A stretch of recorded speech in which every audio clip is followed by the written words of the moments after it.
41, just a half a chance. Good carry we see there through to Mount Boucher. I guess there'd be a little bit of nerves no matter how many games you've played. Adam Gilchrist knows what an important part of the team he is. A lovely line and good length, just where you need it. And look at the swing away as it passed the batsman.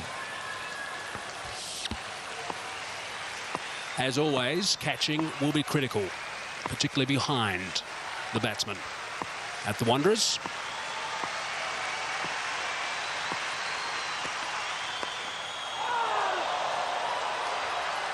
the other thing, Pat, and of course you'll know this after years of experience playing at the Wanderers for South Africa, it's not the easiest ground to hear at, is it? There was a situation there where Adam Gilchrist straight away said no, but Simon Kadich was about halfway down before he turned. So right, and the crowd are loud, they're pretty close, and that's exactly what can happen. You can make a misjudgment, and you see Kadich started to go. Now, the one other thing you know, watch out, is you don't turn on the green part of the track, because you can slip there.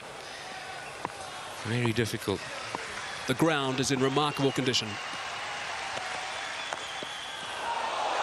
Looking for one, not there. The other thing about the Wanderers, now this is in the Highveld, playing at altitude.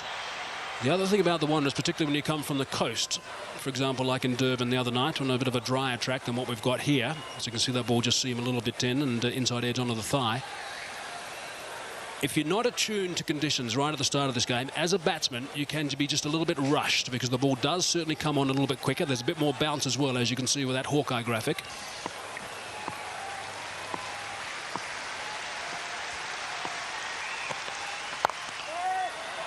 He's away.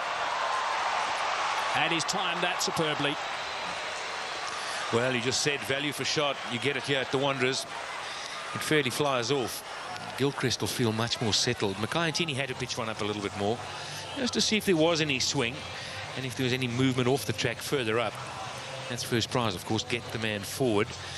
And as Gilchrist didn't really push forward a long way, just a little prod. Made sure he middled the ball.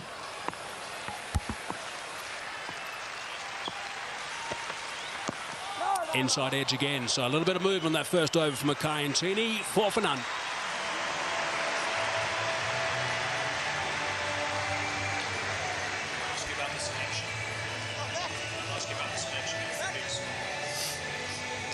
I would suggest the ground is probably around about 2/3 full.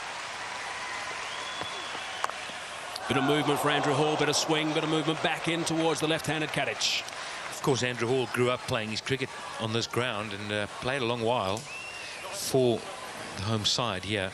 So he knows the ground, the conditions pretty well. And he revels in challenges, does Andrew Hall. So he'll be feeling pumped up. He'll know how important this is. He's experienced as well enough to know he's got to get the ball in the right area and create pressure early on. Don't let the Australians get away. That's what he'll be thinking. He'll love this, Pat. He'll love this opportunity.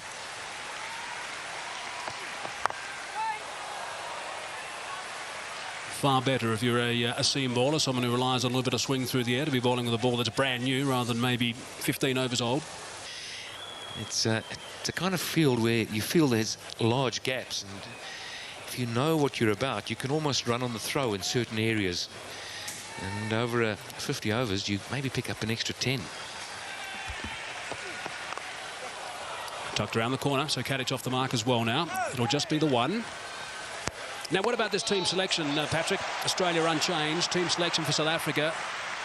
The brains trust of the South African side spent about 25 minutes in the middle of the Wanderers before this game got underway, before the toss, deciding which way they should go, whether they should play the spinner Peterson or the seamer Johan van der Walt. Yeah, I was surprised that Peterson didn't get selected. I always felt the Wanderers offers a little bit of turn, not a huge amount, but just to change the pace a little bit. But of course, without Pollock playing, they probably felt Van der Walt strikes the ball pretty well. And he's the kind of bowler that can take 3 or 4 very quickly. So that's where they've gone for the seam option. Also 2 slips for Andrew Hall. Certainly some hurry there from Hall. Yeah, there was always going to be. It's early start, 10 o'clock, and it often happens. sometimes you can pick up 2 early wickets, and that would be first prize from a South African perspective. Both batsmen will want to just survive, make sure, don't worry about the runs too much, just get in. But there you see the bounce as well. That's what's doing them. It's not only the lateral movement off the track. 2 slips in place. Andrew Hall's got the ability to move it both ways. Interesting stagger that they're employing, the South Africans. I'm not convinced about it. I'll tell you why for this ball. At the Wanderers, the ball flies beautifully. 6,000 feet above sea level. The ball flies beautifully for the slips. You've got that extra yard or 2 if you like to see the ball. And I'm not sure you need second slip a good 2 paces in front of first slip. It's one of the few grounds in the world, Pat, where you can actually have the standard stagger in the slips without exaggerating anything.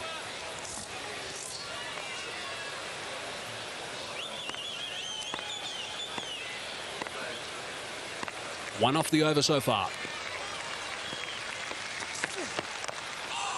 Almost chopped it onto the stumps. It's gone just about over the top of off stump. Good stuff from Andrew Hall, 5 for none.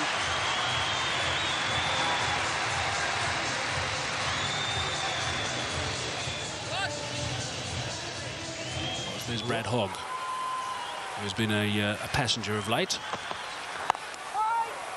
So let's just assess, Pat, what we've seen so far. A couple of overs, we've definitely seen a bit of swing and some movement off the deck, but we've seen some pretty good pace in this track.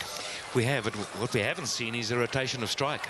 We haven't seen both batsmen looking just for the single, get off strike, get onto the other end and change it around. So you've got to get it precise, drop it in the gap and run.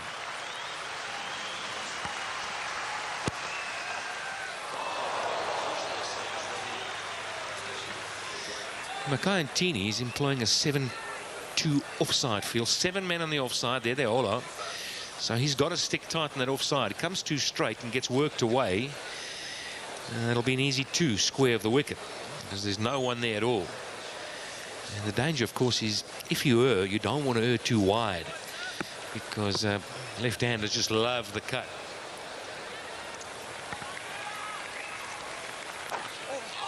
Now that has gone past the outside edge. It's a very good delivery from Mackay at almost 140 k's per hour, but a cursory glance from Kadich means some movement off the deck. This is hard work. I reckon there's more movement than the Australians anticipated. Plenty. Very encouraging. Oh. Yeah, they like that theory of winning the toss and batting and putting pressure on the opposition by getting a good total. That's the way the Australians generally work. Did that against India, obviously, in that World Cup final in 2003. Mike, I'm just wondering if there's not a case here for a 3rd slip, as opposed to that gap there. Maybe have the finish gully. There's a fine gully there, you see. Those are the 2 slips, and that man coming into your picture now, I'm wondering if he didn't join up. And then, of course, you're behind the gullies, the 3rd man on the fence. You can just see him sticking out there. Bottom edge. There's a little bit of uncertainty here for these turbulent batsmen right now. Uncertainty is an understatement. Wow, this is real action here. Australians surviving only just. There've been some close shaves. Another one of them.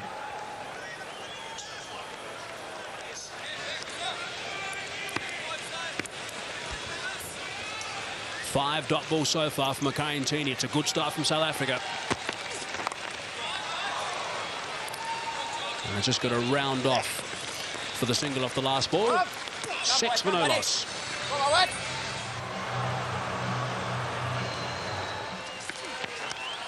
Movement again from Sean Pollock.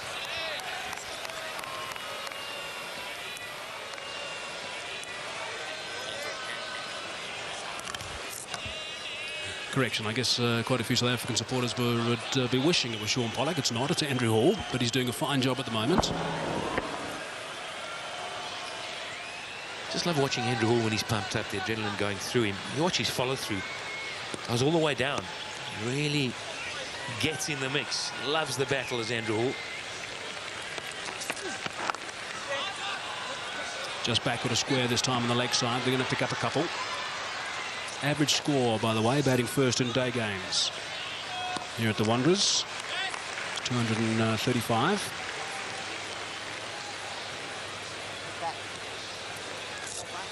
I reckon 235, but too little. 232, by the way, is in all games played here. 235 in day games.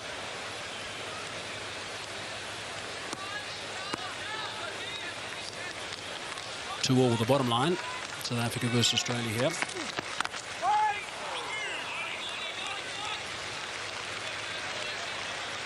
And it is a venue where hundreds can be scored. Simons and Ponting have each got centuries here, so has Herschel Gibbs, big scores. Let's look at Andrew Hall's first over. Right on the money, first up from Hall. Just look at the bounce. He's not a tall man as Andrew Hall. He's getting plenty of it, hitting the right area, the right length. No singles taken as yet in front of the wicket. No drop and runs.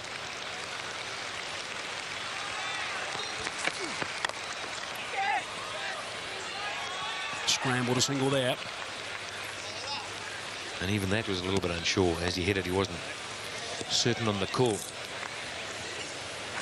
It's always nice for a bowler if he's hit his straps already like Hall has, and then he gets a batsman on strike who hasn't faced him in a little while. Yeah, 10 strange room and so much up here for today. You win this. This is Telemarcus in picture. How well did he bowl in the last match? Wow. They were not a happy camp at the end of that game. I was down the side of the pitch trying to get an interview with one of the South Africans. They were all furious. That's away. That's his zone. Loves it on the offside. And he drives well through extra cover. Again, no flourish. Just a little punch. He finds the gap. Once it beats the man, well, you know you stop running. It's quite remarkable, Pat, that leverage he does have. Adam Gilchrist with that high grip.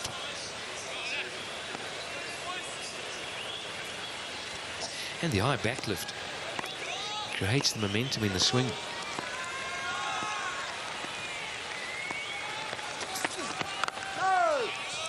Seven off the over, 13 for no loss. 4 overs gone.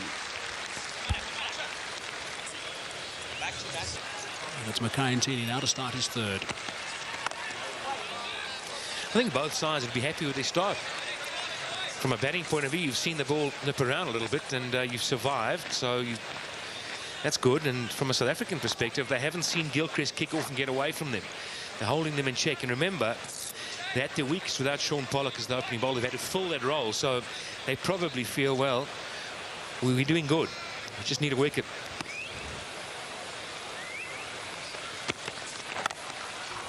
That's good stuff, Mackay-Ntini. Really is very, very good. The ground is starting to fill up now. The spectators obviously found their way in and trying to get settled to encourage the home side. It was quite interesting also this morning, Patrick. I think there's been a lot of chat over the last couple of days about how imposing the bullring is, the Wanderers is, for opposition sides. There's no doubt there's some of the Australians who are going to get a bit of a rev as they come out to bat. Ponting will probably be the first, batting at number 3. I think Brett Lee might get the odd serve as well. They've enjoyed their tour of South Africa so far. Short boundary down a third man, just the one. Roger Telemarcus down there. Oh, goodness me! That was brilliant stuff by Herschel Gibbs. 2 runs the result, so that's good running from the Australians. He was airborne, couldn't grab it cleanly. Well, there was a chance. Those often stick. Played in the air, and anything going in the air, South Africans will look to take. But a half a chance, albeit a tough one. And just maybe this day, the final swings on those half chances. Gee, Pat, you look back at that the game in Durban, there was a bit of misfielding going on. There was some brilliant bowling right to the death from Brett Lee. 3 wickets, just going for 2 runs that last over. There were so many ifs and buts in that last game. You're right. Remember that one.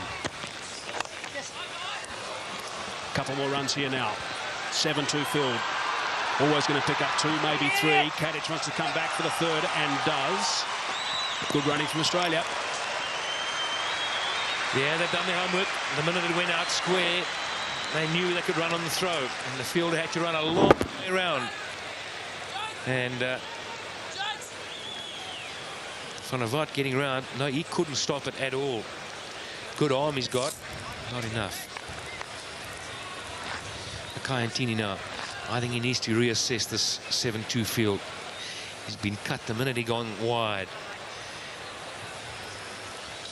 Well, there's been 7 runs off the previous over from Andrew Hall, 6 runs off this one now with 1 ball remaining. That's what they're playing for. Australian team unchanged, field also unchanged. 7-2. That's over the top. A couple of bounces for. It's a big over for Australia. Just a bit short from Kayantini. Rounds off to 10 from the over. 23 for none. Gilchrist on strike. Field change now. Short cover in position. Just the 1 slip. Straight drive for 4. Beautifully played. Right along the dirt track. They don't come better than that. He's in the drive zone and he jumped all over it. Andrew Hall getting it up there. The ball will get a little bit older now. The lacquer will come off. It won't swing as much. So you've got to get it up there just a little bit fuller and ask it to swing. But look at that. No running. Once he did it, just stood dead still. He doesn't appear, Pat, to me, to be trying to hit the ball quite as hard at the moment, Adam Gilchrist.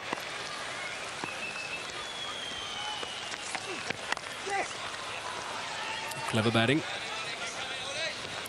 Rotate the strike, alternate the strike a little bit. 5 runs off the first 2 balls. When I say he's not hitting the ball quite as hard, I think he's relying on timing more than brute power, which is sometimes the style of Gilchrist. That catch from Herschel Gibbs would have been an absolute blinder in the last over had it been taken. In fact, it just would have been a remarkable grab, but we've seen a few of those in this series.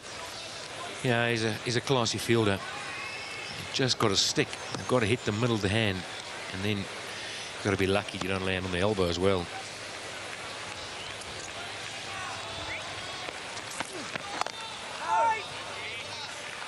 It is noticeable now that Andrew Hall is around about 130 k's per hour. Kayantini has been nudging 140 once or twice already today. There's no doubt, Pat, the batsmen have been at the track for almost, for 5.5 overs. There's no doubt that they're just a little bit more acclimatised now. They're not getting rushed as they were right at the start. Performance so far, nothing in it.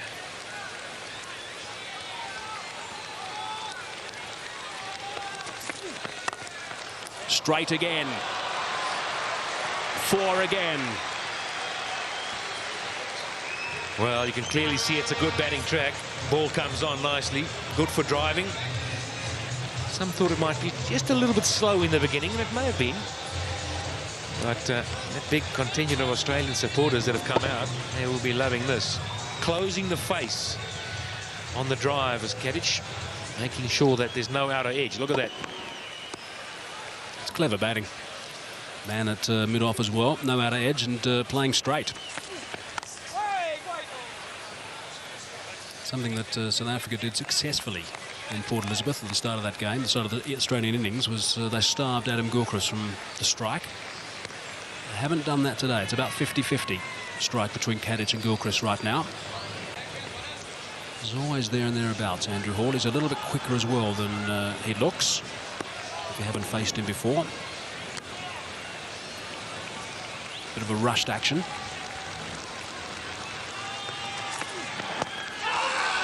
Shell from Hall, Boucher, and also Smith at first slip, but not the affirmative from the umpire. 32 for none.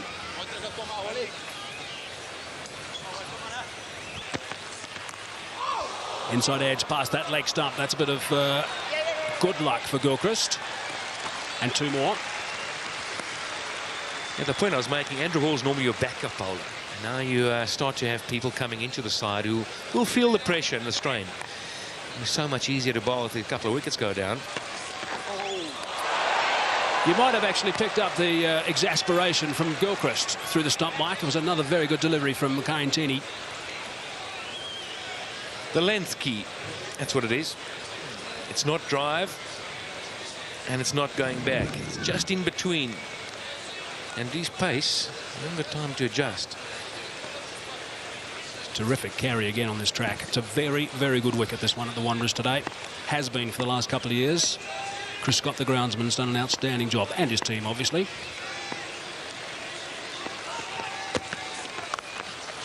Extra bounce, well ridden by Gilchrist, straight to Herschel Gibbs. Another factor today, Pat, be interesting to see how Jacques Callis bounces back after having to bowl 10 overs in Durban in extremely humid, hot conditions.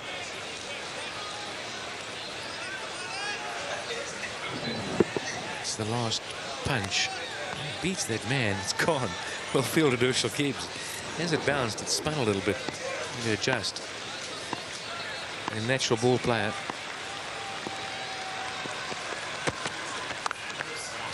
That is through, and that is 4. It is the shorter boundary by, I reckon, around about 25 yards. Well, something's bothering him. I think it's the bat. He's not happy with it, but my goodness, why would you change it?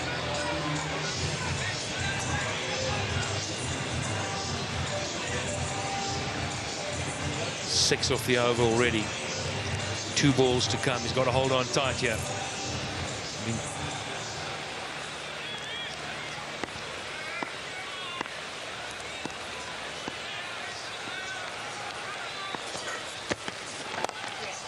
Straying leg side and another boundary. Mackay-Ntini is a little bit all over the show right now. And you can't do that to a player of the calibre of Adam Gilchrist. well, I want to take Mackay-Ntini's side here. I think this field placing is putting him under enormous pressure. No! Loud scream of no from Gilchrist. And Mackay-Ntini might be thinking pretty much the same. 10 off the over. 42 for no loss.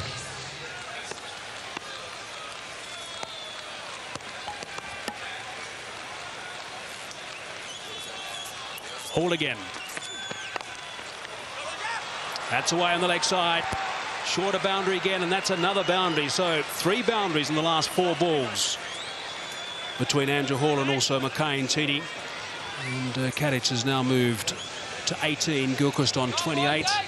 And they're not going to miss out on anything. It's a little bit leg side. In fact, it's not. It's more like middle stump. It's still worked away. 46 without loss by anyone's standards is a good way to get off the mark here in an important match like this one. But boy, have they been lucky, the Aussies. They've played and missed a lot. Very, very fine line. Easily home. Very fine line between that little nick that goes through to the keeper and missing the outside edge of the bat. And of course there's been one chance too. I heard it described as a half a chance, but if you get your hand to it, I think it's got to go down as a chance, especially at this level. A very good morning to Barry Richards. Morning, Tony, and all our viewers. I just wonder what the effect is of not having Sean Pollock. He really is a steadying influence. And he's not there today, which is a great disappointment for South Africa.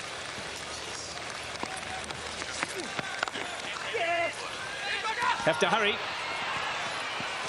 And in. I think Kadic was sleeping just a little bit and late to set off. But in the end, it all worked out for Australia.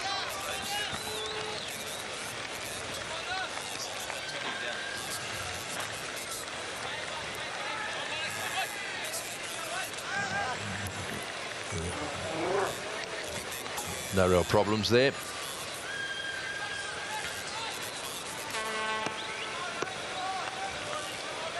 So 7.3 overs bowled for 48 runs. Andrew Hall. I think I might have been inclined to go the other way with the opening bowlers. I would have gone for Van der Walt. I think it might just swing a little bit. And now he's going to have to bowl with the old ball with lots of momentum with Australia and a fairly recent arrival on the international scene. It's going to be a lot harder for him. I think he would have been given the new ball. This is a role that he plays in domestic cricket.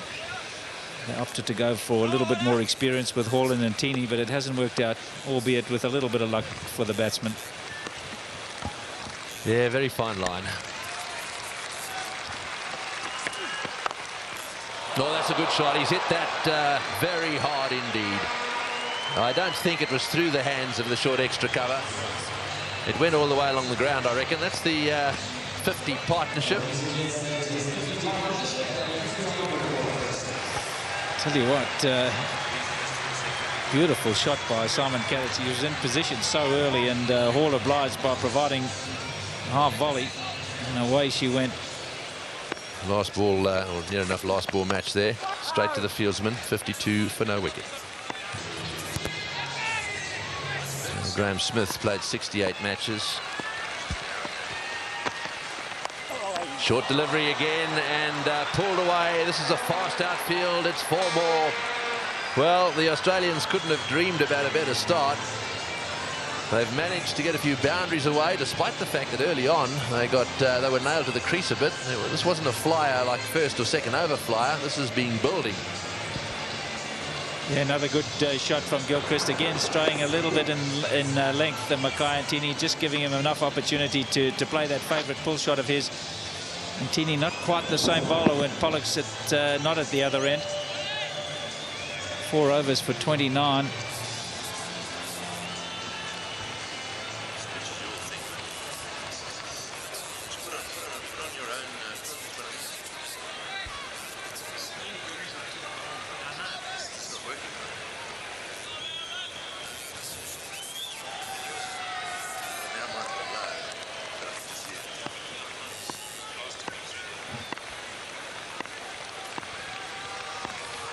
Adam Gilchrist on strike, and starting to look more comfortable.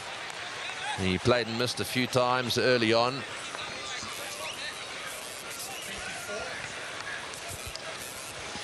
So different from the match in Durban. Adam Gilchrist has faced 24 deliveries, Katic 26. In Durban, the South Africans managed to strangle the strike from Gilchrist. Katic was facing most of the deliveries. Here it's 50-50, and you can see what's happened. 33 for Gilchrist. He's underway. Again, he's put that away. It'll just be a couple.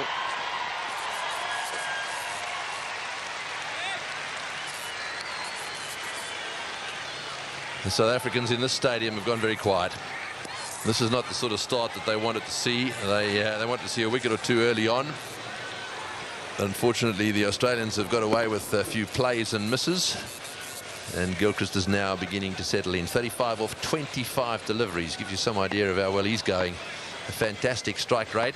And Katic is almost at a run a ball. So they both. Oh, and that's so lucky. Absolutely no idea there. The ball is lobbed over the infield. Yeah, I think he premeditated a short pitch delivery. He was looking to hit it away on the onside, and Mackay Ntini has fooled his man. He pitched it up. Gilchrist wasn't ready for it. Had to try and change his shot, and was very lucky to get away with it. I think he's setting himself. Yeah, you can see him. He's ready to play on the leg side, and it's just popped over Cover's head. South Africans have to keep telling themselves it only takes 2 good deliveries, and they're 2 down, and we're back in the game. Yes, this is definitely a case of fortune favouring the brave. There's another smash. They've got a sweeper back now, and he's going to do a lot of work if they keep bowling there. That's just a little bit too short. Yeah, 10 boundaries already. It's a fast outfield. I heard Pat Simcox saying 270. I'd feel a lot more comfortable if I was 300, and even then, if you don't, if one of your bowlers doesn't bowl well, you can go for plenty. And the talisman that South Africa rely on, Sean Pollock, not playing today. Well, straight down the ground, and that one will go for 4 as well. 6th boundary off Ntini. It's 65 for none. That's half volley, that one, really. Or not quite, but certainly there to be struck down the ground. They are very, very aggressive, these two. And already no slips. Graham Smith opting for a short mid-wicket and a short fine leg.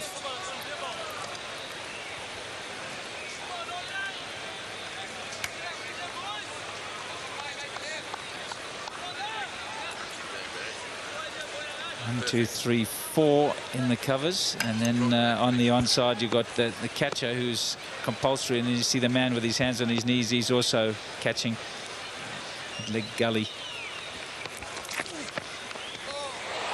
Oh boy, a little flirt at that one. There's another example of the the little bit of luck that the Australians have had today. It was outside off stump, and it was a very ordinary shot. Batsmen both having a look at a spot on the pitch. It moved, that's for sure. I don't know whether there was a bit of cut on the ball, a little bit of work. Yes, there was. A little bit of work on the ball. Maybe worthwhile trying someone who does that on a more regular basis. Augurs well for Australia with Nathan Bracken. I think Jacques Kallis is the man who can do that particularly well.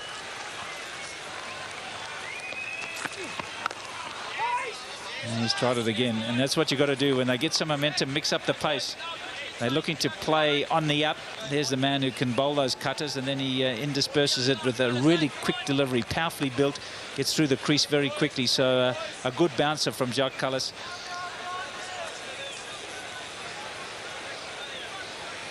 Yeah, good point, Barry. That's dead right. It surprises me they've taken quite so long to work out that there is a bit of grip there for the cutters. It's something that you need to find out early on when you're bowling. Oh, now he's getting stuck into them. He's bowling them almost every second ball. But it's taken them until the Australians are 60 for none to work out that this sort of thing is happening. Just watch this delivery.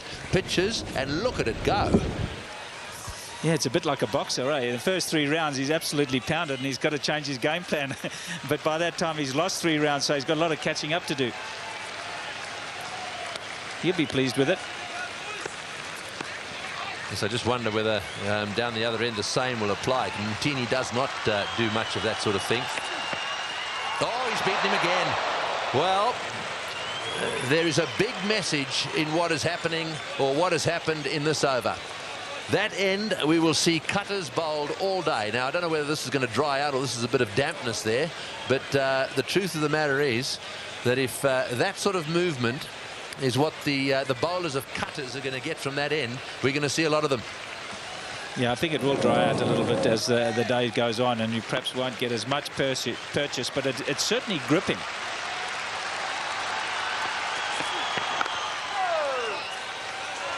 Changes the game, doesn't it, when there's a bit of movement of the wicket. 66 without loss. Well, there's the power play signal, so they're deciding to get him out of the way. It's mixing the pace up that's going to count.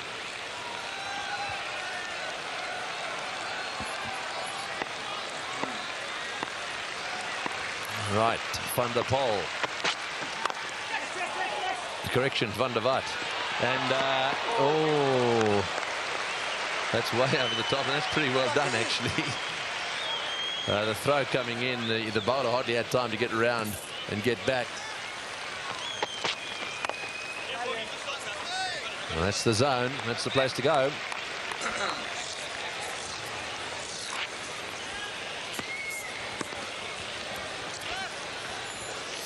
Yeah, they were a bit anxious, the South Africans. It's taken them 9.5 overs to realise that this is the way to go. Another play and miss. And a third one. All fizzing off the wicket.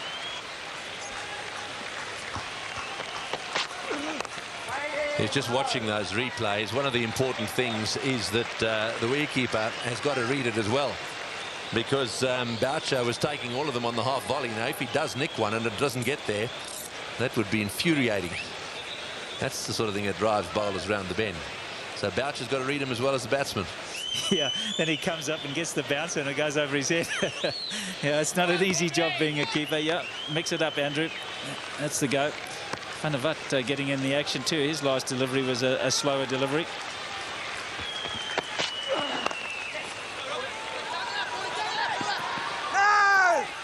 Quite right. Well fielded. 2 singles, 2 dot balls in this over. This first one from Van der Vaart.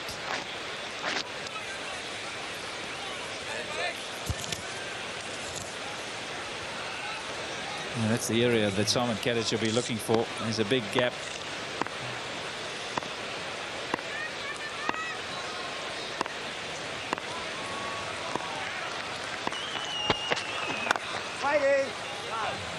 Four men saving 1. And they're all right back on the edge of the ring. Right back on the edge of the ring for Adam Gilchrist now. They know that he's not looking to just drop and run. You see those 4 men in the ring. They're all right back on the edge of the circle. He has got the option of just dropping and running, Gilchrist, but he's not that type of player.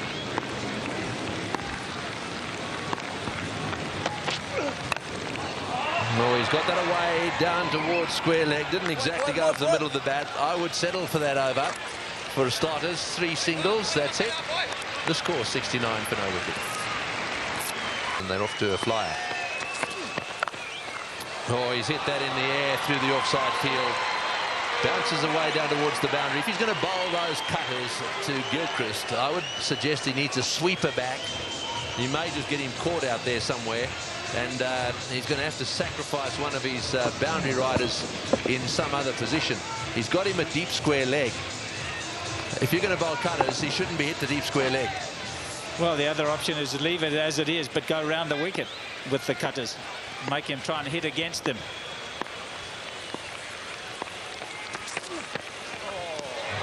Oh, there we go. You see, that's the line he's going to bowl, and that's the shot Gilchrist's going to play time and again.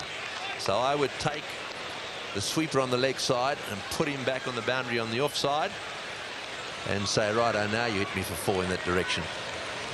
Yeah, good call. He's having a bob each way a little bit, Graham Smith, with he's almost setting a field for bad bowling in that he's trying to cover leg and offside, and that's a very difficult thing to do as a skipper. You get the line right, you can protect one side of the field. And there we go again. The sweeper would have cut that one off, and that also is going for 4. So he's got to come up with a plan now, Andrew Hall. This is what it's all about. Can't just keep bowling there to Gilchrist without protection. I reckon they should try around the wicket. I know it's a shorter boundary on the leg side, but if those cutters work, then you're hitting against that little bit of a cut that goes away to the offside. This way, you're just sliding across the off stump, giving Gilchrist plenty of room to swing the arms. And he's going to make you pay, and he is big time. 49 for Gilchrist, just 34 deliveries. Yes, he's being damaging. And that's his single. Oh, there's a misfield there, but it won't cost South Africa anything. A half-century to Gilchrist. That's his 44th half-century. He's 6th against South Africa, and he's first of the series. And he couldn't have a better time to do it for Adam Gilchrist. They've restricted him in the first 5 games. Or first 4 games, rather. But this 5th game, he's come to the party, Gilchrist, and he's done it in style.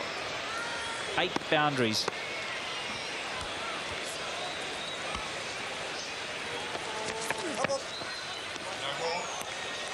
No ball. Well, they've been pretty good in this department, both these teams, at nullifying things like no balls and wides.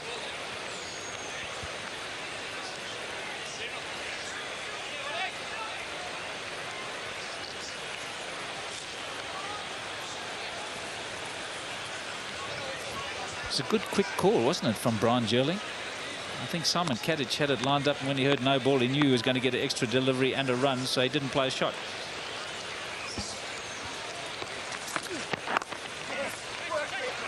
Well, that's a little straighter, and of course played away on the onside. It's a little bit different when Kadich is on strike. Not quite so damaging as his partner down the other end.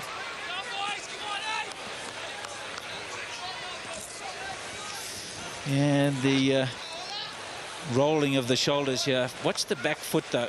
As he lands, quite a big drag. And he really doesn't get the right shoulder pointing at the batsman. 12 overs gone now. 81 without loss, Australia. Gilchrist in full flow. Gee whiz. Or going for the pull shot. Again, just not quite there for that shot. Getting a bit bold. Mind you, this is the best opening partnership this series. Beating, correction, it's almost the 87 in Durban, which is the best. They've got 81 here. Just a little bit high and perhaps down the leg side, but a little bit of encouragement from Van der Walt. He looks to be the best bowler in view so far. Just down the leg side again. Again, the slower delivery. Well done, Johan van der Vaart. He's thinking about it. He's got a good line going, and he's also changing the pace up.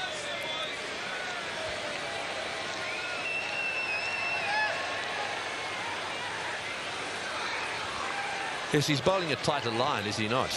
He's got his man back. He knows that with the man back on the leg side, at least he's got some protection there. So as long as he stays away from that shortish delivery outside off stump, he's got the right field. He's bowling to that field as well.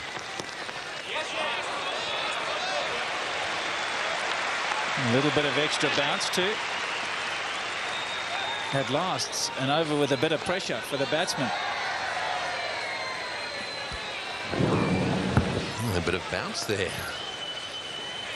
Surprising Gilchrist. He was trying to run it away down to third man, and he ended up turning his head on the ball. Don't often see him do that. Normally, if it's anything like short, he's trying to hit it out the ground. That surprised him. Good bowling. 4 dot balls this over. That's the wrong one. Outside that off stump. That's not the place to bowl. Slightly over-pitched, and hasn't Gilchrist got stuck into it. You don't have to miss by much, do you? And he really bowled a pretty good over, and that in itself wasn't all that bad a delivery, but this man just pounces on anything. See there, watch the feet. Hardly any movement of the feet, just a swing of the bat. It starts over his left shoulder and ends up over his right one.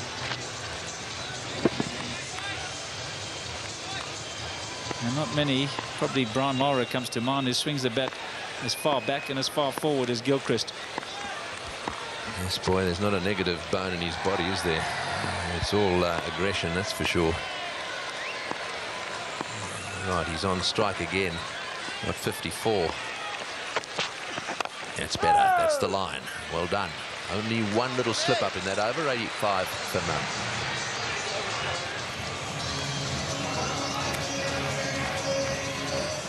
Right, here we go. Straight away, a good length. Mind you, it is Kadich, not quite so nasty. Down the other end is a man.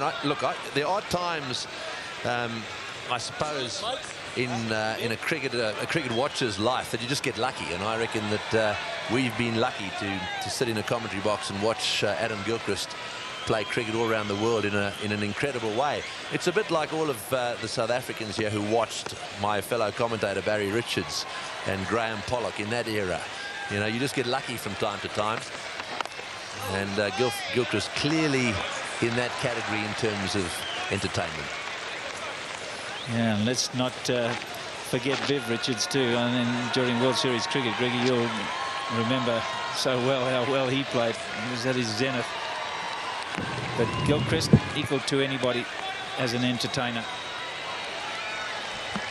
A good replay there, just looking at those white spots on the pitch there. Telemarcus straight into the middle of them. There's a little grouping of what is clearly a good length to Kadich anyhow. I think that's probably what he's got going for him. He's one of these guys that doesn't make too many mistakes with his length. Yeah, and he's a bit of a skidder. He's on a bit quicker than you think. And the ball's still relatively new.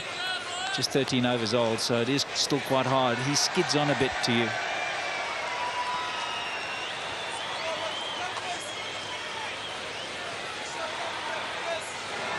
Little trigger movements for Simon Kadich. A lot of movement in the crease, but it works for him.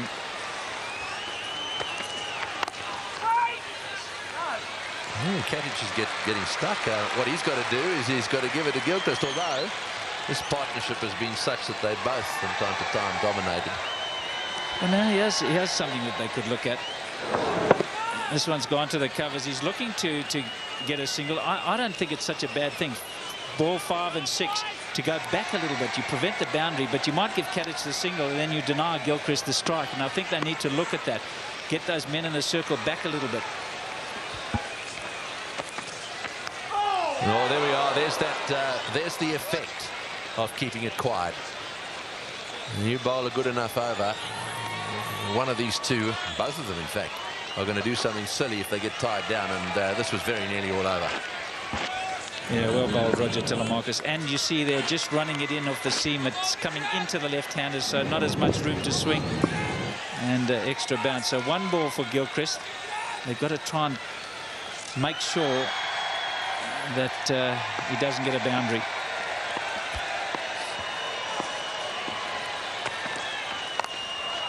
That's well bowled too. At the current run rate, the Australians are going to score 307. It's 86 without loss.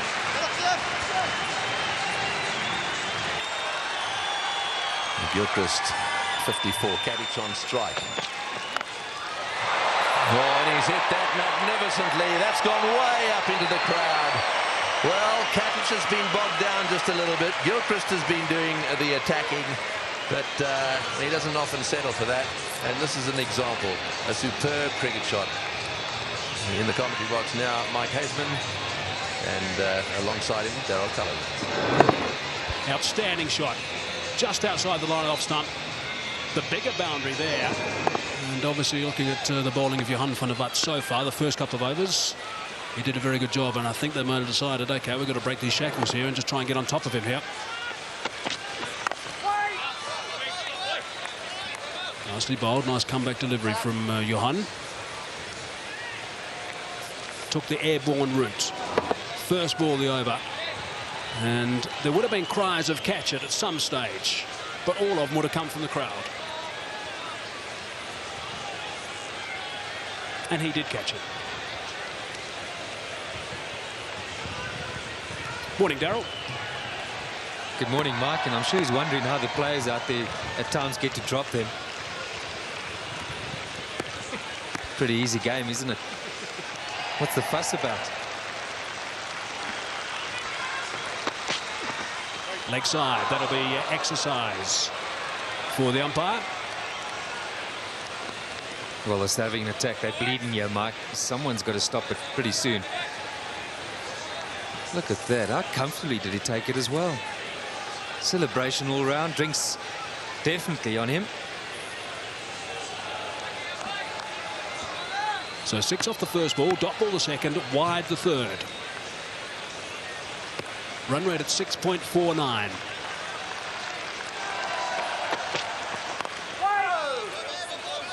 And we're only a few balls away from the end of the second power play. And that's going to put Graham Smith under pressure.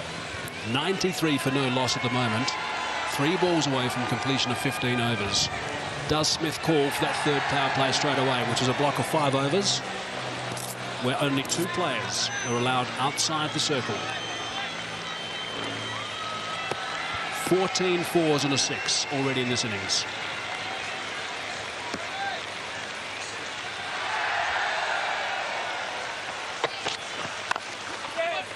Past the bowler.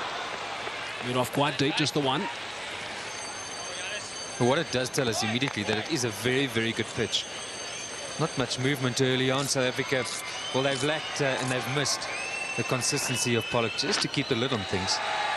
But you've got to say as well, these two played superbly well. Just wonder if Mackay and Tini bowling to 7-2 field.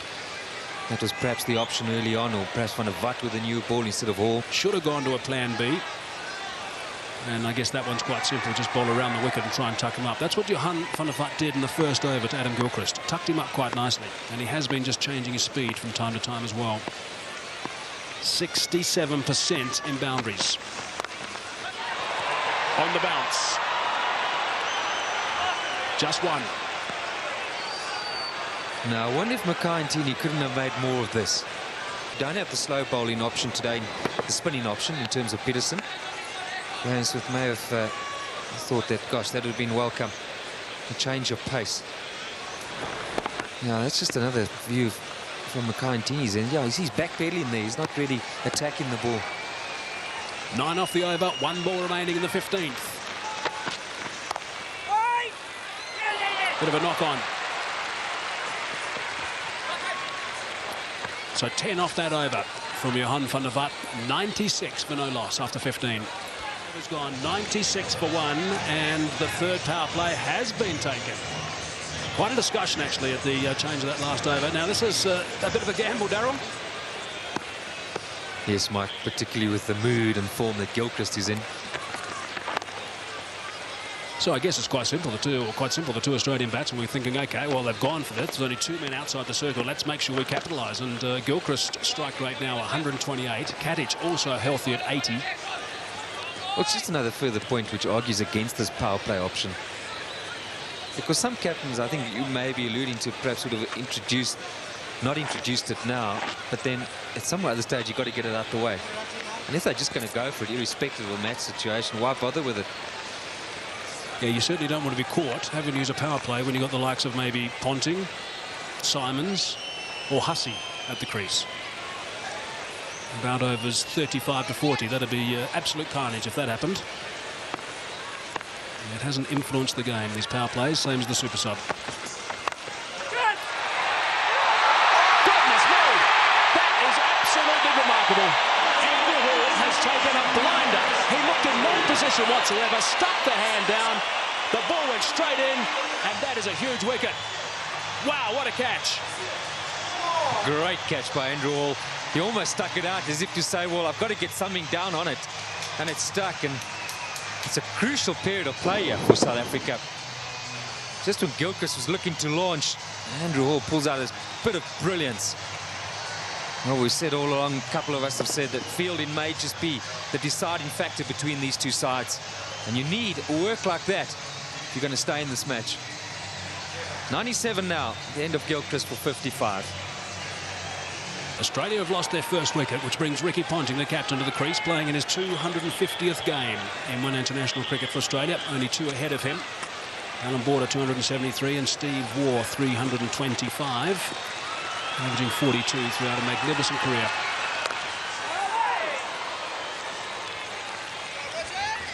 Well, he's no stranger to the big time and producing when it counts the most. This was the ground. And he got that memorable 100 in the World Cup final against India. He has done well there, hasn't he? Moved a bit slowly initially. You almost thought that he stuck out his hand here as an afterthought. Well, he may not think so. I think it was he moved very well in the end. And Roger Telemarcus again in the action. Crucial wicket, crucial period of play that. Yeah, dead right. Australia were on a real roll. Graeme Smith taking that third power play. And what they needed was a wicket, but Hall has provided something quite exceptional here. Okay, so was it an afterthought or not? No, he's seen it, he's gone for it. He could almost have gone for it with 2 hands there, often though, for the left hand. No, it's going to be a day where probably the batting is going to rain, yeah. So you need some brilliance in the field. Overstepping by Brian Jerling with a bit of exercise this time. His friend is Alim Dar out there from Pakistan, who arrived a couple of days ago.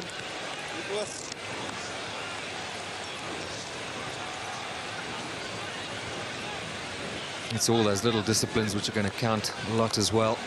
Can't afford any extras in such a big game. Will we see another thrilling, exciting finish here, Mike? My initial thoughts that we probably won't. They've had a tough series so far. And you get the feeling that if things go one side's way pretty quickly, it should really be a convincing victory either way.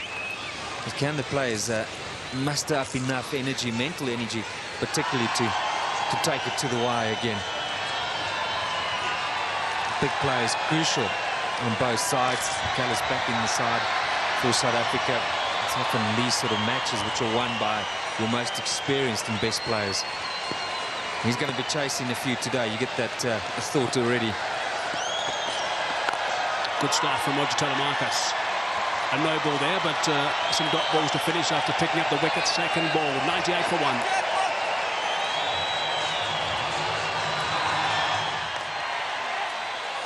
Johan van der Vaart will provide good support right now. Tough call for him back in the lineup after warming the bench for a few games. That's where you've got to be with Ricky Ponting. First up, just good sound bowling, tidy line and length. Well, if you can get it somehow just to come back at him, because he does walk a bit initially, doesn't quite get the feet going as such there. That front pad's right in line with off stump and outside. Play to the line on that occasion, but from there, if you get it to straighten He's almost on the move, really. He hasn't really got a big striding. You've got a chance of getting him out LBW early on. It's quite amazing, Darryl. You look at all the great players around the world, and there certainly have been some amazing performances. There's the 100 up for Australia, by the way. And you hear about all these various plans and the tactics the bowlers have to bowl to various batsmen they come to the crease. Most of the best players around the world, it's basic cricket, isn't it? It's just doing the basics right, tidy line and length, unless you've got someone who's a little bit suspect of the short ball, I suppose. But just get in the right areas first up. They are vulnerable early on, or periods of the innings. There should be a chance for a second, yeah. But ultimately, it does boil down to you get the ball in the area more times than the opposition. You should, most times, come out winning the match. I've been very impressed with Johan van der Vaart since he started wearing the green and gold for South Africa. Certainly performed very well after an emergency fly-in when McCrane-Tierney got injured 24 hours later on the park, and picked up a couple of wickets in 5 overs against Australia. It was quite interesting talking to him the other day. He was saying that first over that he bowled in that VB series in the South African colours, the first over, he thought he was bowling with someone else's action. He felt like he was nowhere. Yeah, I'm sure the folks at home would enjoy that. It just shows you what pressure can do to you in unfamiliar circumstances. The body's a bit tighter than normal. I remember seeing that when that first ball he ran in, he just didn't look like the Van der Vaart that I've played against for many years. I like the way he gets nice and composed. He's a thinking cricketer, Johan. There we go, that's spot on. And really the single shouldn't have been taken, I guess. Outside the line of off-stump, premeditated from Simon Caddage. I'm not sure. All bit of a mutter as well from Roger Telemarcus. I'm not sure that was necessary. His strike rate's okay at the moment. Interesting option because, he's got fine leg up. He's got a deep square leg, very much in front of square. Now he's going to back himself with Telemarcus with that, you would think, that low position of delivery and around the crease. He surely can't get me out in front. So I can walk across my stumps, and whatever options that brings, he's going to go for. Gone this time on the bounce, not out of the screws. Perhaps a little bit of good fortune there for Caddage. Maybe he's getting a bit edgy. I can only think, Mike, that Australia have decided, look, we've got to keep this rate going. It's a good pitch. We've got good batting to come. I'm set, I'm in. If I feel it's in the right area, I'm going to pick a spot where I'm going to look to take Telemarcus on. Danger is, though, they'll lose a wicket. That South Africa then have got a great opportunity. 2 new batsmen at the crease. Good stuff from Telemarcus. It was quite interesting. He's looking at that. We're showing that slow-mo of Johan van der Vaart with his run-up.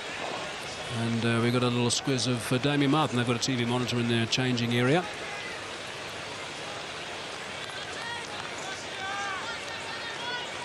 It's a good over so far from Telemarcus. 2 from it and 2 balls remaining.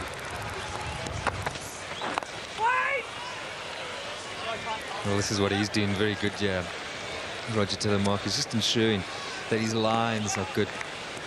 Back of a length with the change of pace. And you have to think there's not much other option here from a bowling perspective. In the air, over the top of Andrew Hall. And to the result. 4 off the over, 107 for 1.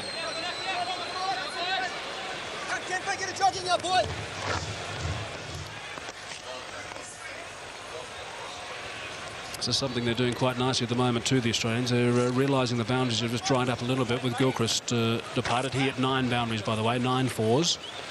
And they're picking up the ones and just rotating and alternating the strike. Bit of certainly a big crowd build-up, but also a little bit of cloud build-up. The Wanderers. That's of concern, Mike, because we had a great morning. And when it starts off like that, invariably you do get some rain. Let's not even go there, Darryl. We don't want this game messed up. Let's not go there.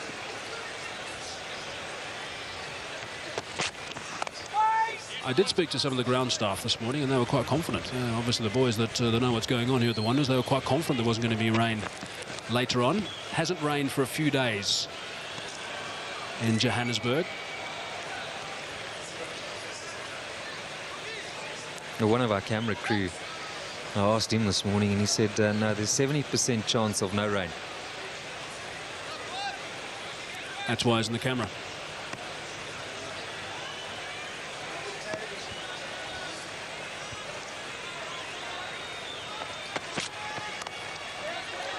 Bright sunshine at the moment. And I've just been passed a bit of paper with some very good news on it. There has never been a no result in a one-day international at the Wanderers. Yes, Mike, and only two sides have ever come back from being 2 down in a 5-match series and won it.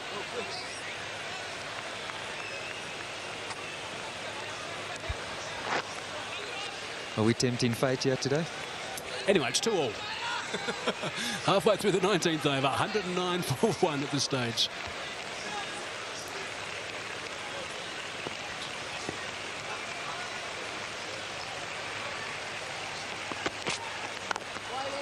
Well, this is good stuff here from Slovak. Just keeping Ponting quiet. He's now faced 11 deliveries, only 3 on the board. He hasn't been able to latch onto anything loose. He's an experienced player. He'll know that often an innings will start in this sort of fashion. It's not the worst thing. It does give you time to play yourself in and get a feel for things.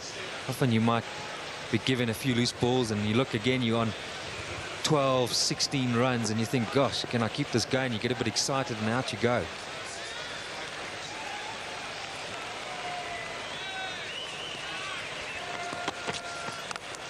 Slightly short, but he's picked out the man on the bounce. Bit of good fortune there for Johan van der Vat. How many more of those are we going to see today? That's probably the 4th ball that has dropped short of the man in the square leg boundary. Well, there's a bit of aggro there between Johan van der Vat and also Ricky Ponting. A couple of words between the two of them, and I think Ricky Ponting just had a couple of words back as Johan walked past him. Might have been a bit of a snipe from Johan. He's an aggressive character, Johan. A very, very determined one. 3 off the over so far.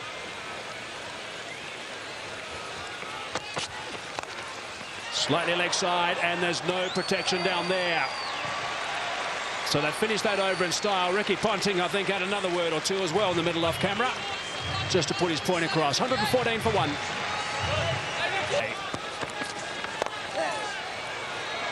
That's away. That's where Ponting wants them, and that's gone for 4. He will not miss out in that region. Well, he hadn't quite finished what he was saying, and the ball was on him, and now it's gone for 4. You don't want to put yourself in a situation just playing into Ponting's hands here. That might just get him going, get his adrenaline flowing. Can work against him. I think he's too good a player just to fall for that sort of stuff. Maybe a bit of desperation here from South Africa. And Graham's not just backing up Johan van der Vat.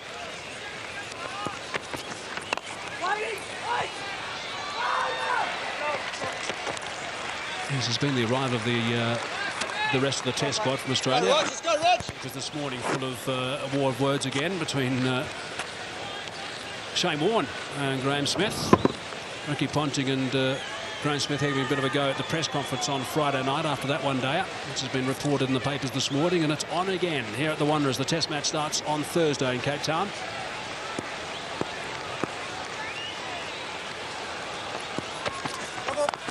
Overstepping again. I can report that the last comment I heard was Ricky Ponting's to Graham Smith, saying that in Australia we didn't hear much from you at all after the first game.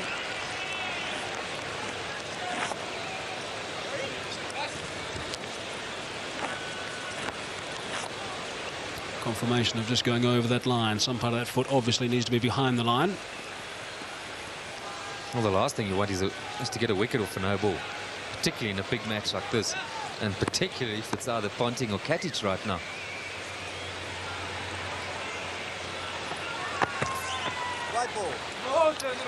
He's not happy with that, Roger Telemarcus. He said, no, general man. That's what they call him, Brian Jerling, the general, former Defence Force down in the Eastern Cape. He's not happy at all, Telemarcus.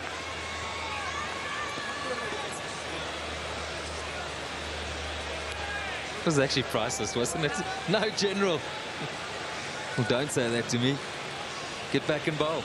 This is what happened between Johan van der Walt and also Ricky Ponting.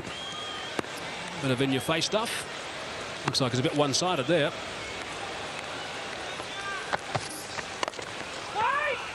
It's almost a WWF stuff there, Mike. Now, I've got some young kids, and I'll tell you what, we do spend a fair time watching that.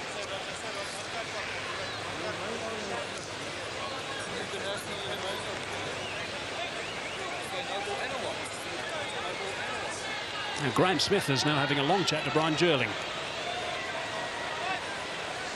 about that. That's a tough call, you know. You can understand why Roger Telemarcus was a bit frustrated with it.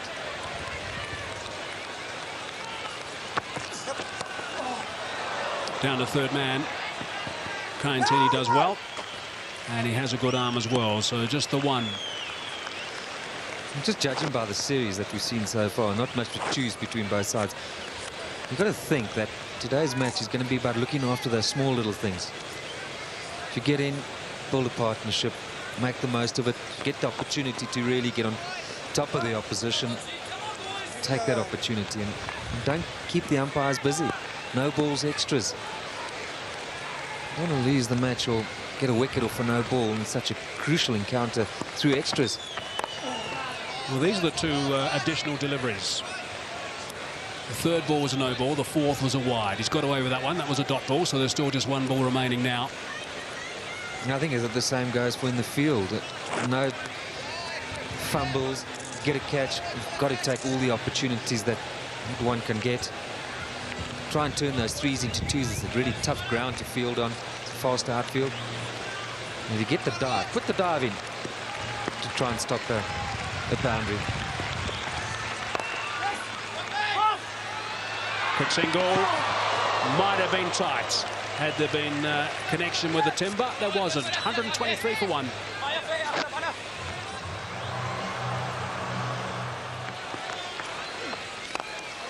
Well, half volley work down to long on. In the commentary box now, it's going to be Pat Simcox and Barry Richards. Thanks, Michael. I think he's been forced into this, Graham Smith, the situation he didn't really want to do. Mind you, it's not a wet ball, and it's not all that smaller boundary for the left-hander, so maybe if he can sneak through a couple, he'd be happy. Oh, not like that, he won't.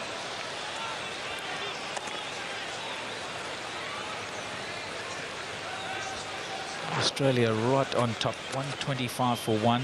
Just 20 overs have been completed. 300 plus on the cards.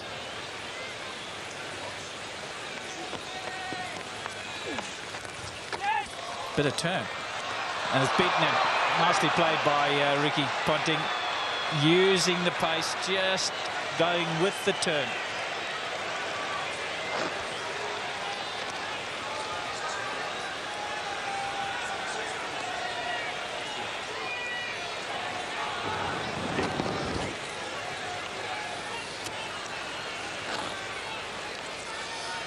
Boundaries galore.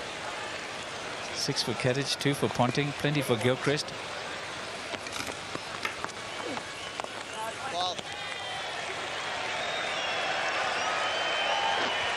Ironic cheers for a dot ball. There's a bit of turn there, but that's nicely played.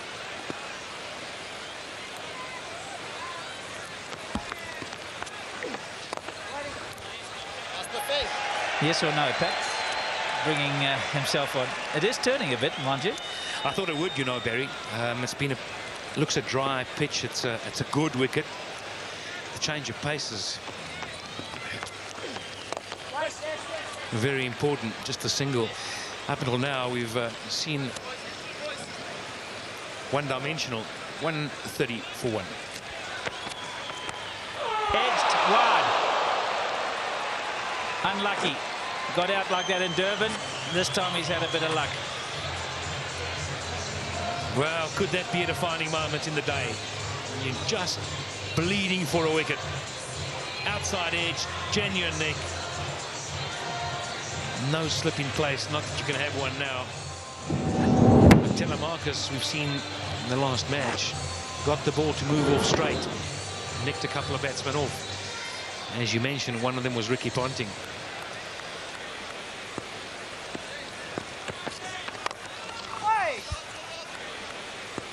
The other thing that I think you've got to bear in mind here is that 134 for 1 after 20 overs. They're looking at a big score, and the only way to stop that is to get wickets. Just meander it along, it's not going to help you. So you've got to create wicket-taking opportunities. Yeah, on 16. Boy, are we missing him. It's like missing two players, not just one. And you've got a genuine match-winning batsman and a genuine match-winning bowler.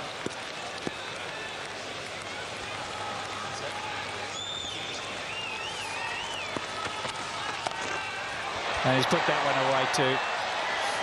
Just straying down the leg side. He plays the pull shot so well, Ricky Ponting. Just rides with it.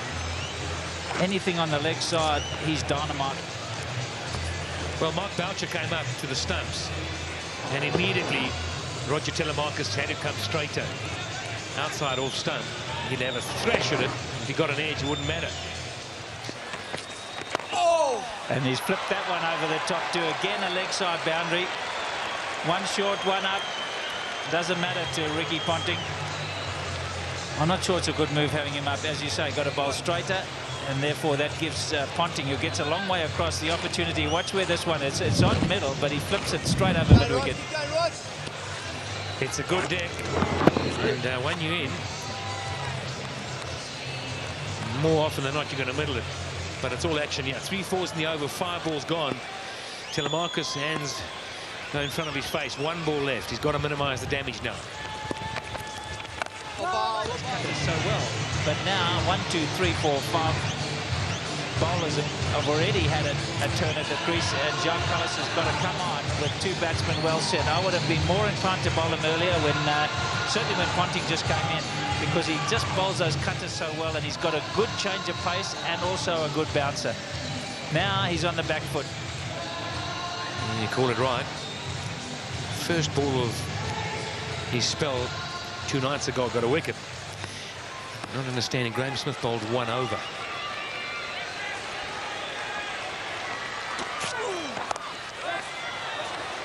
And the 1 over would suggest there was no process to it. Maybe each one to have a look and see if there was any turn. Wasn't happy if there was going to be enough. But this man, with all his experience, must know that it's time. Someone has to do something special. And they've got to do it pretty quickly. They can just play from you, Pat. Just running it around, they're going to get 300. And that's without much acceleration from here. And bowled. That's an extra bit of pace again. And that's where he's so good, Kallis. Strong man.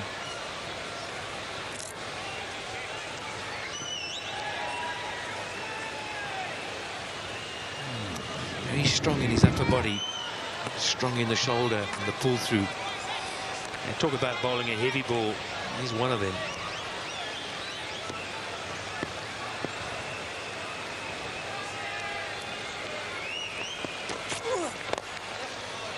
That's a short boundary, but there is protection there. A lot of work to be done. Good fielding. Ricky Ponting so strongly, Barry. Just never misses out. That man on screen, he's got a lot of work to do. And there you see just a turn of the wrist to make sure it goes into the gap. He knows it's only going to be 2. Butter does well. He's under pressure because they're going to be chasing a large target by the looks of things. You see, Jacques Kallis's natural ball is the one that goes away from the right-hander. So when there's a little bit of swing, he has to start at middle and off. There we see, that's a perfect example of it. And that's why I think Telemarcus has perhaps got the best opportunity of getting Ponting out by running the fingers the other way. Not the off-break style, but more like a leg break, which goes away from the right-hander. And that's why he's got to be allowed to attack Ponting outside the off stump. Look at this, it's about on middle and off, and he plays it to mid-wicket, backs the eye all the time. It's the one that goes the other way off the seam that's going to trouble Ricky Ponting, and that's it. You've got to set the field for that.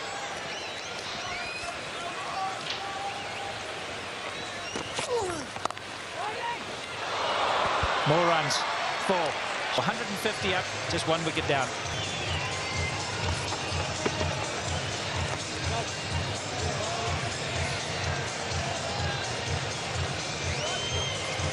.21 fours and 1/690 out of the 150 in boundaries. Oh, well, he's found out that there's a little bit of spin at one end. Is there going to be a little bit of spin at the other? He obviously said to Jacques Cullis, which end would you prefer? And that's why Smith, one end in the call it drive. Now he's at the duck pond.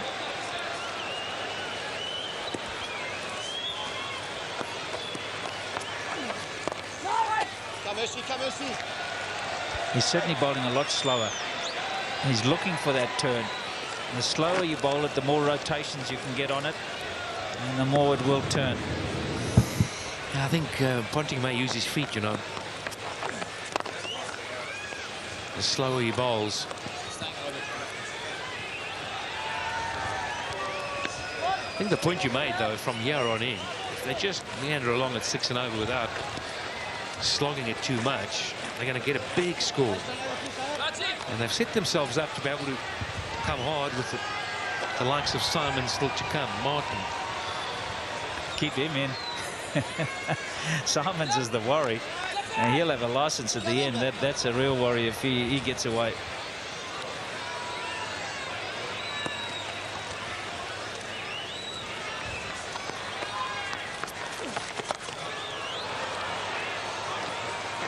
Lucky Graham Smith, full toss, should have been put away for a lot more than that. Just the single. Catch not happy with it, and rightly so.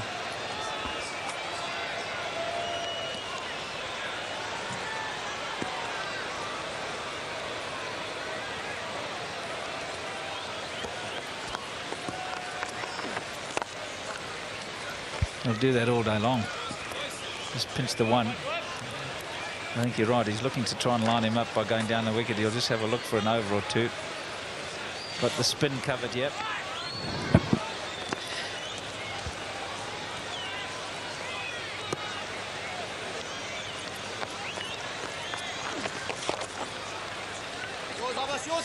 I never feel that Simon Kadich is the bloke that's going to go over the top straight, mid-on.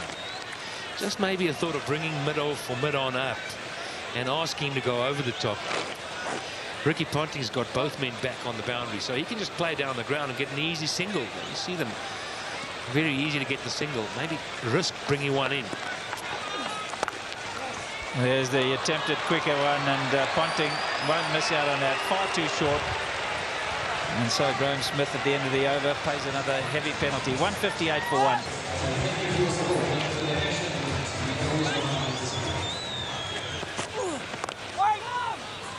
Much better bowling.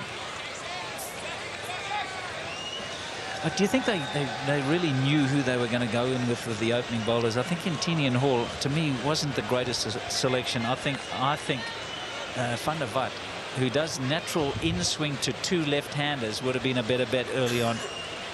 I think they got the field placing wrong myself. And just allowed them to get away. But that's water under the bridge. They've got to pull it back now. Oh, and that was premeditated. Smashed away. Simon Kadich has decided that blocking's not the order of the day. They want to get as many as they can. Down the wicket. Don't often see that to Jacques Cullis. Well, that shows what a good deck it is, and he's got confidence to go down. Maybe we're being a little bit harsh. Maybe he's such a good deck that 300's par, Barry.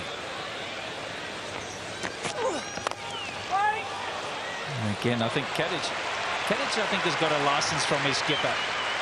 He said, Simon, you've now done all the hard work. You can go out and enjoy yourself, play a few shots, premeditate if you want to.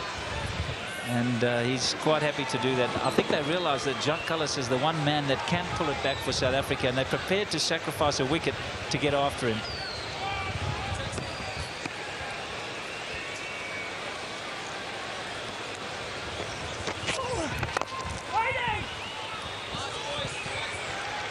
change of pace. Mark Boucher pretty animated behind the stumps there, just having a walk around, chatting, talking to Captain Smith. He's been around a long while, seen this all before. And he knows how important it is to get the breakthrough now. For that matter, I think everybody in the ground knows as well. It's gone a little bit quiet. Bouncer, maybe? Well, not quite high enough. There's a man back. Right idea. He's going to have to hurry, but he's there. So a couple just not quite high enough.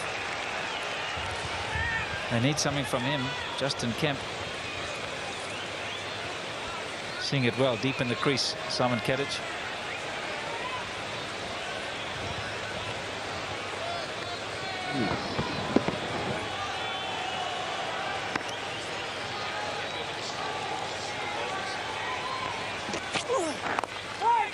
And a better one to end with.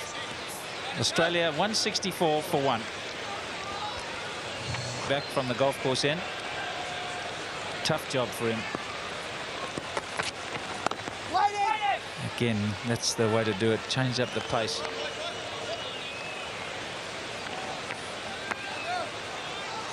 Which one are you backing? Well, minimum 6 and over from here on. 313. You get anything more than that? Tell you what, you don't keep it tidy. 8 and over is going to be hard to defend. A lot depends on Simons. If he plays a knock of any significance, I'm sure 8 and over is possible.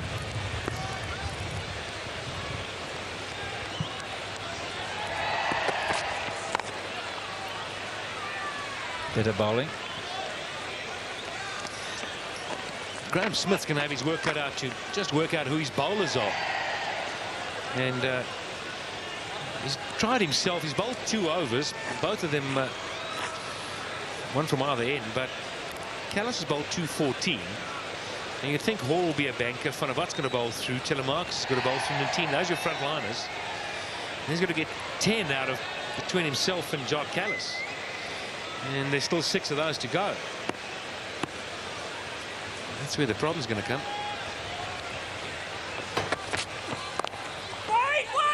Whoops, there's a mix-up here if he hits. And wow, they'll be very disappointed there. You can see that. Every right to hold his line, but the run-out was possible. Van der Vat tried to get back to try and stay at the stumps. He may have hurt himself, but good fielding. Ever awake, Herschel Gibbs. Now, had he caught the ball, and there had been a good direct throw, he'd been gone. Come a long way down. Van der Vat trying to get into position. There's nothing wrong with that, getting himself between the ball and the stumps. Yeah, a lot of people will say he did it on purpose. And if you look at Ricky Ponting, he's not actually watching the ball at all. He's just looking and heading for the crease. So it was not his fault at all. It'd be a temptation to blame him, but it's not his fault.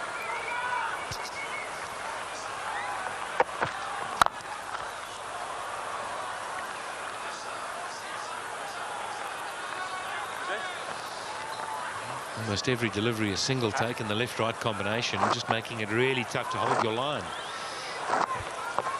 It's never easy. Graham Smith just looking up the scoreboard. You're probably trying to work out the overs himself. Yeah, where those 6 are coming from. Kemp, I suppose, is an option. Here it is. Look, watch Ponting. He's just heading for the crease. He's not actually looking at the ball at all.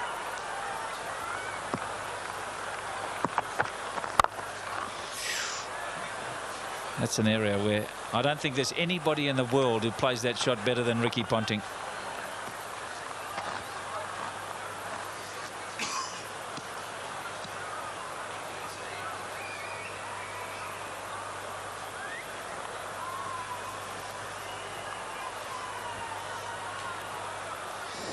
His balance is so good. Yeah, the key is his head. It's so still when he hits the ball.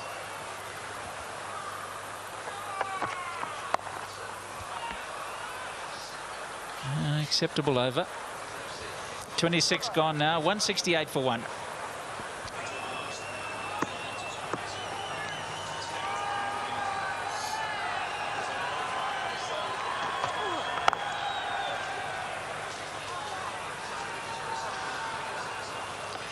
happy with the singles.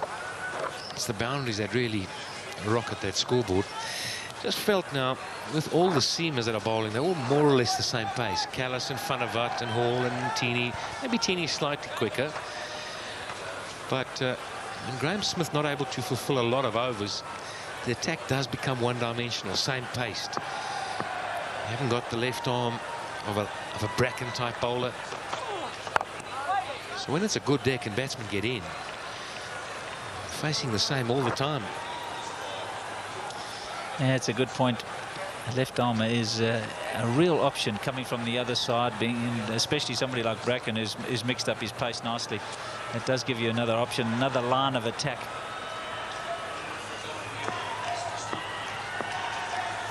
Who's that? Another single taken. Yeah. I know there's been a lot of talk about Mackay and Teeny coming close to the stumps, getting him in closer, but he was a real variety. And he bowled to Adam Gilchrist today. It was really, really tough for him. And then the wicket of Gilchrist, well, that was special. What a catch from Andrew Hall.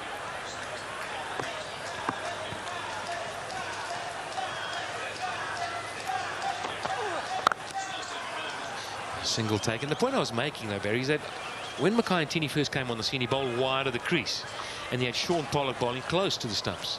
And for me, that seems such a good variety to have. They've tried to straighten him out as much as they can, and it's for very good cricketing reasons. But it doesn't take him into a real difference to the rest of your bowling attack, where Telemarcus still comes wide of the crease, and that's what makes him difficult to play. Oh, he's gambled. I think he's picked that slower ball from Jacques Callis, and he's gone after the short boundary, and it's 20 rows back.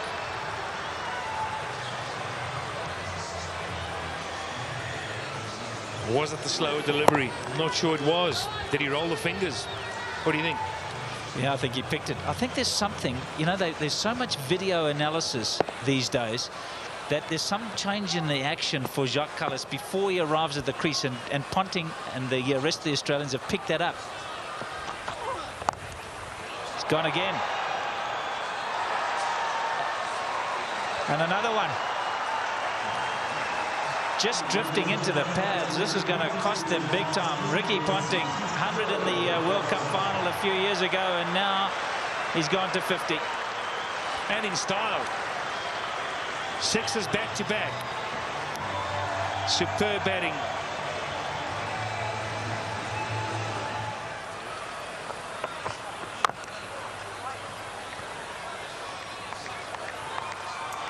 What about round the wicket?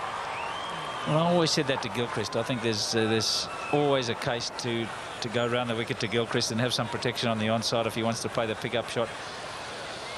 And I just don't think our bowlers do it quite enough. Andre Nell, who's the best exponent, is not playing in this game, and I think they need to practice it as a variety when they get into trouble. Go for the block hole from round the wicket, jam them in.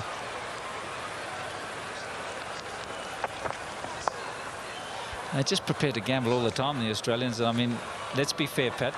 The first 10 overs, South Africa could have had a couple quite easily. There was a lot of play and miss, but having said all that, the last 17 overs, they've blitzed them.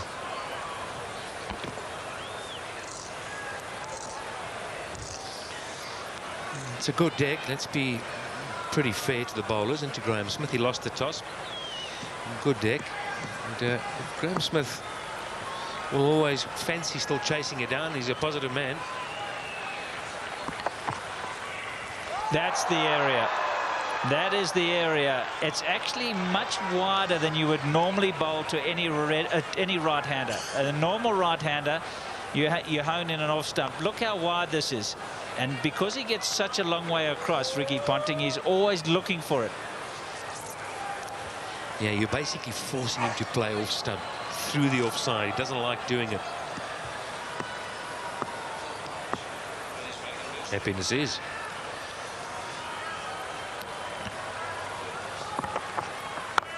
That's where you can't bowl. That's 3 of them. All in the same area. all to the same type of delivery.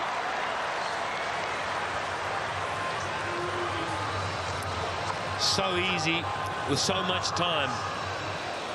Off the front foot, the picker. Got to have such quick hands.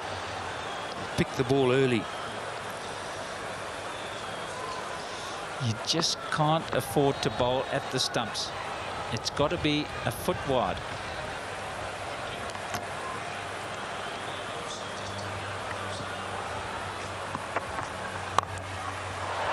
That's much better. This is a bit more luck involved in this one. He's spliced it over, but it's still gone for 4. It's such a short boundary. That's unlucky for the bowler. He's decided he's going to go after them, Ponting. There's no holding back here. Yeah, he sliced it. There was enough on the ball and bounced away on the hard ground. But again, you see, he just drops his head away on the drive through the offside. And fortune favours the brave. Well, just to give you an indication, Patrick, 40 runs of the 50 came on the onside, just 10 on the offside. It just shows you the sort of line that you've got to bowl to Ponting.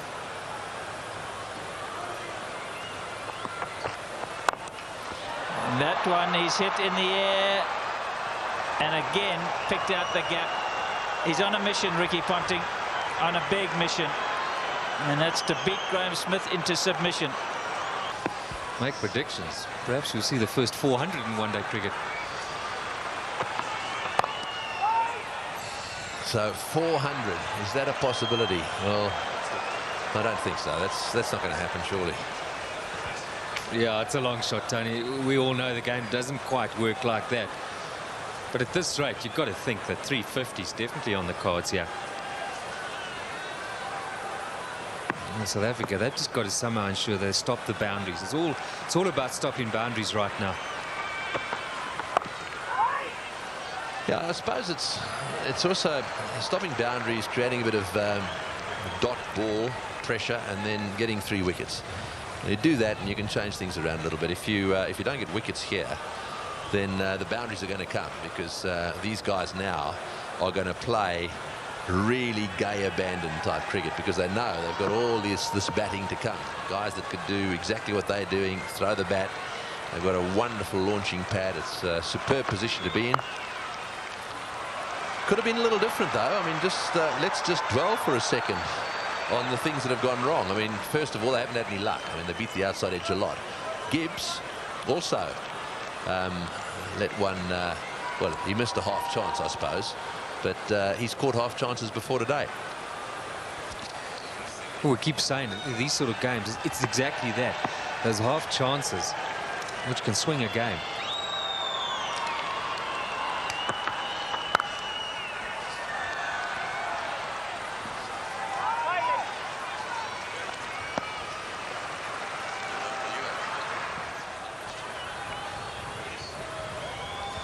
Adam Gilchrist would have been gone, and of course confidence would have gone through the roof. So very fine line in terms of the position they find themselves in now and what could have been the case.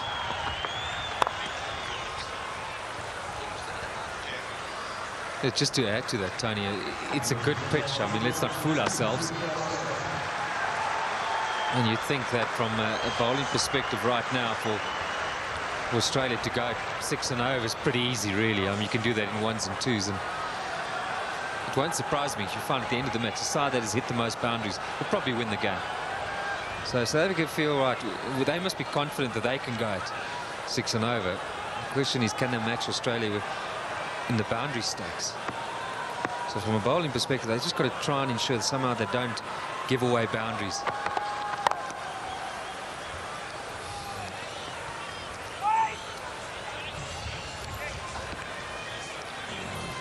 So that's the end of the over. It's 201 for 1.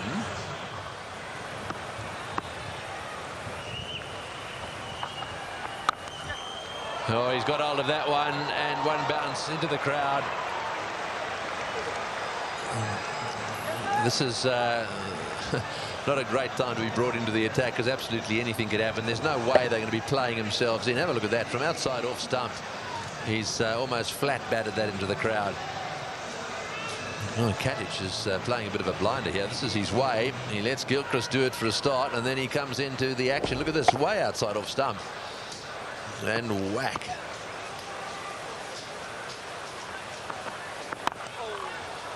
Going on that onside again. He seems to be pretty happy working it away on the onside. Well, just from our commentary position, that mid-wicket boundary for Katic, particularly him being a left-hander, is probably the shortest boundary right now on this field. And he's making his intentions very, very clear. If he's got a bit of width and the length is right, he's going to take you on exactly in this area.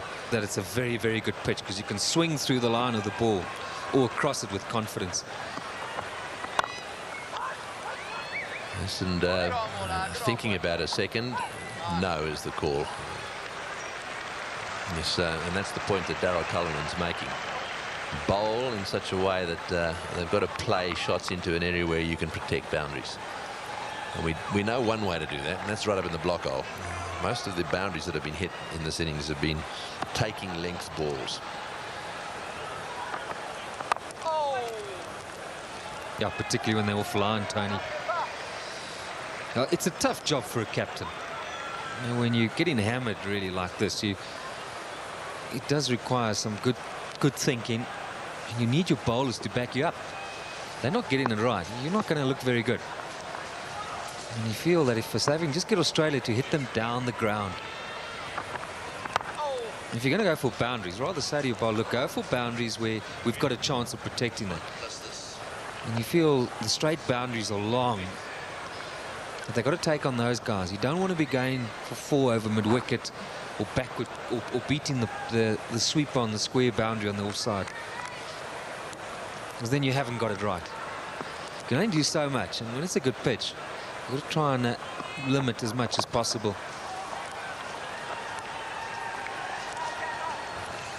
Sweeper coming into play there. That's the end of the over.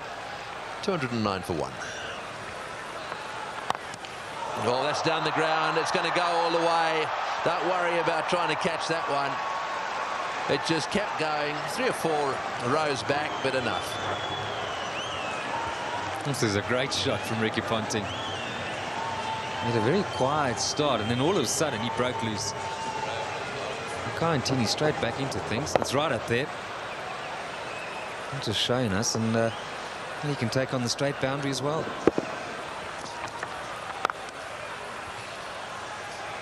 Yes, Ricky Ponting's got every shot in the book, and one of the problems with him is that short ball is not the sort of thing that's going to keep him quiet, because he's likely to hook the short ball into the scoreboard here. He plays that shot as well as anyone in world cricket. This is the straight drive as well, so he's got all sorts of options. Nice feeling, wouldn't it? Captain of this outfit with the scoreboard on 216 for 1. And Ponting's on 76 or 52 deliveries. Incredible. Katic is in the air. This is good. This is out. Yes, caught it third man. Actually, pretty well played by Katic. He obviously intended to get it down to third man. He hit it right off the middle of the bat, and it's gone straight to Telemarcus. You might have thought for a moment that he was looking to get it a bit finer. Played it too well in the end. The extra pace and bounce from Makayantini. Can this give South Africa a chance to somehow subdue these Australian batsmen? A well-played innings from Katic. Australia now 216 for 2. The decision's been made by the Australian captain, I assume, to send in Hussey. This is the dismissal again. Straight to Telemarcus. And as after the wicket fell, posed the question, will it bring a bit of relief here to South Africa? Now, we've seen sides often in this sort of position throw it away with the bat, thinking at 216 for 2, 20 to go, we can tee off here. I'd be highly surprised if that's not what Ponting has suggested to him. Mind you, having said that, if you bowl him a half volley outside off stump, he's got to smash it, and he will. That's the way he plays. Well, I'm surprised. I mean, it's 20 overs. Surely Martin had to be the option. Or perhaps it's maybe some do the left-hander, right-hander combination.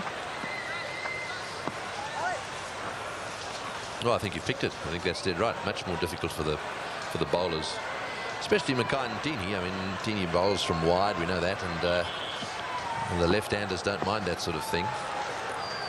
I know he's got a little closer just lately, but Ponting is having a go, and that's gone through the field as well. Boy, this is lightning. This outfield is unbelievable. Another one. Well, Ponting definitely has decided that almost everything's got to go.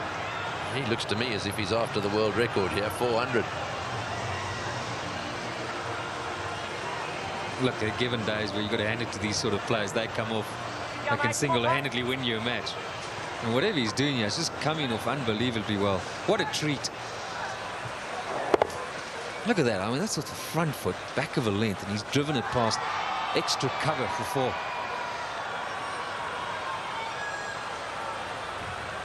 I'm sure they're sensing they're really seeing something special here today. Ponting's gone to 80. In no time, only 53 deliveries.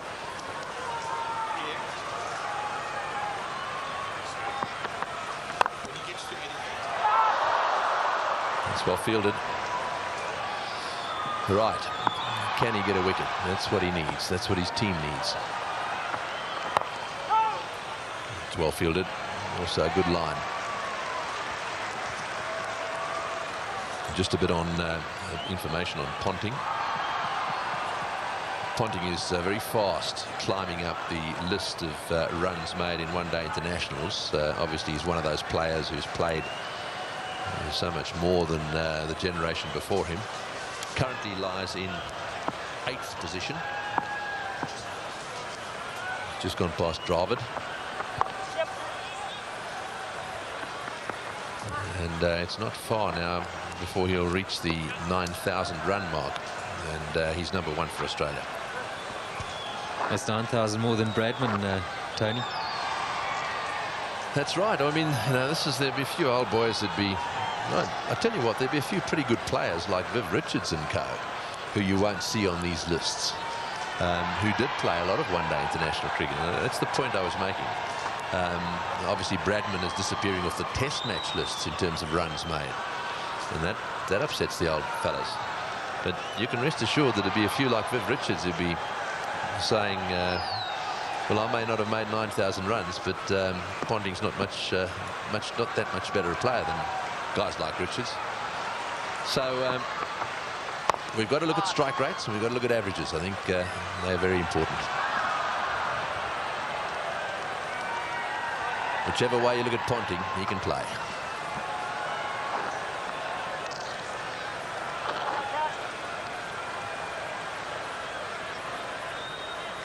Yeah, what has always amazed me about him, he's not the biggest of men, but he does hit it well.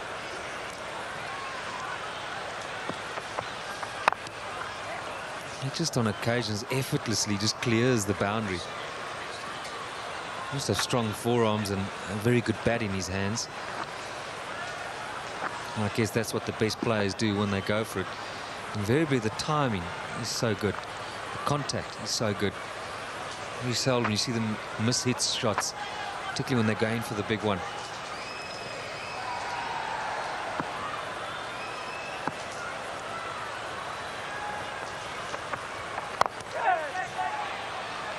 Nice form, and Scott through the field. There's another very good timer of ball down the other end in Hussey. He's only just arrived at the crease, and he really only lent on that one. Had the mid-off scampering away. No, it's so typical of all left-handers when they drive, and they just somehow look a lot better than when right-handers are driving.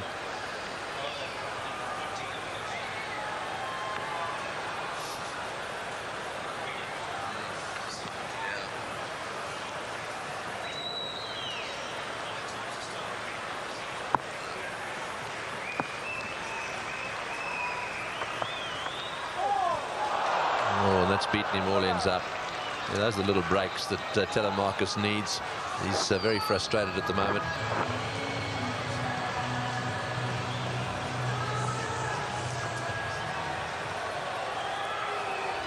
So Roger Telemarcus back into position on the boundary. And Tini continues. Ponting on strike. Didn't go where he wanted it to go, but that so often happens. And wants another one, but Hussey's not interested. It's not often that Hussey's not interested. He is lightning fast. But he settled there, and Ponting looked a little upset with him. He settled there for one. Ponting was looking for two and running to the danger end. Well, Ponting might have made it, but I think he quickly realized, I'm not going to get to the other end. I think it was a very, very good call.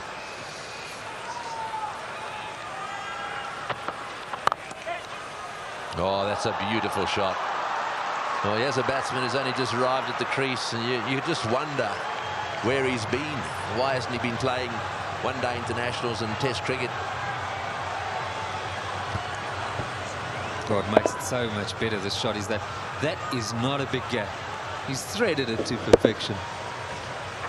It's got to, when you beat a gap like that, you've got to hit it very, very well. And the way he opened the blade, you've got to say he was looking for it.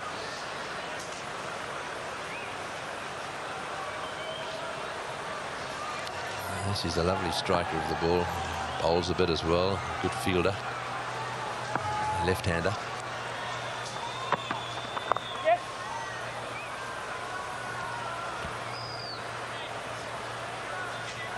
I see that's better there. That's a much better length. You'll be happy if they just get in you down there. Give away the one. You don't mind that. You can't expect them really to get too many dot balls here. South Africa on such a good pitch. It's just these boundaries. 29 fours now and 5 sixes. There's still 17 on overs to go. And Andrew Simons, he must be chomping at the bit to get himself in here today. And you better believe it. It's well fielded. Not easy when it's smashed back at you and you're following through.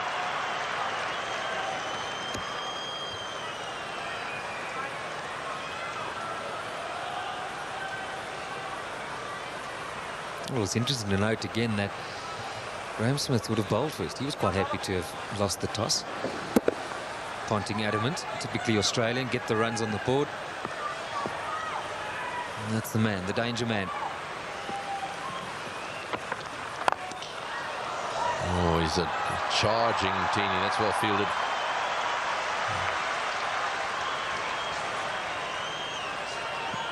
Yeah, the captain there doing his stuff.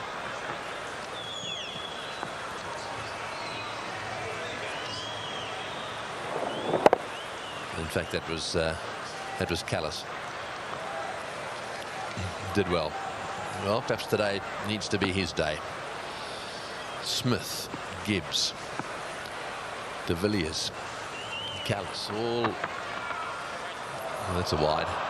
Is they're all capable of doing special things with the bat, and if ever they're going to want to do it, it's going to have to be here today. The other thing that they may want to keep a very, very close eye on, because this place does tend to produce those thunder showers in the afternoon. That may be just a little opportunity, a little window of opportunity for. These are some of these big shots from Ponting.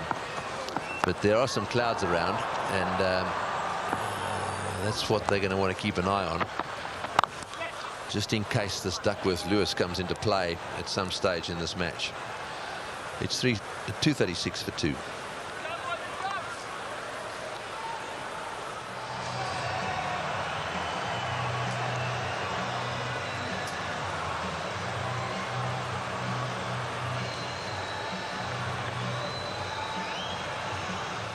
Yeah, Ponting 83 now, 59 balls.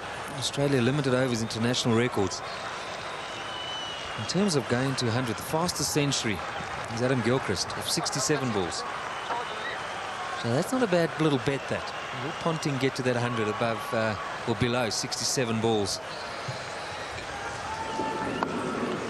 Just doing some quick maths here. That's now 59 balls, so that's 8 balls. He's got to get 17 runs. Very good. Obviously had a good maths teacher. Plays and misses. Hussey on strike at the moment. I was just saying that how long it had taken him to get into the big time. He's over 30 years of age. And I mean, we've only just heard of him last year or so. That's a big question for me. How can you miss this sort of talent? Well, he must have had to deal with the likes, compete against the likes of the Wars in the middle order. Martin got an early run in, favoured before him, a similar age. But I think it does prove the big point, the way that he's fitted into international cricket. And his interview earlier, he just said that he asked the question himself, and he said, well, it's probably all that experience that he's learned playing first-class cricket. I think when you make it, you shouldn't look back. There's no dropping a bloke, and he isn't quite ready to bring him back. You actually set him back 2-3 years. When you back him, you've got to back him all the way, and even better when he's vastly experienced. Coming back for the second, and that's good running.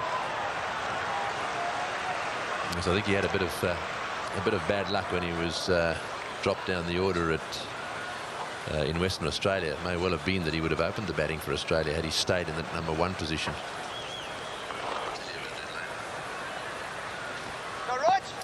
Right, well, it's 238 for 2. The run rate there is through the roof. It's over 7 and over. And there are a few clouds, storm clouds gathering around the ground.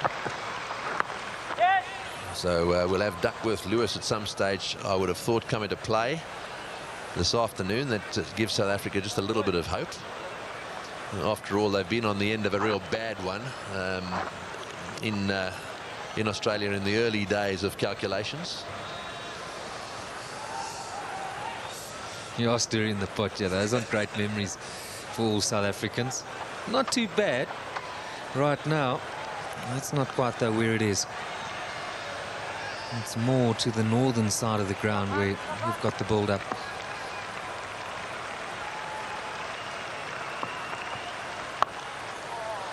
All the way along the ground. So just a little bit of a slowdown has occurred here. That's the end of the over. It's 240 for 2. Thanks, Tony. Yeah, it's certainly a very, very tough call this for South Africa. 240 for 2, still 16 overs remaining. 6-0 from here, and they'll go more than that. We'll get them to 336. Ponting on 84. Wide and full. Dragged on the onside. 4-2. Good running. It's one of the features of Michael Hussey's play. He is an outstanding cricketer, we know that. His running between the wickets is so good. And there's no doubt he can hit the boundaries. But, gee, Barry, he's going to be looking to run the South Africans off their feet as well. He was coming back to the danger end. I don't know about run them off their feet. The boundaries is what has really done. He socked it to them. 2 for Hussey, 9 for Ponting already. 29 fours, 5 sixes in this innings already. And we've only had 34 overs. That's more than a boundary per over. Jacques Kallis has still got quite a bit of work to do in this game. He's going at almost 10 and over so far, and he's 3 overs and 1 ball. Straight back past the bowler. 2 men back, though.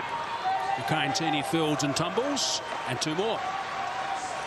It's a better bowling from Kallis, though. He's much wider on the offside because Ponting takes the ball from off stump and he hits it over at the short boundary. And he's already hit Kallis for a couple of sixes. There's Mukayantini just tidying up. But he's looking for that short boundary on the leg side. So Kallis has got to hold his nerve, bowl the right line. Bang! Goodness me, that is huge. That has gone out of the ground. Maybe on the lunch table in that block of flats. Well, I said he was searching for the boundary. What he's searching for is the block of flats beyond it. That's a monster. Just misses that. And probably hit it over that. Yeah, Kallis, you see there, strays onto the stumps, and that's where you cannot bowl with a short boundary to Ricky Ponting. Another 6. Round the wicket, Jacques. Round the wicket. 250,000 rand on offer from Standard Bank if one of the players hits that banner. Do you remember a couple of years ago, Adam Gilchrist with a gold bar? I do. Missed it by a fraction. Off the bowling of Neil McKenzie, in fact. They'll need to fetch another ball. And I tell you what, if he keeps batting like that, they might as well get a couple of spares as well. 9 fours, 5 sixes for Ricky Ponting. In one-day internationals. Just to put there's the aggro that we saw earlier between Johan van der Vaart and also Ricky Ponting. And ever since that moment, Ricky Ponting has been very aggressive. Onto the stumps and out the park it goes. Might as well keep all of those fellas. Keep the briefcase out there. Just to put this innings in perspective, this total at the moment, in the World Cup final, after 35 overs, Australia were 216 for 2 wickets. We're 2 balls shy now at 35 overs. Already, they're 251 for 2. They went on to get 359 for 2 in that game. They're a long way ahead now than they were in the World Cup final. It's been a blitzkrieg, hasn't it? Just no answer from the South Africans. In fact, Barry, after 40 overs, they were 250 for 2.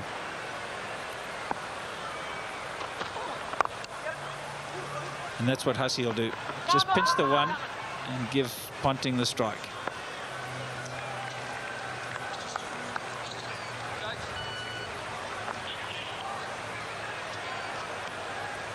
%61% of these runs have been scored in boundaries. 29 fours and 6 sixes. And there's confirmation of Ponting going past 9,000. The focus right now is Ponting on 95, 64 balls. Can he beat Gilchrist 67? Just the one. He's wasted that one, Barry. But 13 runs off the over. 253 for 2.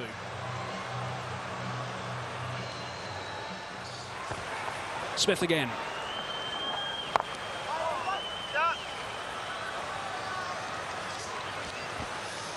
Yeah, a lot of people will be a little bit worried with the Graham Smith coming in. At least he's at the end now, the golf course end, where they've got, if they're going to hit the leg side with the turn, it's a much longer boundary for the right-handed Ponting. For the left-handed Hussey, he has to hit against the spin, but he will search for it. They're too smart as a batting pair, and that's what you need, to not know that boundaries are still important for somebody like Mike Hussey, who's playing the support role.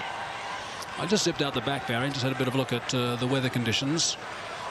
Comes from the Corlett Drive in the rain, and there's quite a bit of blue sky. Looks like the rain that we did see, the bad clouds over the last hour or so, looks like they might have missed us. I'm not saying there won't be more coming back later, but about 10 minutes ago it wasn't too bad. That's generally where the bad weather comes from, and it looks okay at this stage. So that's good news. For who? For cricket lovers. Short, worked away, protection down there. McCain-Teeney's been doing a lot of fielding today.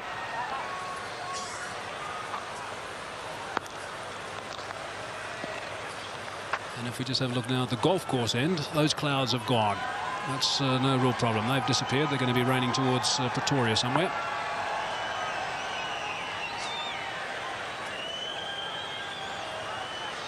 Anything on the stumps here, he'd be looking for the leg side. Mike Hussey. Beaten by pace. Lack of it.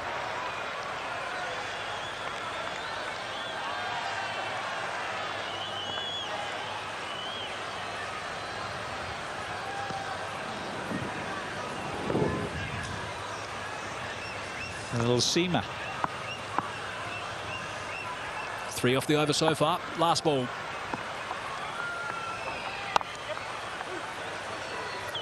Now the 5th bowler is going to be a juggling act between Smith, Callis and also Kemp. They've bowled 8 overs between the 5th at this stage.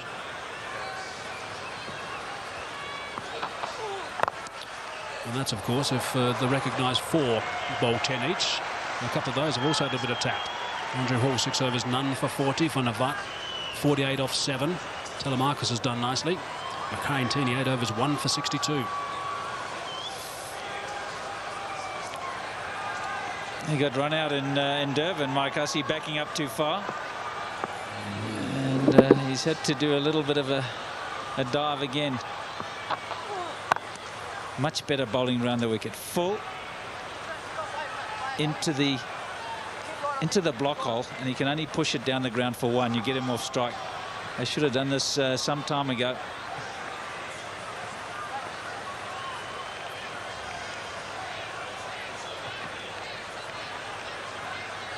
So Ponting 70 balls now, 99 not out. It's been a remarkable innings. He hasn't gone past Adam Gilchrist's 67 for 100 in one-day internationals. Won't bother him too much, I'm sure. Although Gilchrist might have been a little bit concerned about 15 minutes ago. Callis again. Advancing. Callis saw him coming, and that is a great shot. That is a very good shot indeed. Saw him coming, dropped it short, he backed away, gave himself width, and slapped it for 4. That's a sign of a really good player, in touch with his game. Down the wicket, Callis saw him coming, and he's still able to get it away square of the wicket to the short boundary. They've managed to get a boundary every over. It's putting so much pressure on the bowlers. Down the track this time and into the crowd. That is a great shot from Mike Hussey. How do you stop this freight train? 34s, 7 6s. Amazing.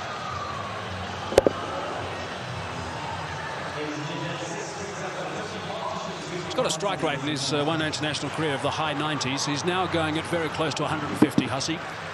28 rather, off 19 balls. Ponting's at 141.4 his strike rate in this innings as well. Short this time, and again it's been dispatched easily for 4. Lovely control from Hussey. I'm just wondering, just projecting the game ahead. Beautiful batting. 4-6-4. No answer. What's South Africa going to have to do when they come out? I mean, they're going to have to review their batting order. They cannot afford to have a Dippenaar type innings. I mean, it'll only get them at best to 270, and it's going to be much more than that. So they're going to have to revise their batting order, South Africa. Have to think about it right now. Full toss. Just the one this time. And Callis will be happy that over's finished. 16 from it, 274 for 2.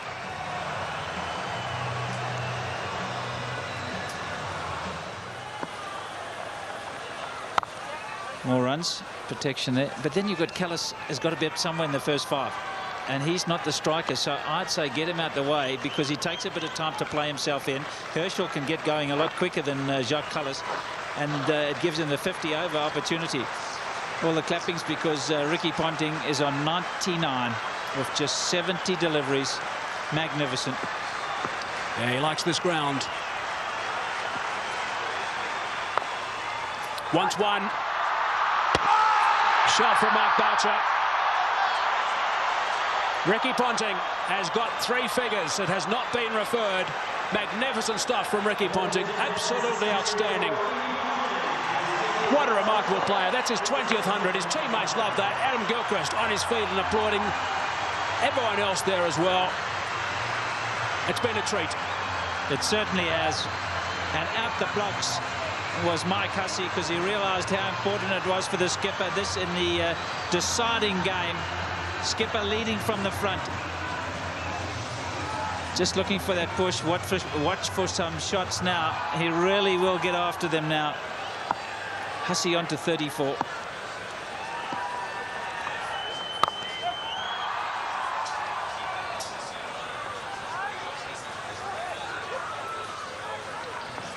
Look to him using his feet now, Ricky Ponting. Partnership now of 61 off 42 balls. Just a little single to pick up 3 figures for the 20th time. Brilliant stuff. Short and wide and gets the treatment.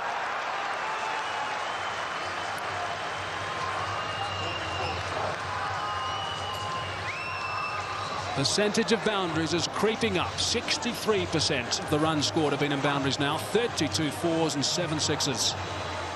They've been blitzed. They've been blitzed.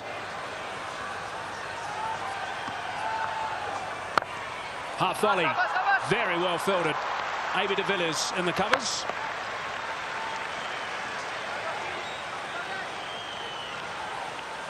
Or maybe in the shooting gallery. That's beautifully played. Just a little bit of width. Strong man, Ricky Ponting. Very strong forearms. And down the track. That hurt.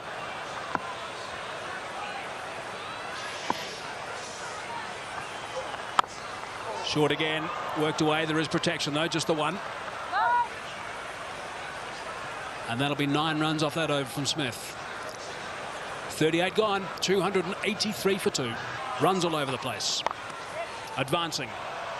And 4 more. Goodness me, that's a boundary off the first ball of the over.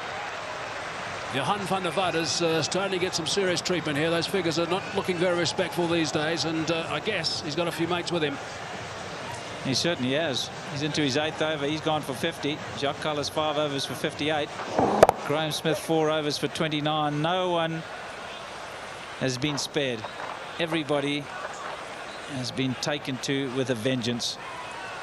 I guess Roger Telemarcus can be reasonably pleased at this stage. 7 overs, 1 for 36, but he'll be concerned about those 3 overs to come.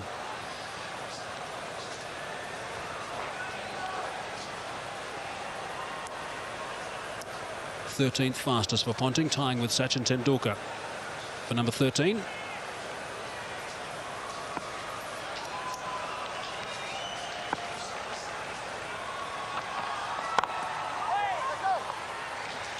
No, it's a smart move. Boucher's come up to the stumps. One of Hussey's biggest assets is his ability to charge down the wicket and hit a boundary. And Mark Boucher, at least by standing up to the stumps, is a possibility of a stumping. I don't know if it'll stop Hussey, but it'll make him think twice about it.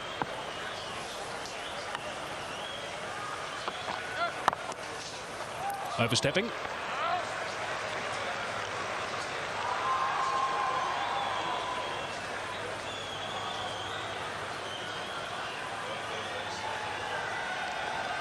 Another man who's going to need to get in the order, the batting order pretty quickly, AB de Villiers. Nothing to lose. They've got to just go for it from ball 1 when South Africa bat.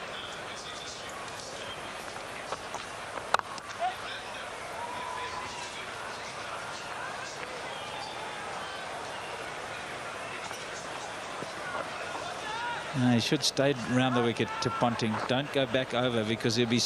Van der Vat is a straight wicket-to-wicket bowler, and that's the kind of delivery that Ponting likes. He smashes it over mid-wicket. I think Boucher's telling him, it's been relayed the message. This is Smith telling Van der Vat to go around the wicket. He must go around the wicket. No. There's plenty of policemen out there directing the traffic. I don't like this over the wicket. He'll be searching for mid-wicket, either into it or over it.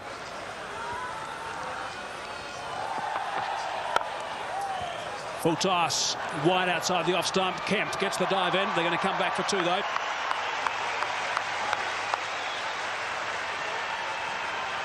Well, that's a bonus, because he's bowling very wide of the off stump.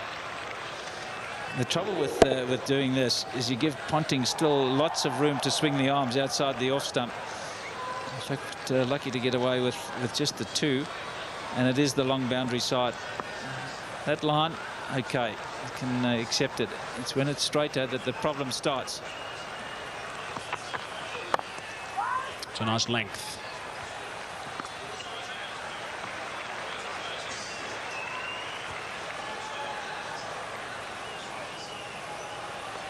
I suppose one of the things, Barry, you've got to look for in this sort of situation is if their heads are dropping. I'm sure they're not. South Africa are a very determined side, but they have been chasing leather all over the place. And there's more to come, I'm afraid. Simons, Clark. It's not a good scenario.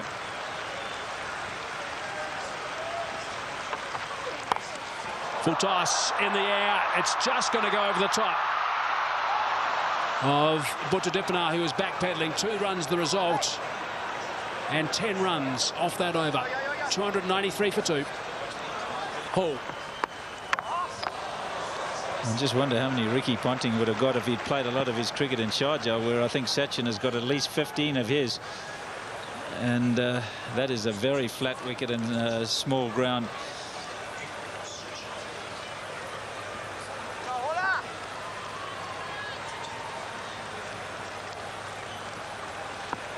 To bowl those little cutters, but I'm not sure that the sun's been out for a couple of hours now. Might have dried out just a little bit. Won't be cutting as much. Loves driving through that region, through extra cover, and he's got himself 4. He rarely misses out, and that sort of opportunity, Mike Hussey. Just eases it through, doesn't he? I think the beauty about Mike Hussey is the ability to get his weight to go into the shot. Watch how he leans right forward into the shot, head right over the ball, and that's why he hits it through the offside so well. Look at that, leaning right through. Make sure the weight goes into the shot. 45 now off 30 balls for Hussey. Kepler Wessels, who was his coach at Northants. He was telling me that he's pretty much like a golfer, Barry. Spends hours and hours hitting balls in the nets, as golfers do at the driving range.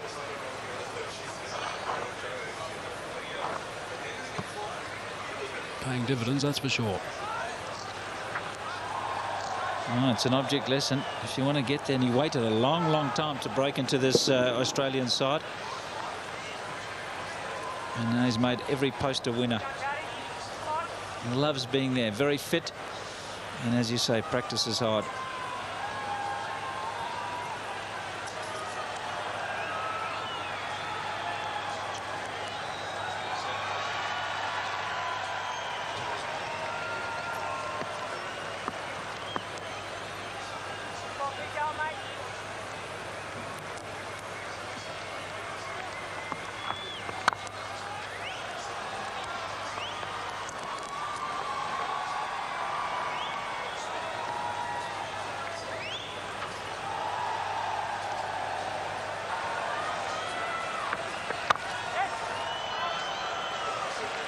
.300 up now.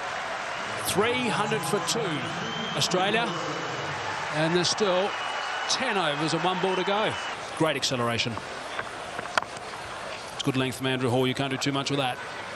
Just the 1. But still 8 runs off the over. 301 for 2. 50 runs ahead, Barry, from that World Cup final. 250 for 2, though. We're after 40. And this partnership has been 85 and 59 balls. Just inside the wide indicator. And that's not a bad line to bowl.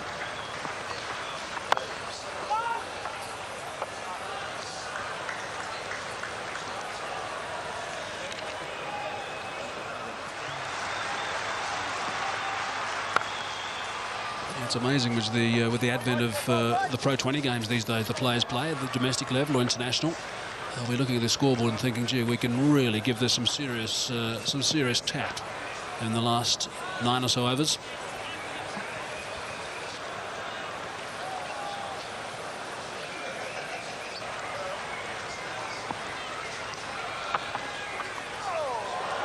Now that's gone away for 4.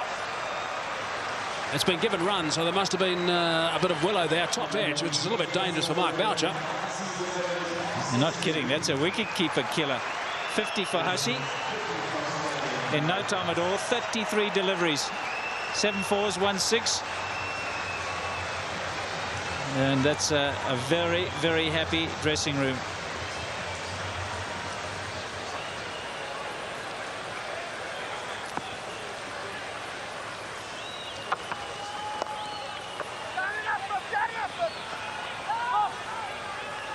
It's a really good lesson, Michael Hussey, I think, for anyone who's watching him bat.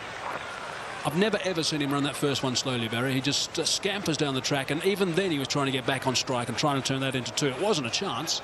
Obviously Ricky Ponting would be quite tired, but he was just screaming down, touching down the other end and trying to get back pretty much the same way Jonty Rhodes used to. Yeah, very busy cricketer. Brings energy to the side. That's going to be called a wide. It is. Ponting knows that he's going to be bowling that line. Ricky Ponting knows that he's going to bowl that line. He really does, because he's starting to move across. Watch the footwork of Ponting, because he knows Telemarcus is searching for that off stump. That's why I prefer him to go round the wicket and bowl it into the block hole, because if you tend to go a little bit wider, that's what happens. You get wided by the umpire. Cries of catch it. but no one there.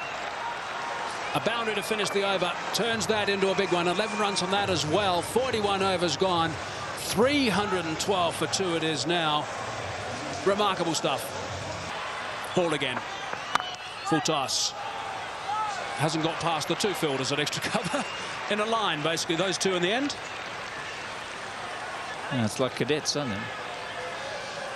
Come to attention standing together. He wants 2. He's going to get 2 more than 2. Picks the gap so beautifully, Michael Hussey. That's why he's going along at such a rate. 100 they put on in 66 deliveries. 11 overs for 100 partnership. Absolutely amazing. I suppose the question they'll be asking in the Australian dressing room, can Hussey get 100? I suppose another question they'll be asking in Australia is why hasn't this guy played for the last 7 or 8 years? Just goes to show how strong that batting order was for Australia. Straight to the man at mid-wicket, direct hit will find him wanting it. Gets the big swallow dive in, and no disturbing the timber. Safe. I think he might have a bit of a roasty when he gets up. Dived on the hard part of the pitch.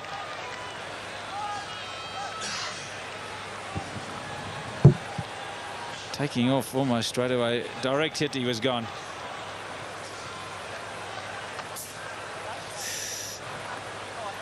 Oh, well, he might have done the Herschel. Was the bat in the air or not? Perhaps just home. He's so quick.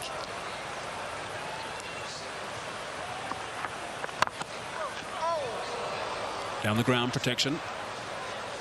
Just 1 this time.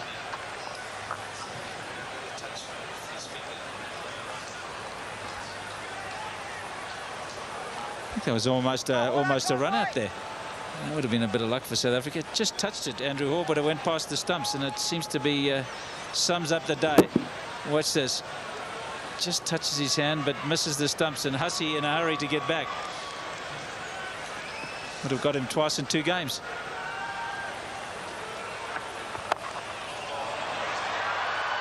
Six. Callis thought he was in the game at one stage. Not to be. He would have been if he'd been 20 rows back. No catch by the spectators, and just another 6, the 8th in this innings. 63 now for Mike Hussey off just 38 balls, 8 4s and 2 6s, and the full toss was just dispatched.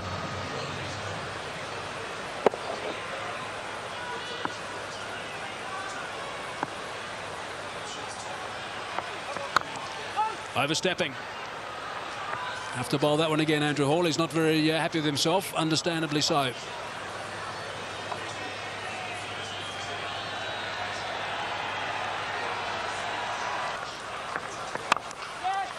Whipped away leg side. Dippenar again. Safely home. Good running. Very good running. 13 runs coming from it. 326 for 2.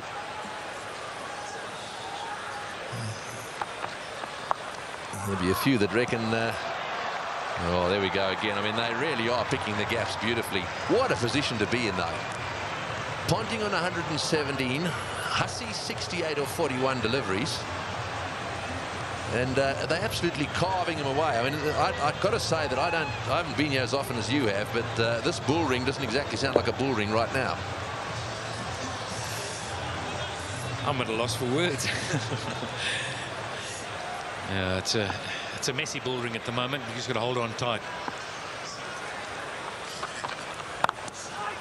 I think what you've got to do as a side now, you've just got to take as much as you can out of the next couple of overs left. Make sure you keep your dignity and make sure you do your basics right.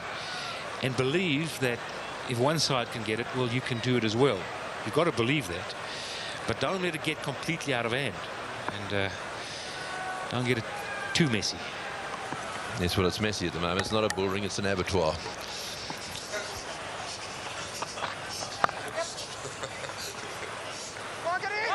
Well, hang on a second, Greggy. You know, with all your cricket knowledge and experience, you would think you'd say, well, I won't make a call just yet until both sides have had a knock. I've seen Herschel Gibbs play as well. Oh, yes, look, I've got no doubts about that. I'm just making a comment on what's happening in the crowd. I mean, there we are. This tells a story. There are no flags flying here. And, I mean, look at that face. You're dead right. There's a batting lineup in the South African side that if it clicks straight down the ground, I get a single there, thinking about 2. Yes, if it clicks, and it's going to have to take more than 1 this time round. I mean, basically, we've got great players like Callis, no doubt about him. Kemp is a big hitter. It's time that he came in and did something spectacular towards the end of the innings. But, I mean, for me, it's Smith, it's Gibbs, it's Callis, and it's de Villiers. And if all 4 of them fire, then who knows?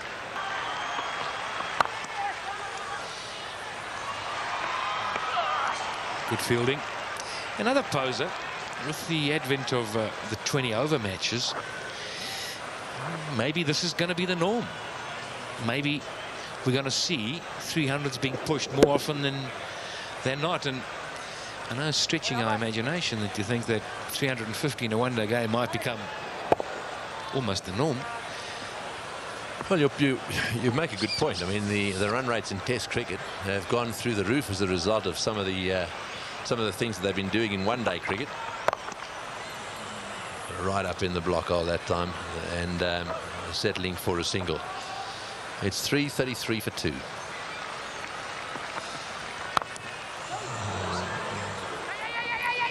Yes, just for a second, dwelling on that economy situation, the economy rate. Who has been the meanest of the bowlers in the South African lineup? Well, Telemarcus. He's conceded 5.8 and over, and the most expensive has been Callis, 11.5 and over. Oh, he's hit that one, and it's gone as flat as a tack for 6. Well, Ricky Ponting is certainly enjoying himself out there. I mean, 2 down they were in this series. This is a different looking side totally. Lots of intensity from Ricky Ponting, even though he's in a wonderful position. You just sense he's looking at bigger things here. He wants to button this down and make a huge statement.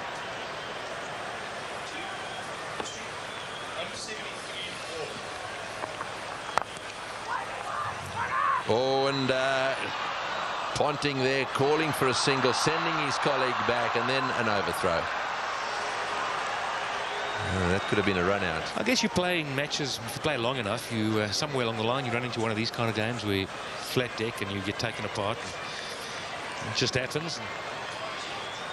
It's sad sometimes it happens in crucial games, but as a team you're on a process always. You like to think you're on an upward process, and you take something out of it. Players that have played will remember it. I'll remember it, right? Well, it tends to fade a little bit more in your memory if you bat pretty well and get close. That's right. If you win, it'll go down in history. You'll never forget it. Down it goes to mid-on again. In comes the throw, and back for the second.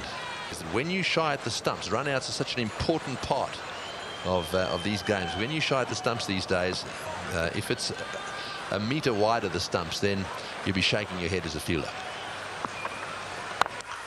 Oh, that's 6. That's straight. That's going straight over the top of the side screen. Oh, that's a great box down there, but they were scattering all over the place.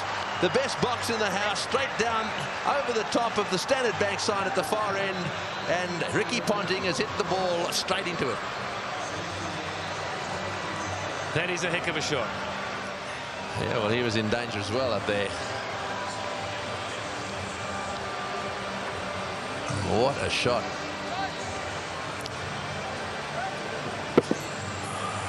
Well, he's heaved that one down the ground. Now let's just see if we can pick this ball coming down over the top of the screen. Here it comes. And there they go. Look out. Issue helmets around here.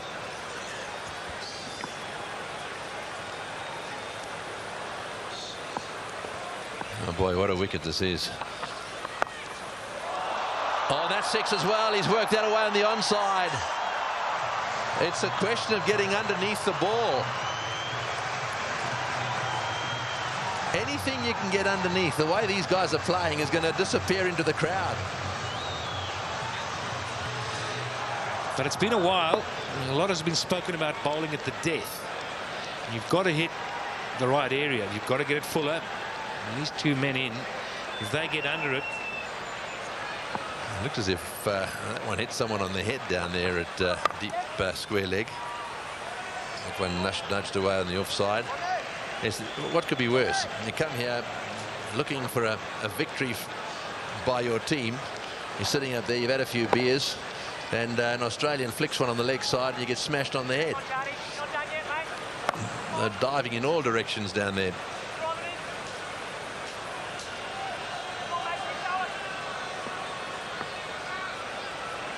Yes, there's one guy there that took a while to get up. That's him there.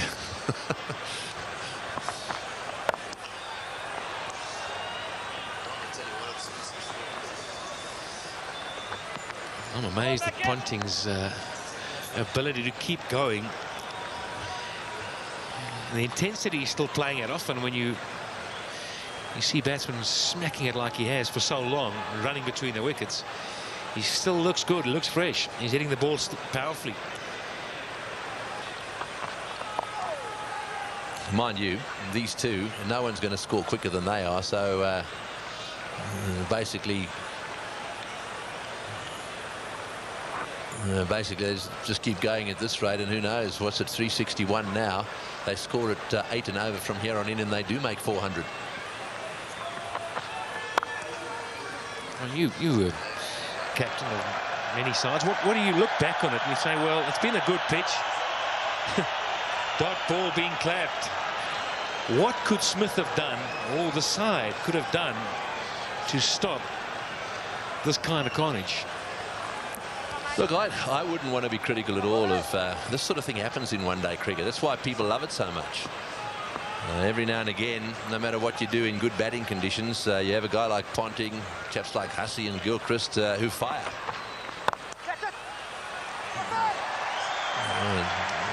Cheer for the fielding. It's 362 for 2, and the only thing you can really do is get it.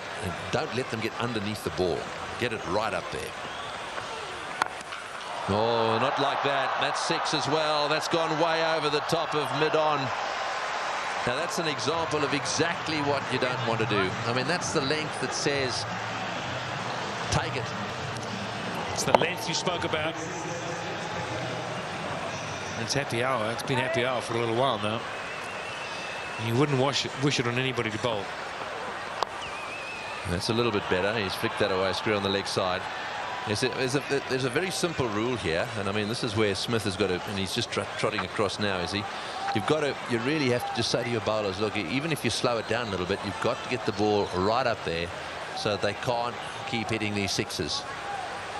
And this is an example. There it is, pitched is just right for Ponting to get underneath it.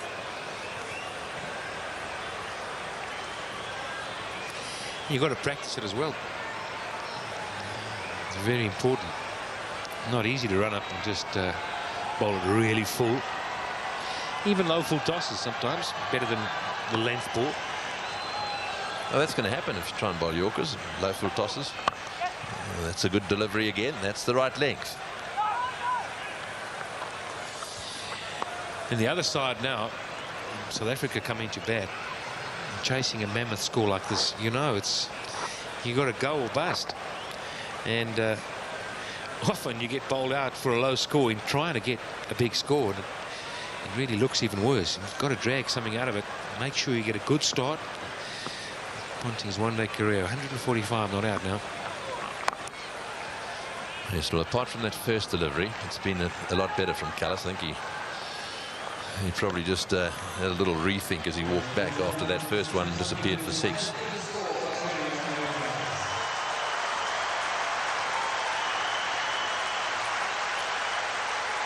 So the highest score by Ricky Ponting. That's why the cheers are.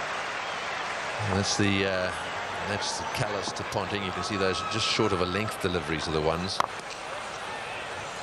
At least if you're up there, they've got to go along the ground. You've got a chance of restricting boundaries. So they are 372 for 2. those deliveries at the 8-yard mark are the ones he can get underneath. The ones around his toes there, around the popping crease, or the ones that we call Yorkers or block hole balls, difficult to get away. Certainly won't get them away for 6.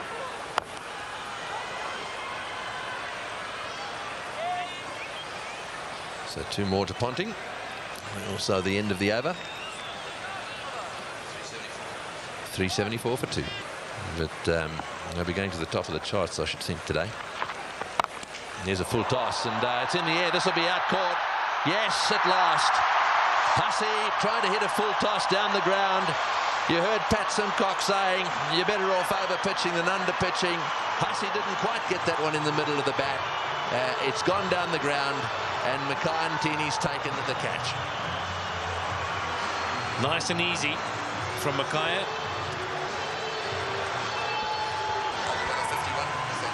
51 balls. Just have a look at that. 81 runs at a strike rate of 158. Well, you got to go a long way to beat that. 374 for 3 now.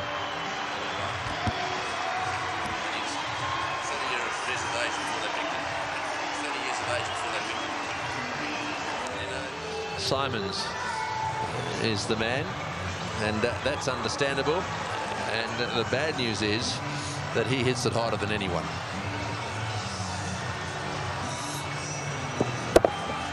Zai's there. He sliced it, didn't middle it, and straight down Mackay-Ntini's throat. Good catch.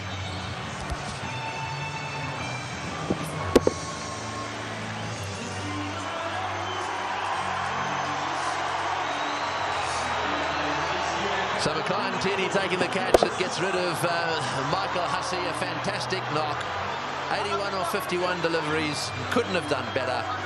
And the man striding out of the centre now is probably the hardest striker of a cricket ball in world cricket. Well, there probably 1 or 2 around him. Kemp, I think, is another that when on his days hits it just as hard. Perhaps Andrew Flintoff. But the man in your picture now, Andrew Simons, has got an awesome reputation. Speak to anyone anywhere around the world, especially bowlers, and they reckon he hits it as hard as anyone.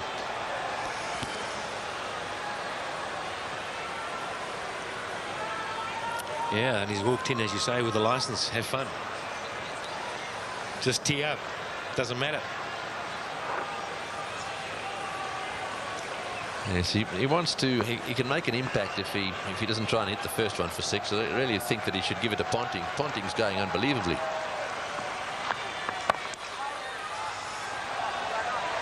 That's good bowling. Good experienced bowling. Now running between the balls to try and get the time in.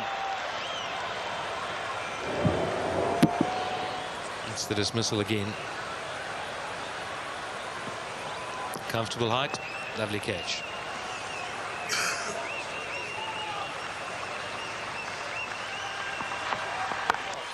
Well, it's a full toss. It's going over the top. Will it go the whole way? Yes, it is, all the way.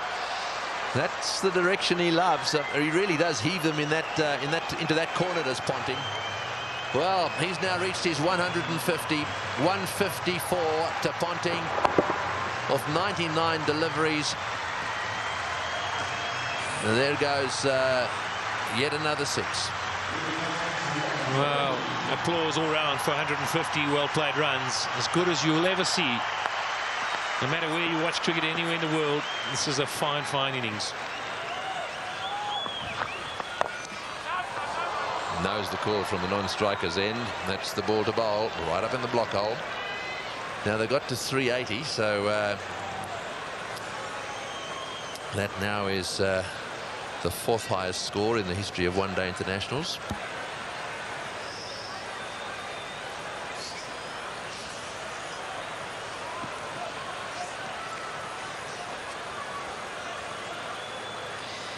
And he's behind the over rate now, the captain.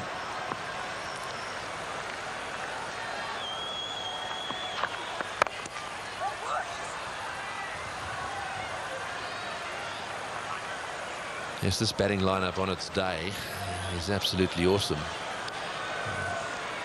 We saw the Australians lose a few quick wickets in the match in Durban, and that, of course, makes a huge difference. Ponting there on 155, undefeated.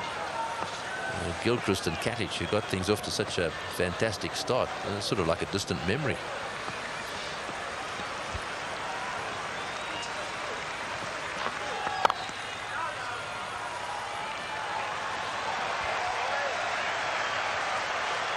It's 381 for 3. Right, so Ponting on 155. Flays that one through the offside again. No ball called as well. So he's going to have to re-bowl that, and Ponting goes to 159. Well, you've got to get the basics right now. And it's never easy when you've been under pressure, but again, bit of width, no ball. And when somebody's in the form he's in, you've got to hold on tight. Roger Telemarcus has been given the dubious task of bowling at this time. You wouldn't wish it on anybody. No, you did right. It's this can't be a good feeling for Graham Smith and any of his players out there. They all know what's happened. I mean, you can't hide behind these things. They've just got to do the level best now to restrict the Aussies the best they can for the next 3 overs, and then hope that the batsmen can do what the Aussies have done.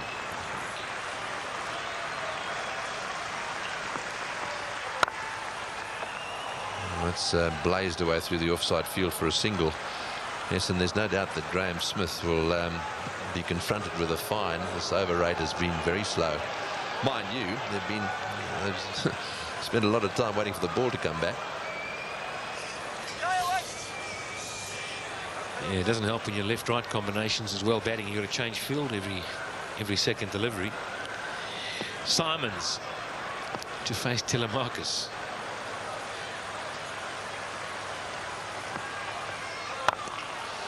There you go, another no ball. Well, Simons is not going to waste any time, so a no ball 4. In fact, this over so far 2 no ball 4s. So it doesn't look as if Simons is going to give one to Ponting. He's going to take it on himself. Just giving it a little bit of room and smashing it down the ground for 4.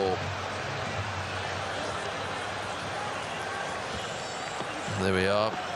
You've got to get back. You've got to have a decent portion of your foot behind that line, otherwise it's going to happen from time to time.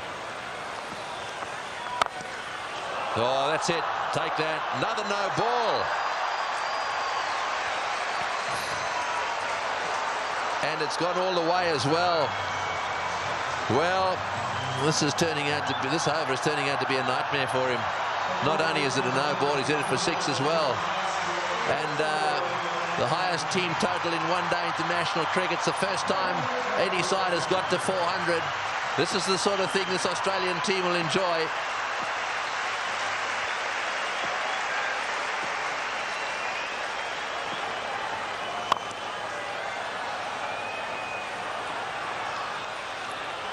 Come back for 2. Yeah, who would have thought you'd ever get to a one-day game and see 400 scored? All set up by Ricky Ponting and, well, Adam Gilchrist up front as well.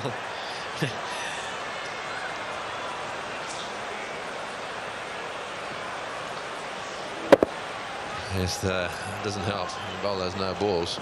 So it's got a long way to go in this over yet. This could be quite an expensive over.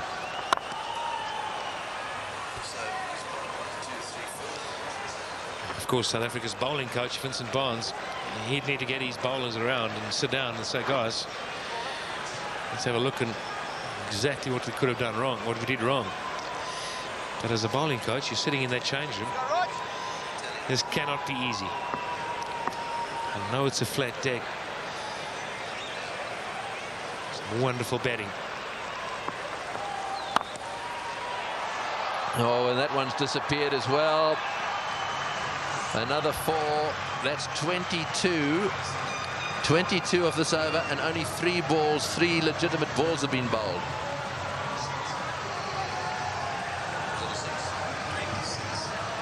So, well, how many in this over already?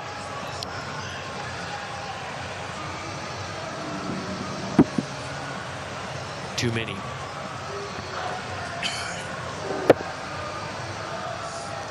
The records are tumbling here. So back in now. Oh, he's hit that way over the top as well. And he's got him. No, he's got him. That's a great catch. That's a wonderful catch by dekhe. Well, this is as good a catch as you see in circumstances like this. He had the rope right at his heels. It was as flat as a tack. The ball would have gone at least 5 meters over the boundary. And it has been brilliantly caught and brings to the end what is one of the most brilliant knocks ever seen here, I feel certain. But dekhe had to judge it well. He'll stay just inside the rope. But Ricky Ponting leaves the stadium. The Wanderers Bullring have played an innings that will be remembered by everyone here for many a year. A standing ovation. Well played, Ricky Ponting. 407 for 4.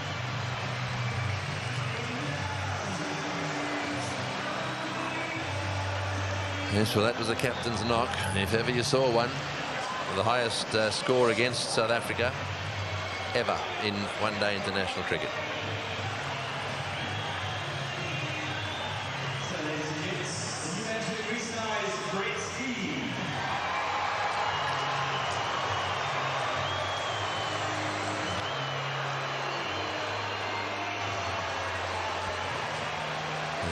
So Brett Lee coming out, see if he can brute force a few.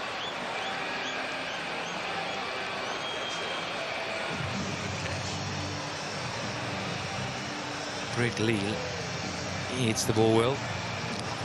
Have a quick look at the pitch himself. Get a bowl in a little while.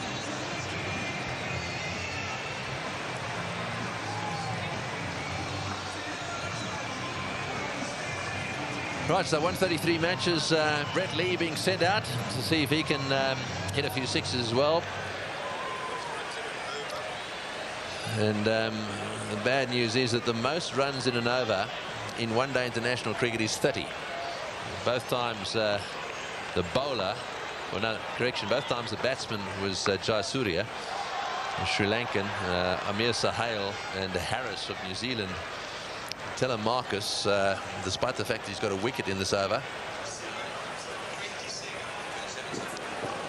he's gone for 27 so far in this over. This is the dismissal again. This is the catch. Just watch this. This is fantastic.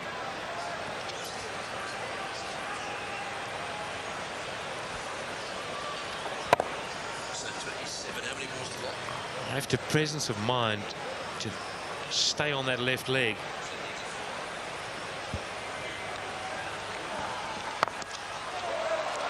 Well, that's gone down the ground. One bounce, only a single. That makes it 28 off the over. 409 for 4.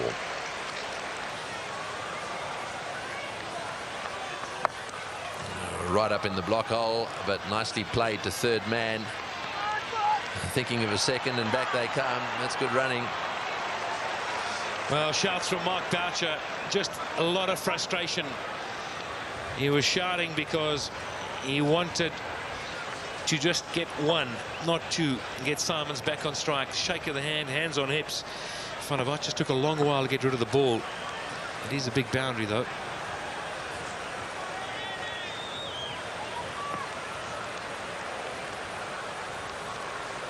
.411. We're in the 49th over. Blasts it down the ground. And just a single that time. Well done. Nice throw right at the stumps, nice and low. De Villiers, the fieldsman down there. A lot depends on him. The crowd behind him just needs something to cheer about.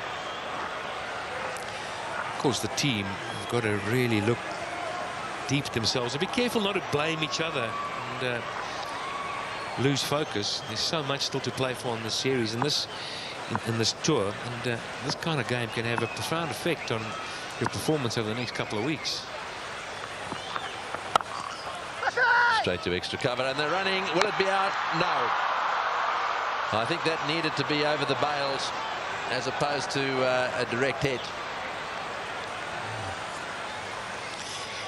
He had all the time, Graham Smith. It was a slow first start, and the throw was just too low.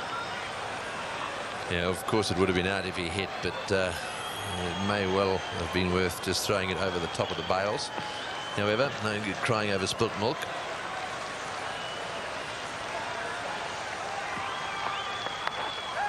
Oh, that's an inside edge along the ground for 4. Well, when it goes wrong, it really goes wrong. I suppose the question here, Pat, is it worth considering a change to the South African batting lineup? You know, bear in mind what they've got to do here. There's no such thing as a draw. If you want to win this series, South Africa have got to win this match. Simple as that. And I just wonder whether it's worth considering a bit of a change to the lineup, experimenting with something. Oh, it's got to be. You got to make the play. You can't just walk in and knock it around and lose by 200. I think it's a wonderful opportunity for somebody to get in there and well, get close. If you don't get the score, get close. Really show what you're about. Get something positive out of it. I'm not saying they won't get the score. Either that, or you say to a guy like Buddha Dipanar, obviously out the window goes playing any form of anchor role, and this is an opportunity for you to show us from the word go what you can do with playing shots, and so go out there and smash it, because that's the only way they're going to win. So if you're watching this telecast, rest assured there's going to be some entertainment one way or the other. It's 420 for 4. Yeah, he's going to sleep, I'm afraid. He's hiding. 1 over to go.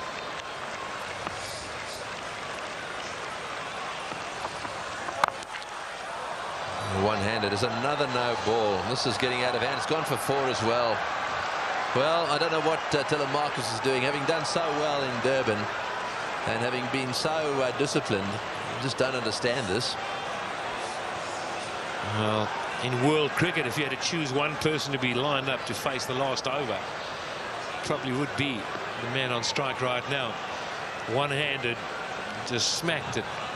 Yeah, that's the no ball, and then let go.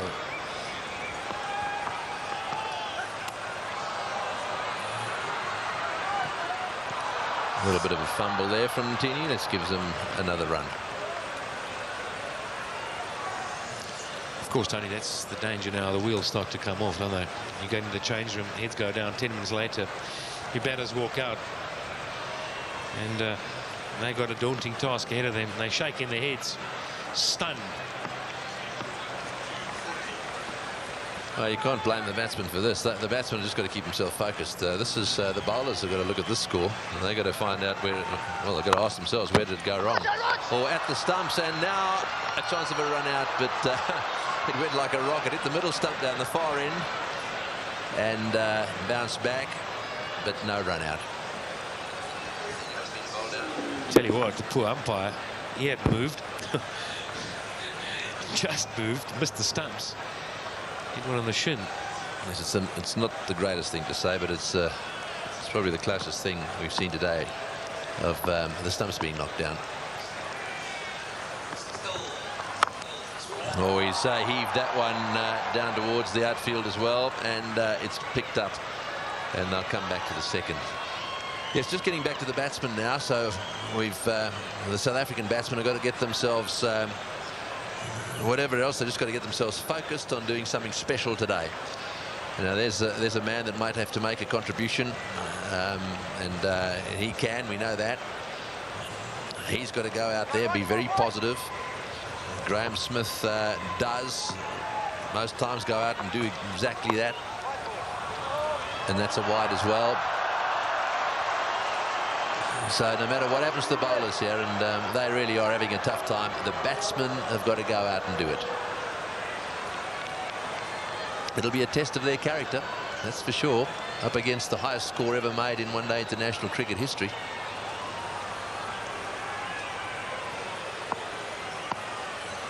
Would it be Gibbs today?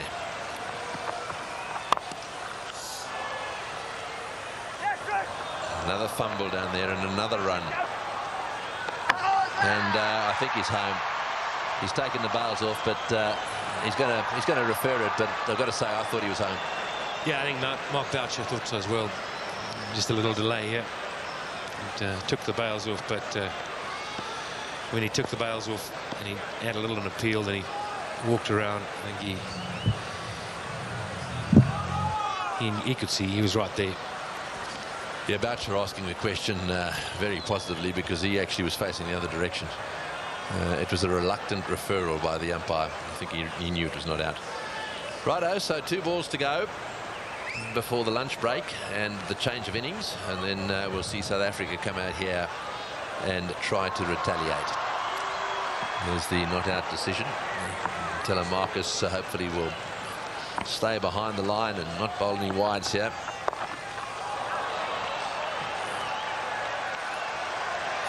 Now then, an apology there. That was a full pitch.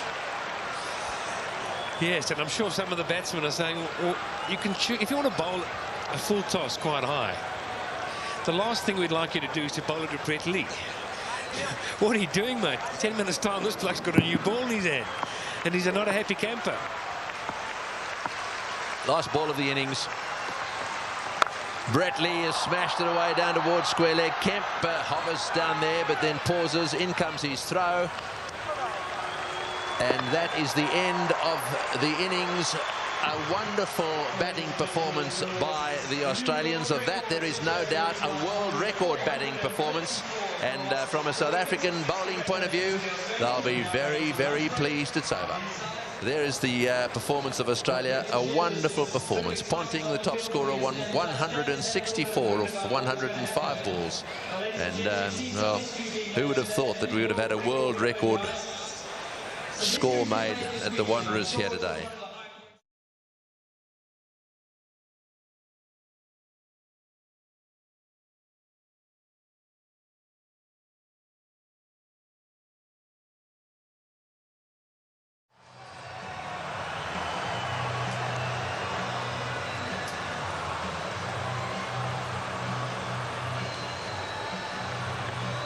South Africa need 435 to win from 300 balls. They've got to go at 8.7 runs to the over.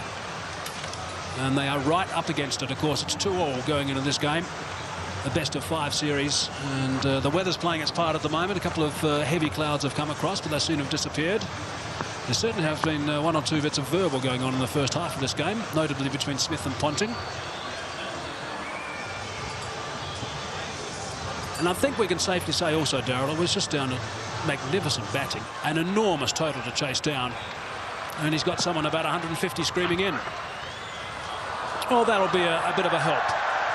Big roar from the crowd here, capacity crowd, 32,000 people. And South Africa open their account. Well, the nice thing about chasing a target like this is that, don't be surprised though, I think 1 or 2 South African batsmen will come off here today. The big question is for how much. Captain's away as well. So what's your call then? If they are going to change the order, 3's then got to be the option. Who do South Africa send in at 3? Well, I guess it's going to be Herschel Gibbs. Herschel Gibbs at 3. Then you got, I'm sure it's going to be the same order now.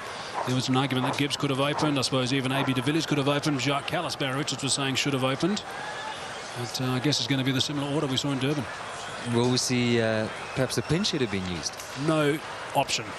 There has to be someone used at some stage. Has to be. Manageable totals. They don't change their order. When there's something over 250, 260, 270 mark, and here we are at 430. See, the thing about Sean Pollock, Darryl, we've seen it for years and years and years, and rarely has he let the country down. He'll always just snipe 1 or 2 only at the start, and that changes things dramatically.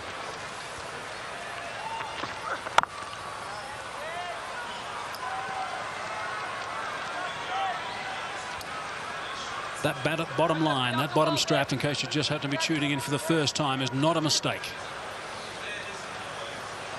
Never before has this sort of total been posted in a 50-over game. A world record today from Australia. And now, of course, you've got to face Brett Lee. What do you think about South Africa pulling it off? Won't that be a game to remember? Certainly. You might just get your money's worth if you happen to pay to get into the venue. It's leg side. Well, we had the cast from the Tsotsi film. They paraded during the lunchtime break and showed off the Oscar. So South Africa do win it. They might win an Oscar for it as well. That's real movie stuff, you think. In fact, they ought to chase that down. It's going to require some amazing batting. A single off the last ball. Yeah, you might just settle for some 870 odd runs in a day's play in a one day. 3 for no loss.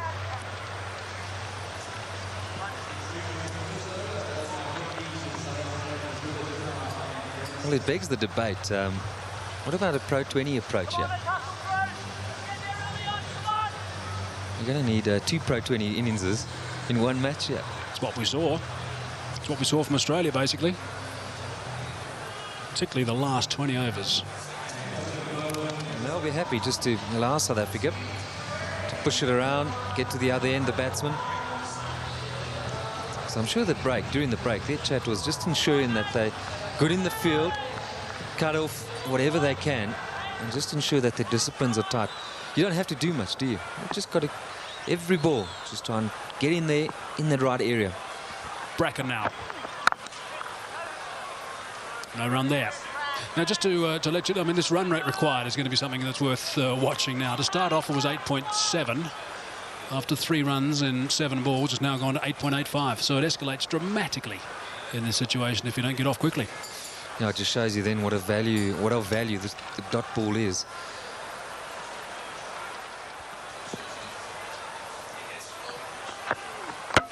Chopped it on. Lost a wicket early. Nathan Bracken did the business in Durban, and he started by getting Dippenaar today. A bit of fortune to go with it there. Inside edge. Dippenaar looking to get it down to third man. It's a fairly foolish delivery. And he'll count himself very unlucky on this sort of pitch to get out in that fashion. Fortunately, the hero out of the Durban innings, he has to leave. But Dippenaar gone for 1. South Africa now 3 for 1. Now striding out at number 3 as we expected. And he's one of those guys who can tee off from ball 1. He's got that sort of ability, and sometimes, in fact, in the one-day game, when he's playing like that, he ends up getting a better total and tends to flow better in his innings rather than just taking a bit of time to consolidate initially.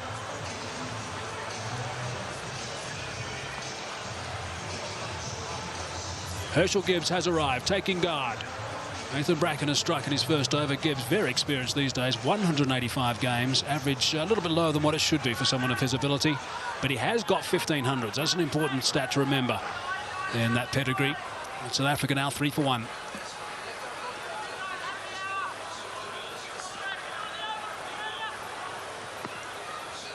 Two catches, a slip and also a short cover. Bracken again.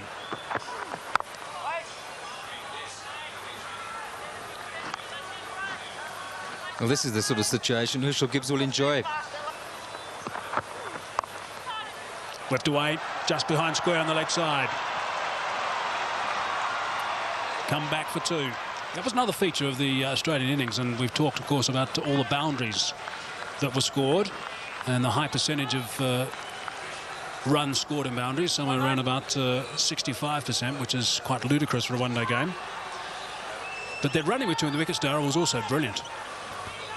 Well, the secret to that is they ran that first one particularly hard. It is the sort of ground where you can put the sweepers under pressure. If you get it in the gap, beat the inner ring, invariably, if he hasn't got ball in hand, you can turn for the second. It just is a very tough ground to defend on. You rely so much on your bowlers getting it right on the day. And when the outfield is as quick as it is, it's an absolute nightmare. And now you're facing him again. And you've got to go at nearly 9 runs and over. 5 for 1.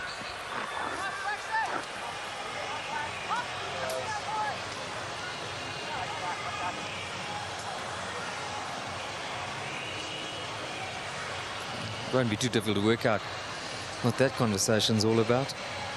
I'm sure they'll be thinking, look, you know, let's give ourselves a chance at least, yeah. One of us gets in, perhaps get a big partnership going. Who knows? The likes of Kemp to come down the order, we could do the impossible.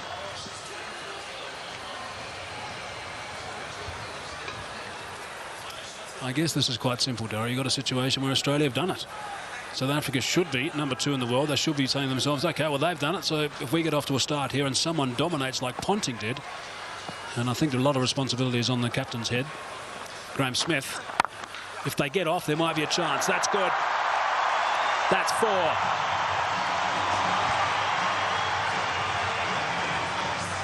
Well, South Africa will need a whole lot more than just one half volley. They need a good couple. That'll give confidence to Graham Smith.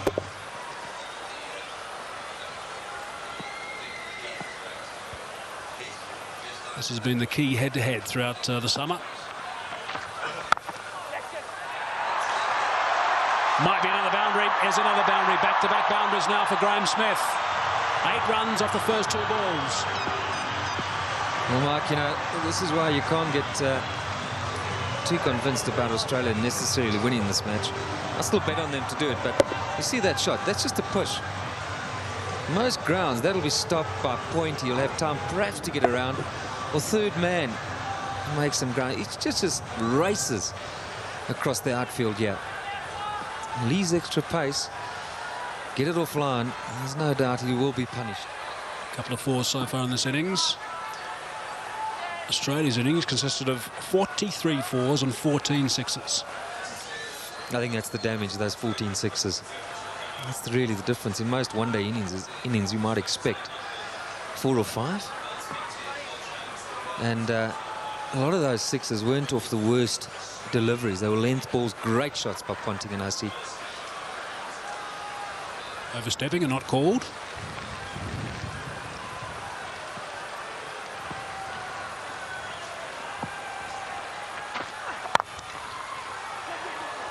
Just the 1. Straight back to Lee.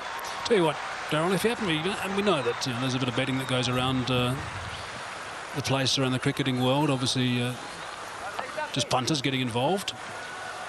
If your spread betting was wrong today, you might be bleeding badly.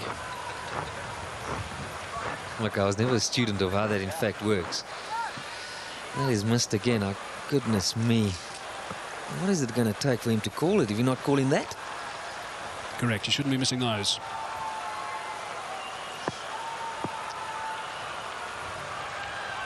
In fact, what there should be happening is a bit of communication from the 3rd or 4th umpire, letting him know that he's missing a couple of no balls. Because that's all one of these 2 batsmen need, is to get bowled on no ball and then see the replays later. That's past the inside edge and past the outside edge of the off stump. But 10 from the over, 15 for 1.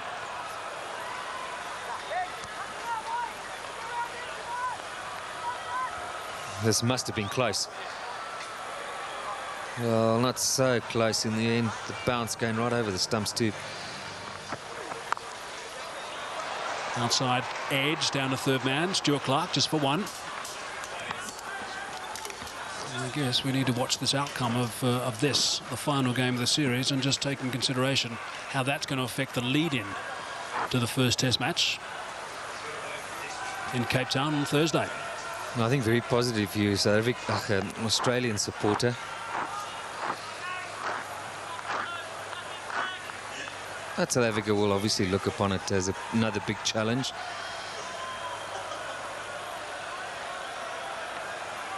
The key question is, will Pollock be fit?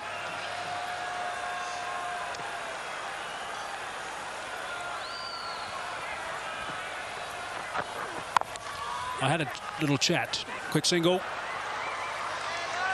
Safely home to Shane Jabbar, the physiotherapist this morning, Darryl. And Sean has got a strained ligament in his lower back. And he has improved from Friday to now. And he said there's lots of work to be done before Sean plays in that first of 3 Test matches starting Thursday. And I asked him to give me a rating. What's his feeling right now? And he said 50-50. So that's not great news. Well, the way he's sitting, I'm sure that can't be doing his back any good.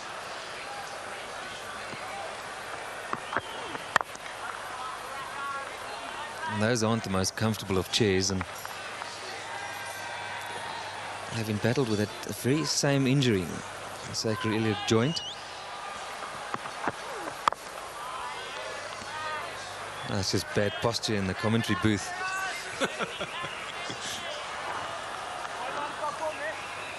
Everybody's up. It's early doors, so why don't you have the tops on? That's away and 4. Driving on the up. Beautiful shot from Gibbs.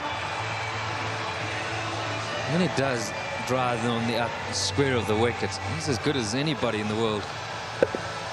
And yet again, it just highlights what a great pitch this is. You know, when you can play through it like that with confidence and it goes where you wanted it to go, that does really excite you.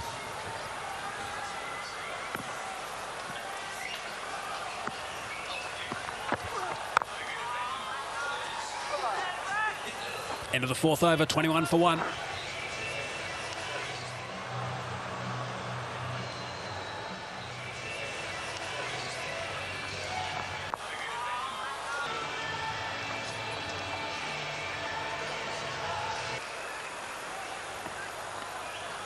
And South Africa have already lost the wicket of Buttadipana, 22 for 1. The run rate is at 5.28 at this stage. The likes of A.B. de Villiers, Jacques Callis, Mark Boucher, Kemp, Hall, Johan van der Vaart to come. And Roger Salamakis, who created a bit of havoc in the 3rd game in Port Elizabeth. Oh, that field placing from Ponting and Lee. That just tells you immediately he's not going to look to get anything outside off stump in a hurry.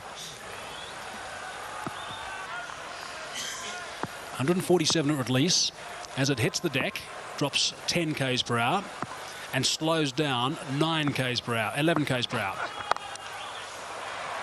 Down a 3rd man. You're saying it gets down to about 100 k's by the time it gets to the batsman? I don't believe that. 120 odd, 124 I think it was. Overstepping. So maybe the 3rd or 4th umpire's been on the walkie-talkie to Aleem Dar. It's always tough for the umpire because at the last moment, he's obviously from there, got to get the eye level up to see what happens at the other end. I've always been in favour for the square camera being used just to help them. Maybe a little beep and allow them the opportunity just to call it. Inside edge. Not far away from the stumps. And he'll take that. Well, they'll take anything now, South Africa. And this is the sort of luck they need. Inside edge, edges, 1 or 2 drop catches. It's all going to count.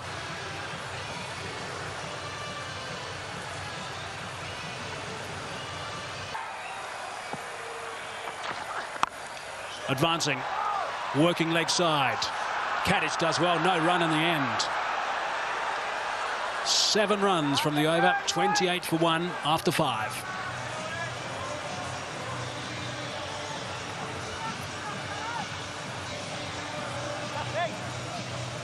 Some of the members of the crowd thought that they might have scrambled a single with that little misfield from Kadich. He did very well. You feel now that South Africa need to do something. Down the track and just over the top of Michael Clark, and that's 4. Well, it wasn't going to take too much longer. Herschel Gibbs, 13 from 14 right now. And that strike rate's going to have to be somewhere up 100. He's got to keep it going right up there. Interesting to note that after 1 ball in the 6th over, Australia had 27 runs on the board. South Africa now got 32.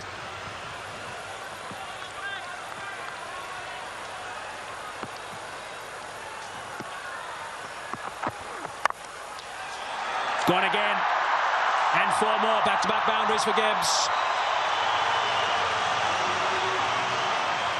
That's what it's all about, yeah.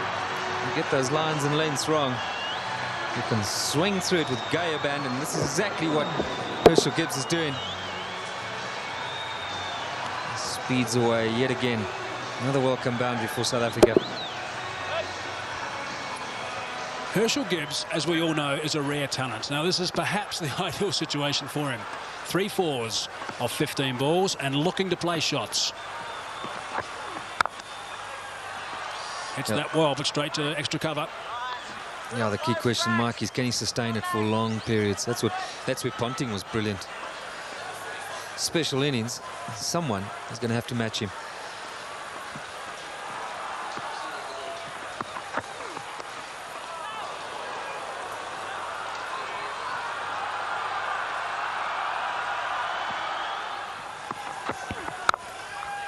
You look up and you see 399 and you could panic. You could think that, gosh, we could never achieve that. So the other way might be just to set small targets within that run chase. And just the one from Gibbs. 9 off the over. 37 for 1.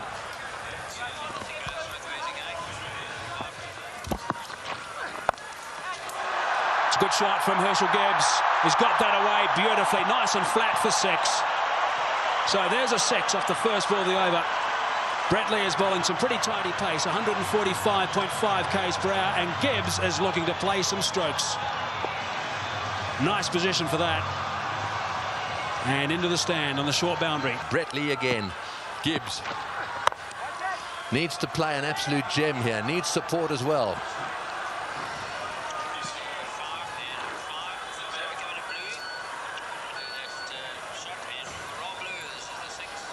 So here's the 6 again.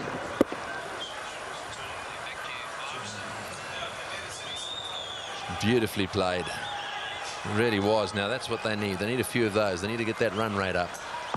They need to score at 8.98 to win this match from here on in. So nearly 9 and over. So they can't forget that.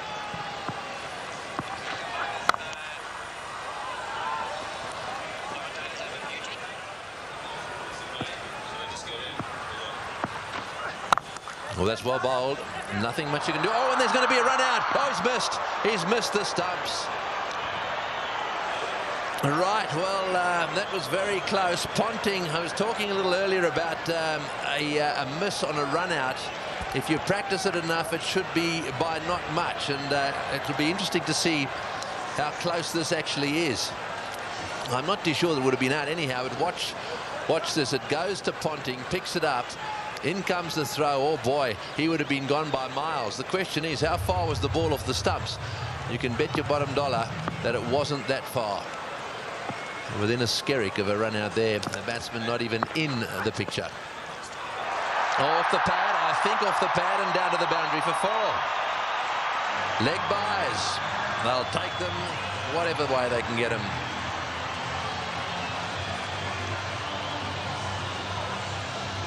Oh boy, the South African flags are coming out now. There's just a little feeling. Can our batsmen make a go of this? Well, Gibbs is the man.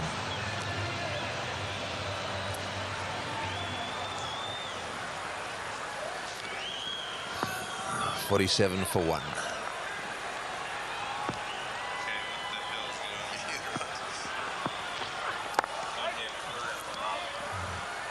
That's the end of the over. It's 47 for 1.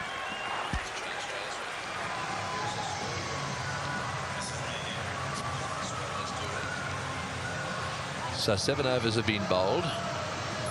Speeds from the fast bowler Lee of about 145. They're about at the moment. Gibbs on 24 of 25. Smith gets it away. That'll go to the boundary for 4 as well. That's well played. Right. Now we need the South African captain to come to the party. He's got 20 of 12, so he's going pretty well. Lovely shot. The fine leg fieldsman up, and so the ball dispatched away to the boundary.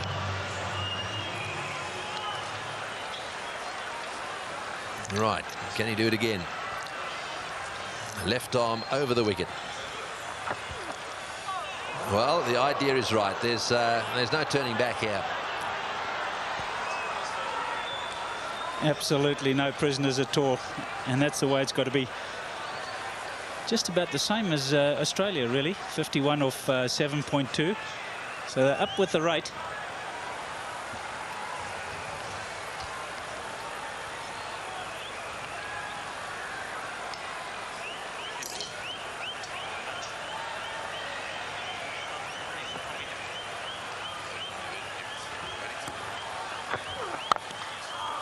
On the up, but unfortunately straight to mid-on. Well, there's no doubt that they've had a glance up at the board. They know it's 9 and over. They know there's no point in drawing this match. They've got to go down blazing if they're going to go down. Otherwise, they've got to win it. Simple as that. Imagine if they did that. 20 and 24. Probably a bit of an advantage that Butta Dippenau got out so early. Brought Herschel Gibbs in. And I think he plays at his best now, Tony, when there's absolutely nothing to lose. He's got a full license to go as hard as he can. And if he has a little bit of luck, Herschel Gibbs, he can score 100 in absolutely no time. Yeah, a little bit of luck early on, but what they've both got to do is they've got to do what Ponting did afterwards, and then that's when you've got to really turn it on and stay out there. Inside edge, lucky, but runs.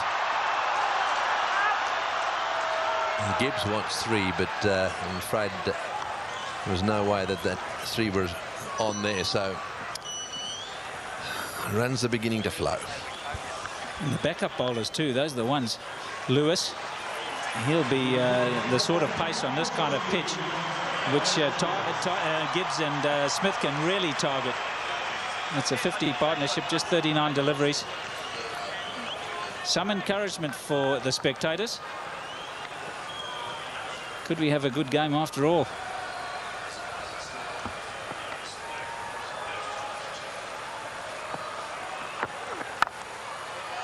Well fielded. Full-length dive by Clark. He's brilliant.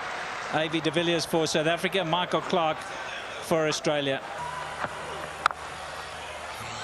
Oh, that's a magnificent shot. It's gone through the fingers there of the close fieldsman. It was hit so well, it's gone to the boundary for 4. 57 for 1. That's well played. That's beautifully played. Steered to the boundary for 4. Keep him coming. Well, I think you're a little bit generous there. I think it was a half steer. I think he was looking for that area. There's no doubt about it. He knows there's no slip, so he can angle the bat. But I think it was a thickish edge. No slip at home. 4 more. And that's the advantage of Lee. He really comes onto the bat. So if you miss the fielder anywhere after you've hit it, it's going to go away for 4. No doubt about that at all. More boundaries. 4 for Gibbs. 28 of 26 he's got. Lee it to him again. Oh, well fielded. He's blasted that into that offside field again. At the moment, the South Africans are certainly testing some of these fielders, and the Aussies are scrubbing up well in the field. Again, this time Simons.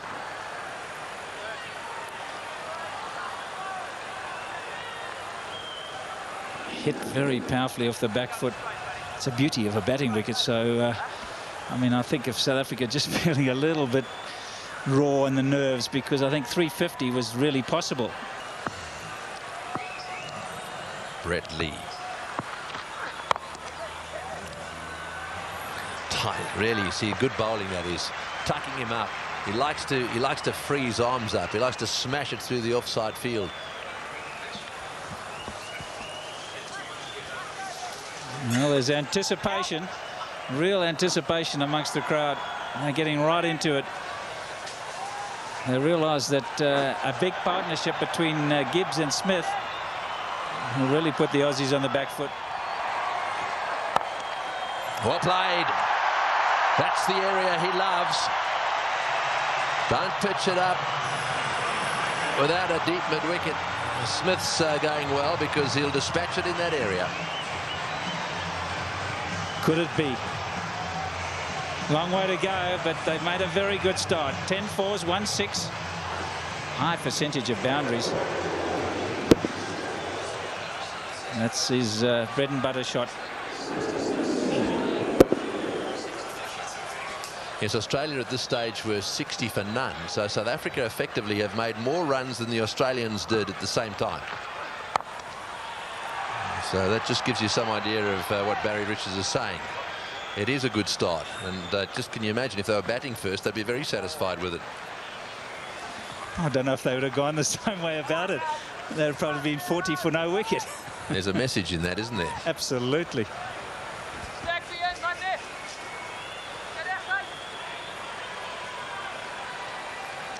This is where fitness comes in as well. You know, you've been in the field. The last thing you want is tiredness, cramps, things like that. You've got to be fit for this. Brett Lee to Gibbs. Oh, he's got it away. That's 4. Take that. Short delivery. And it got the treatment it deserved. No ball called as well. So that makes it just a little bit worse. When he gets the new ball in his hand, Brett Lee, all he wants to do is bowl 150 plus. And when they're chasing a target and they're looking to hit every ball hard, what you've got to do is change the pace. Slower balls are the order. Slower, not quicker, Brett.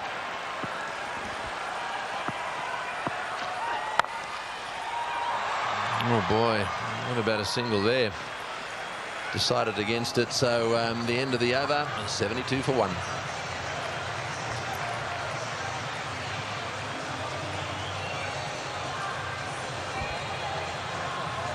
Game on. 72 for 1 of 9. Opened the bowling with Lee, and now he's decided to give it to Clark. 3, no, they're 4 men on the leg side for him. A big circle on the offside, saving 1.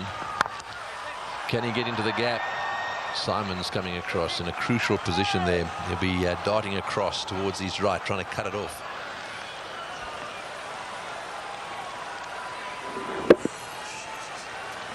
It's a beauty of a wicket, isn't it? I think for one-day contest, this is about as good as it gets from a wicket point of view, and the batsmen really enjoying themselves.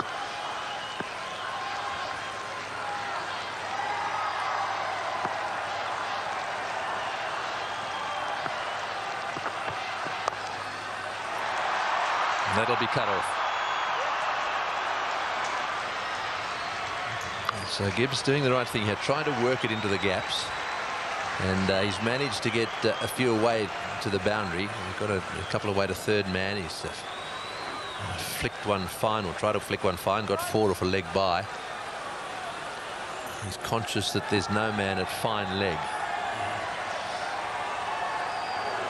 Very risky. Right, Clark.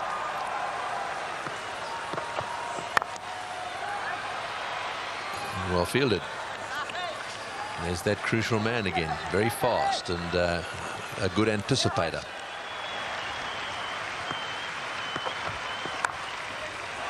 Off the edge. Bracken's down there, just a single. That's the end of the over. It's 80 for 1.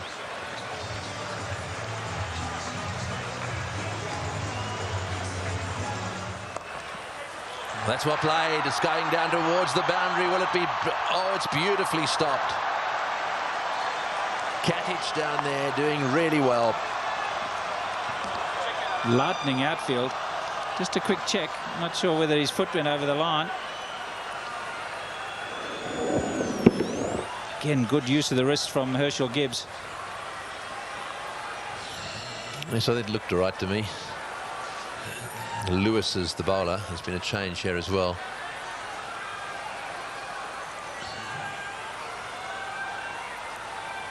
Yeah, I'm happy with that. Me too. Good piece of fielding from Simon Katic. Good outfield.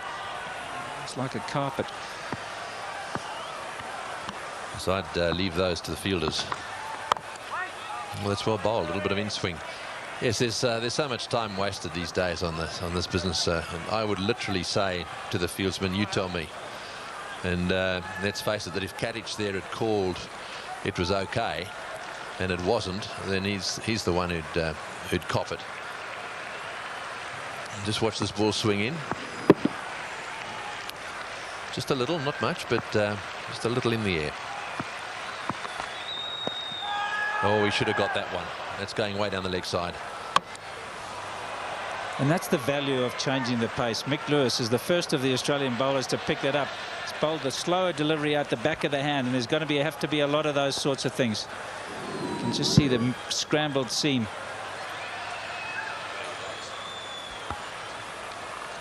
Yes, on leg stump, you've got to get him away. Now then, what's happening?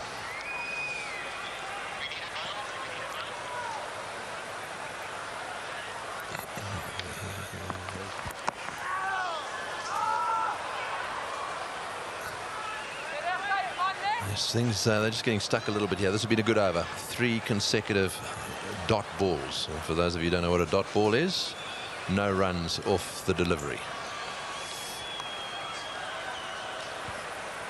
And Graham Smith just went down and had a quiet word and said, Herschel, you're trying to look too much for the offside. This guy's slanting it in. Go leg side. It's a much shorter boundary. Well, that's a good drive. It's misfielded.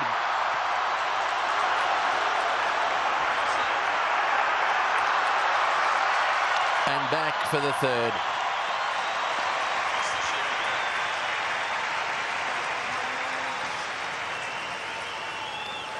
So 5 off this over, and they need a 4 here. 1 ball to go. They need to score at 9 and over. Oh, good shot. He's hit that one over the top. Bouncing away down to the boundary. Well, he knew exactly what was needed this over. It's spoiled it a bit for Lewis. He's not going to put them down, Graham Smith. You'd think a lot of people would have fallen in a hole after chasing 430.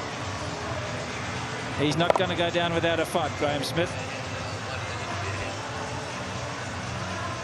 South Africa are responding here. They need to keep it up without losing wickets. All right, so Stuart Clark to bowl to Gibbs. Dancing down the wicket, but controlling himself. I think they'll have to give thought to Gilchrist standing up to both these guys. He hasn't shown any inclination to do that just yet. But it's a real ploy to change the length by going down the wicket.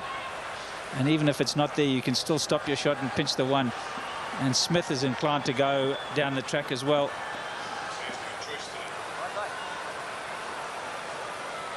So Smith on strike now.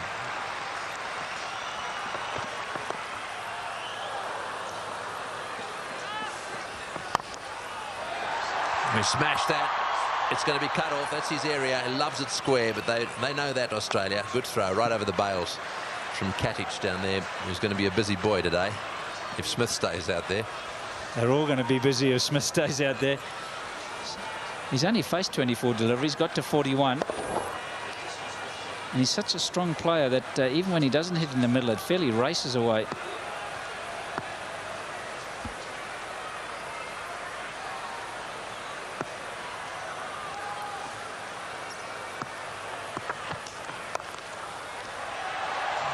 They've got that area nicely covered now. So singles are coming, but there can't be an over without a boundary. 3 singles so far in this over. They need to be very careful of an over without a boundary. Probably a good guide is to get your boundaries level with the number of overs being bowled. And South Africa at the moment 13 fours 1-6, so they're ahead of the game plan at the moment. They've got to hit basically a boundary every over, though. That's one way of measuring it. This is the 12th over. South Africa hit 14 boundaries. Straight down the ground, and it's beaten him. It's 4. Well, there's the boundary for this over. That's 7 off the over. He's across what's required. Is the South African captain. Playing a bit of roulette. He's charging, and then he's going deep in the crease just to try and mix the length up. You can see there how far back he is in the crease, and that really plays on the mind of the bowler. And getting the right leg out the way so he can swing through.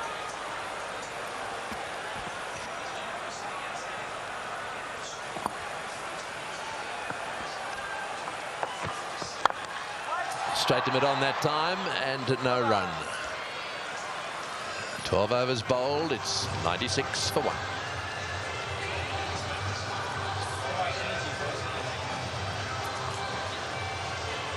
Australia 81 for no loss at this stage. Seen 530 runs scored today already in 62 overs. Remarkable. Whipped away leg side. As a bowler, you've got to ask yourself, where's this game going to? It's no fun being one of those. Become a batsman. 97 for 1 now. This was the score, by the way, when Australia lost their first wicket, 97. 2 balls into the 16th over.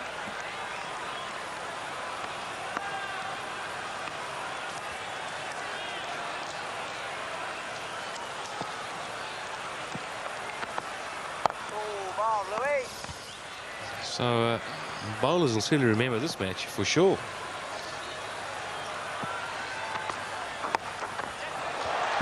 It's away. It's not going to go to the fence. Lee will tag it. And 2 wides, the result.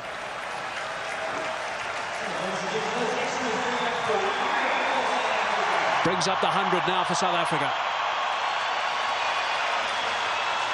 They love it. They were subjected to their side being put to the sword, and now tables are turned.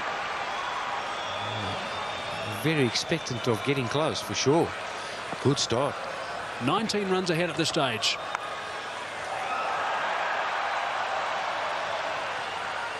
Just the 1.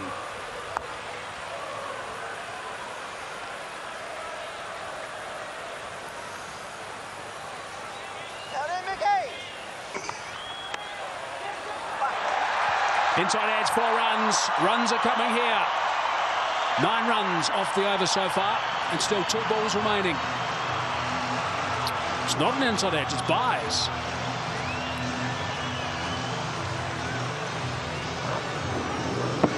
So it came off Gilchrist.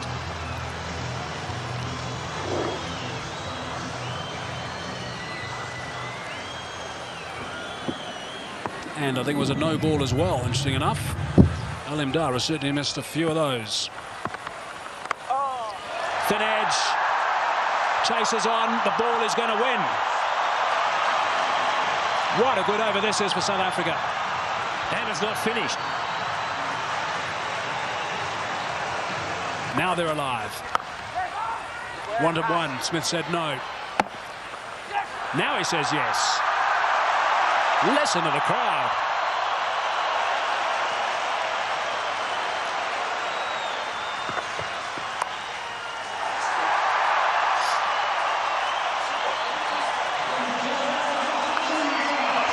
For Gibbs.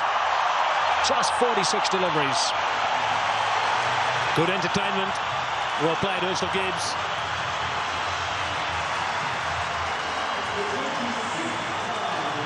Everybody knows how good Herschel Gibbs can be when he finds touch. The question is it that kind of day? So far it's been good. He doesn't mind scoring runs at the Wanderers, Pat. Some very good knocks in the past. One that comes to mind during the World Cup against New Zealand. Got 100 there. Not out the middle, but they'll scramble one. 60% of the runs scored so far by South Africa in boundaries. 15 fours and 1 6.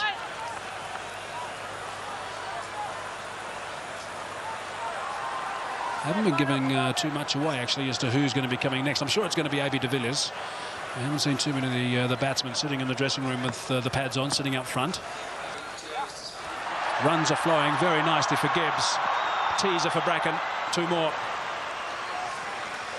Well, this is kind of Herschel Gibbs' cricket. He play with all the flair and freedom he likes. Looking to advance. It's the shot that Hussey employed so effectively. Well, what it does do, it puts a bit of doubt in the bowler's mind. Middle from mid on up. He wants to go over the top. Now, does the wicketkeeper come up? He's not going to. Comes nice and early, dropped short, no run. But now the bowler knows. He's looking to come after me straight. Going at over 7 to the over at the moment, Stuart Clark. His partner, Mick Lewis, going at 9.5. It's a little bit leg side. You won't see that shot in too many coaching manuals, but Gibbs will be happy to get down the other end. Well, the French cut. Lift the front leg up and hit it between your legs. Look at this. Up. Oh, the back foot first. That's a high skill. You've got to angle the bat as well. Play it late.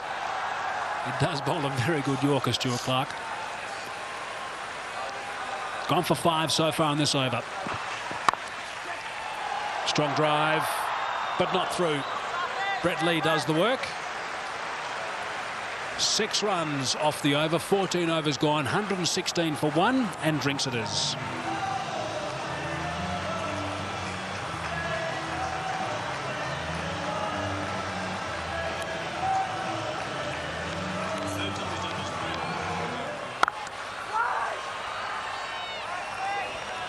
It's good fielding from Ponting.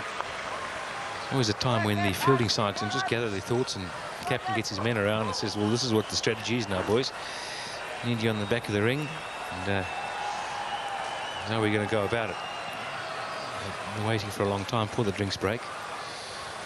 Graham Smith and Herschel Gibbs have now got to pick up straight away. Straight to Ponting again.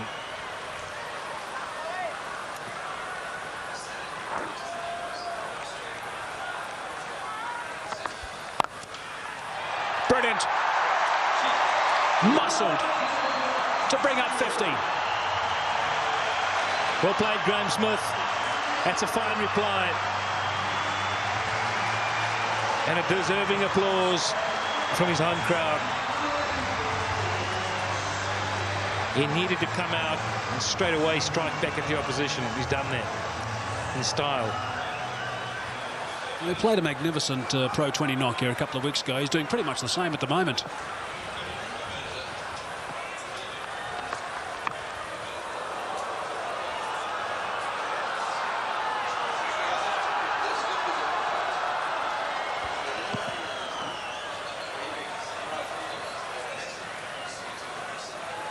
Ten fours now in Smith's 52, and that was the last of them. What a fine stroke. Lots of power. He just muscles it away. He is very strong. There's a run about some 18 inches outside off stump. So was that, but this time it's eased into the covers.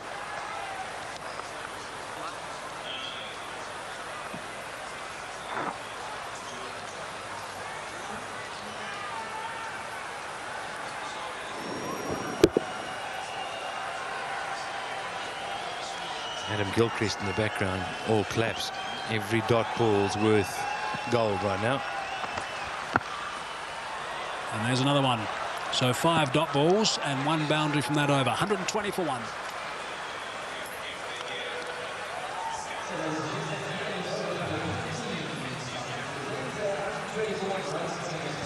No doubt that's the plan. Nice and full, and also a little bit wider than what he has been bowling so far, Mick Lewis. As Pat was saying, applauded by Gilchrist. He knows exactly how important they are, but they've come up with another plan to Smith by the looks of things. 110 wickets, economy rate under 5, best of 5 for 18. Very, very handy cricketer, Andrew Simons. And it doesn't look like this extra power play hasn't been taken. That's quite interesting. So 15 overs are up. Most captains would simply just go for the next block of 5, Pat, but no, Ponting says, I'm not taking it. I think it makes sense with spinner bowling. Also, what he can do is say, well, I'll set them behind a little bit. Hope they pick up a wicket or 2. Yeah, of course, if a wicket was to be taken, then as soon as that over is finished, then Ponting can take it. But what he's done here, something that they did very effectively in at Durban, actually, Kingsmead, Sahara Kingsmead, is he's just looking to slow that pace down. He's realised, identified that Smith and Gibbs were enjoying the ball coming onto the bat, so he's made a change in pace here, just to take a bit more time, get the batsman to do more of the work. Interesting, Mike, our very competent statistician Keith Lane just passed over 12 overs only in the whole innings. There were no boundaries in the Australian innings. Now, so far, just 3 of the 15 have had no boundaries in.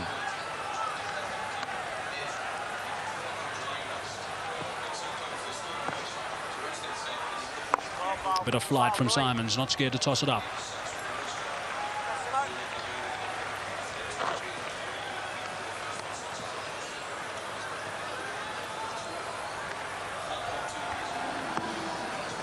Ball looks worse for wear.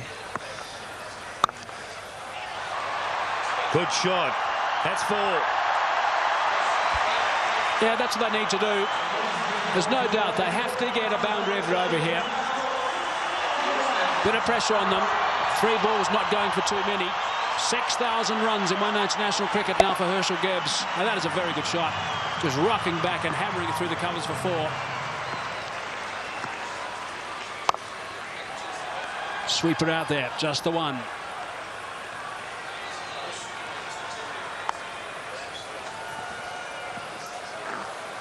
Well, 7 already. 1 ball left. Simons will prefer bowling to Smith, I think. If you can get a little bit of turn, take it away from him. Ask him to play against the spin. Over the top of Simons. Going to pick up 2 more. It's a good over for South Africa again. 9 runs coming from it. And that might just get Ricky Ponting thinking a little bit. 129 for 1.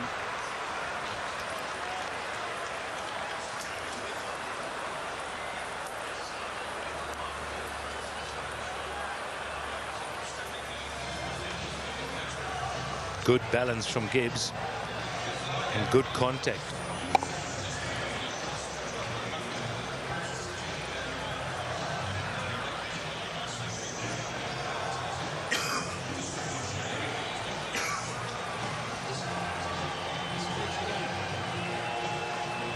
So Graeme Smith has also joined the party. This is some of the shots that he played throughout his 50.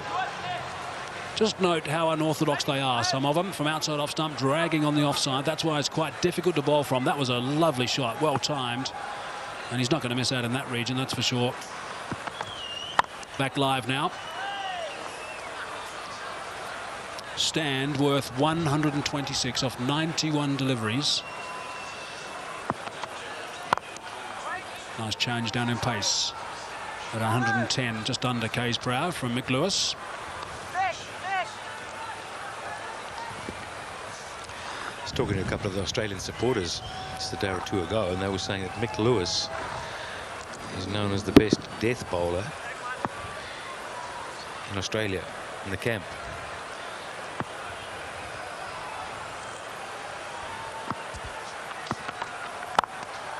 It's a nice length, but well played by Gibbs.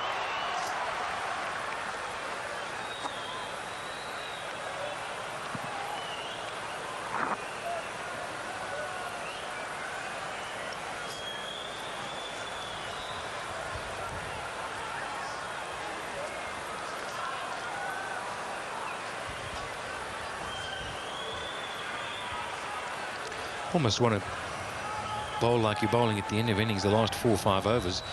Do that for 20 overs. That's what you've got to do.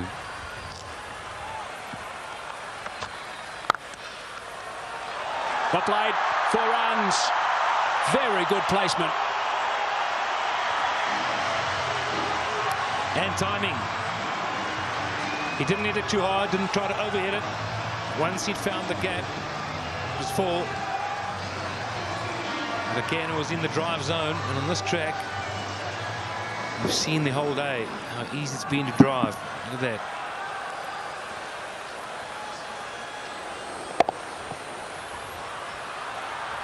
Gee, this is a good deck. It's a full toss. He's edged it, and he's got himself another boundary. Goodness me, this is quite remarkable. 9 runs from the over, still 1 ball remaining. Not good bowling from Mick Lewis, it's got to be said. And Smith is going like a train. A fast one of them. A speed train. Well, a bit of fortune every now and again helps. Striving for that Yorker, just over pitching.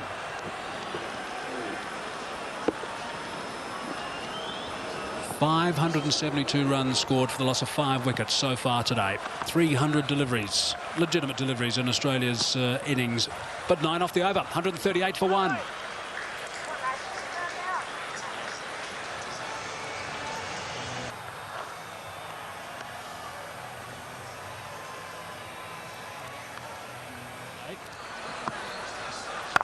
And there were 125 dot balls.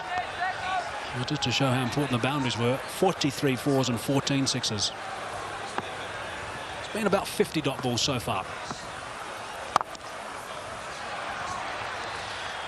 Can't understand why Ponting hasn't got his men on the edge of the circle, the 30-yard circle, just staying on the edge. Ones are no problem. Give him a one. It's the boundary. It's when it beats the man in the ring that it goes for 4. He's got his men.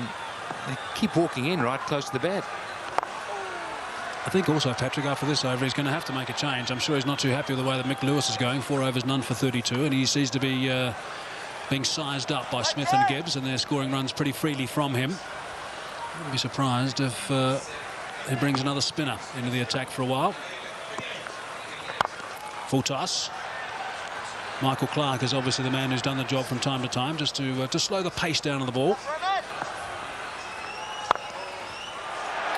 runs, beautifully played. That is a very good shot indeed. That's what they need to do. It's a situation where a few balls are bowled, the pressure builds up, they need a boundary, they look for it and they get it. Well played, 145 for 1. And it is Michael Clarke into the attack as well. It's quite a lot, you know, in the context of the match. 9 runs and over is what you need to score. Talk about four overs ahead of the pace.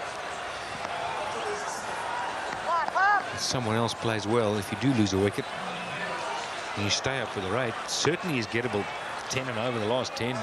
I guess the difference is, Paddle, the most important part of the Australian innings is the fact they didn't lose wickets. Reduce the feet from Gibbs.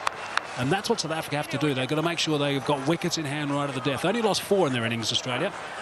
Yeah, well, if you've got wickets in hand, if you just look at the bottom equation, need 289 to win from 31. If you take 10 overs off that, so, well, the last 10 you won, wickets in hand, you'll get 10 and over quite easily. So in the next 21, you know, you need to get 189. Go like crazy. And if you get up to there, well, you're in business. Break it down into little milestones. Australia scored 225 off their last 20 overs because they had wickets in hand. And a couple of guys kicked on beautifully. Ponting was magnificent and got himself a big 100. Well, that ties in. 10 and over is certainly gettable the last 10. If you've got wickets in hand, why not 20? If that be the case, well, South Africa, as you say, are ahead of the game at the moment. Well in. It's a good shot. 1 bounce 4. Opened the blade perfectly, Herschel Gibbs. He didn't move. He knew that was going. That's a fine stroke. 150 on the board now for South Africa. And that in just the 18th, nor the 19th over. Unbelievable. Sweeper on the offside. It is Hussey coming out of the shadows. He's got a good arm. Bit of backing up as well. It's just remarkable, Pat. Here we are talking about the situation that South Africa are ahead of Australia at this stage and on track to chase this down. Still plenty of cricket to go, but it's just remarkable that we're at this stage where we're thinking about that. We're even talking about it. What an amazing day of cricket. Single taken. Direct hit from Simons.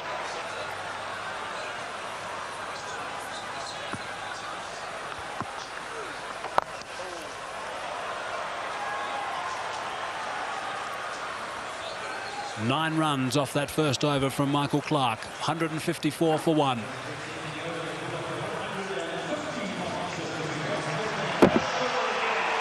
Good shooting. Didn't count, though.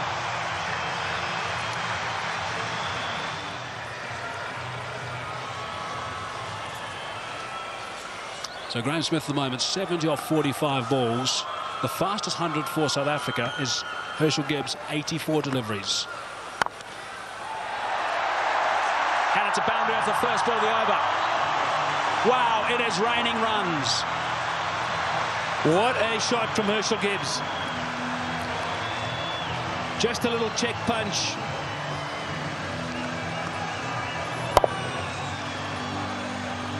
Unbelievable timing.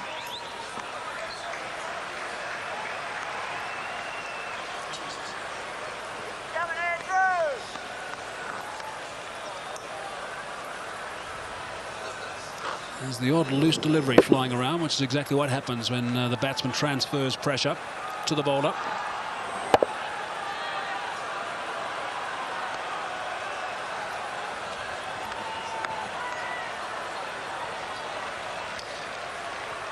hoping for a dot ball. I can't help but look at some of these Australian faces, Pat. It's just amazing. Chasing 435 to win, and you can see there's tension on some of the Australian faces. He's hit that beautifully, and that's gone a long way back for half a dozen. Not 5 rows, not 10, not 20. More than that. Smith waited for it. And bang.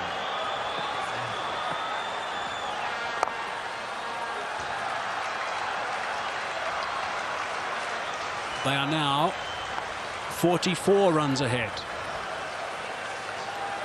of Australia at the same time. Same wicket down, just one. How's that for a shot? Down the track, makes it in a full toss. Hit it too well though, just the one. I think Ricky Ponting's got some thinking to do here. His plan is not working at this stage. 14 runs in that over. 20 overs gone. 168 for one.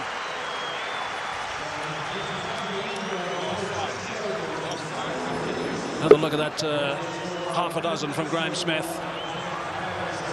Off the third ball of the over, which would enable them to turn it into a big one. I don't think I've ever seen this many runs this quickly.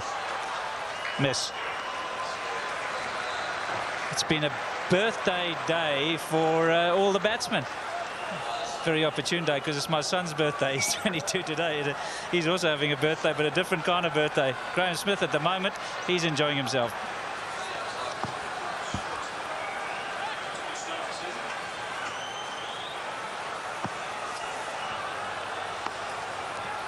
That equation coming down all the time.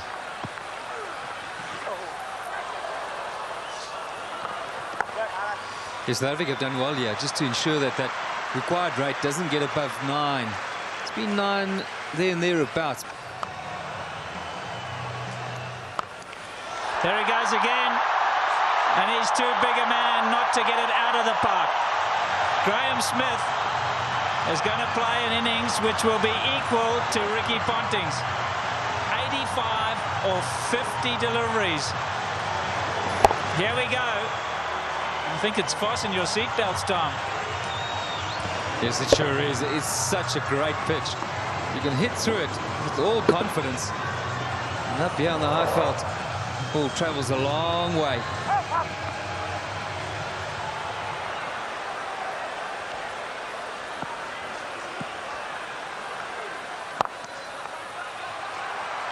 Now push hard, perhaps the second. Gibbs is coming back for it. Oh, that's fine running. South Africa now picking up the boundaries, and important as well, they're keeping the scoreboard going with good 1s and 2s.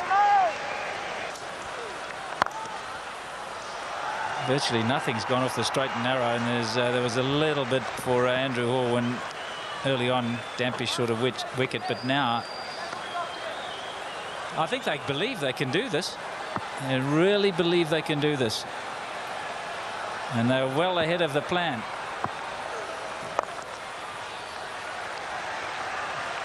Another single chalked up. 180 for one.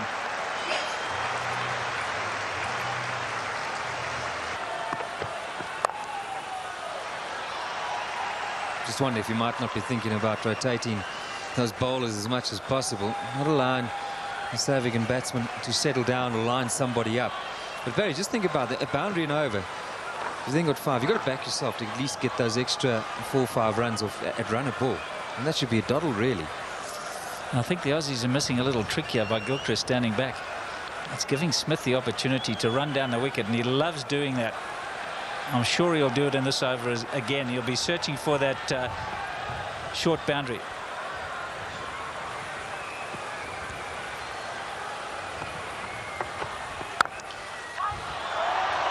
Oh, that's brilliant work in the covers. That's what it's about. They've got to ensure that they, not too sure how they're going to do it, stop as many boundaries as possible.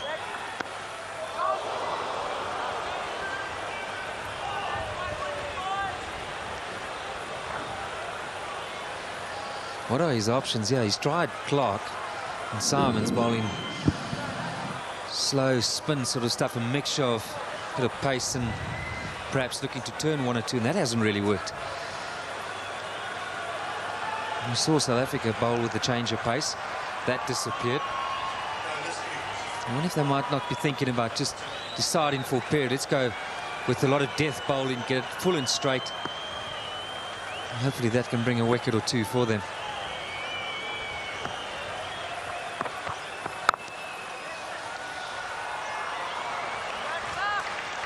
Well, there's only been 3 overs here where there hasn't been a boundary, and that'll give you some indication. We're into the 22nd. Has this put the Aussies on the back foot or what? Amazing.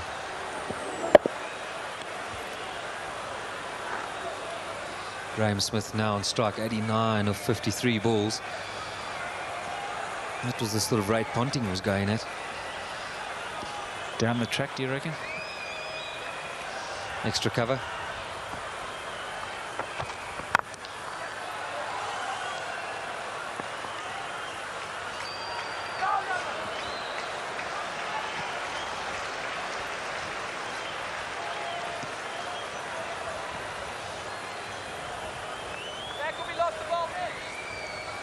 Have some good fieldings, what Australia need. 1 or 2 direct hits. And Simons goes sprawling across the square.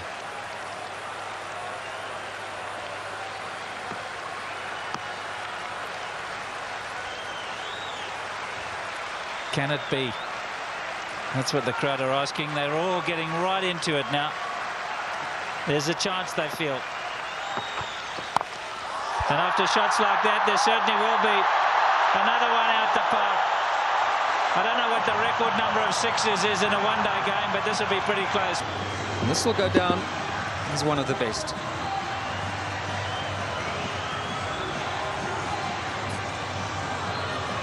Yeah, it's a beauty. Just kept the face going through the hitting area. Nicely controlled. It's on. It's really on.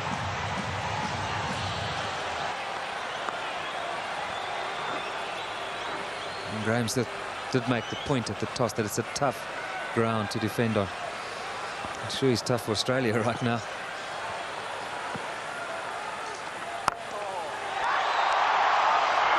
Out. Now is that the turning point? Look at the delight on Michael Clarke's face, and more importantly, Michael Hussey's. He really thinks that might be a big wicket, and it certainly might be. Just not getting onto it, Graham Smith, and he's gone. Unlucky. I think this was what that debate was about. Clarke going around the wicket, asking Smith to come and fetch it outside or stump. Smith favours the leg side. This time, though, not quite getting all of it, dragging it straight to that man. Well, the captain hasn't stood back. Not the greatest day in the field, but superb with the bat. South Africa 190 for 2.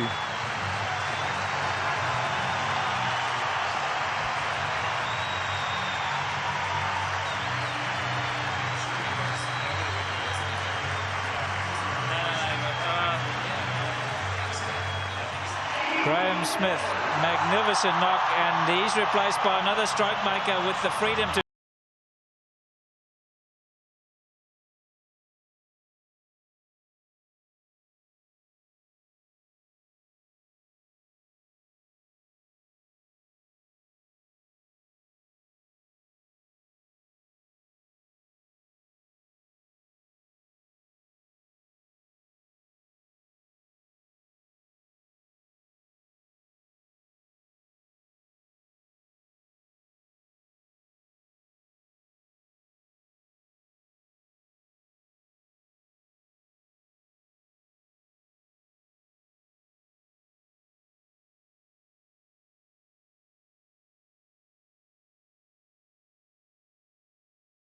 and he and Gibbs have given South Africa a real chance.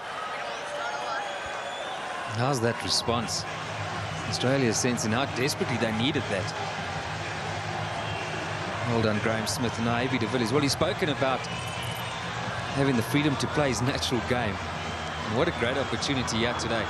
And what's in his favour is that the sort of pitch where everyone that's coming today has been able to get going pretty quickly. Nearly 28 overs left.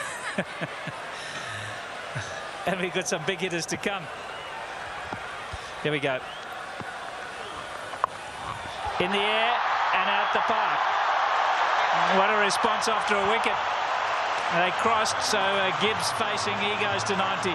Looking at the toe of his bat, that's how good the bats are today. Michael Clark, wry smile. I'll keep talking about those sixes, Barry Richards. That's 19 now.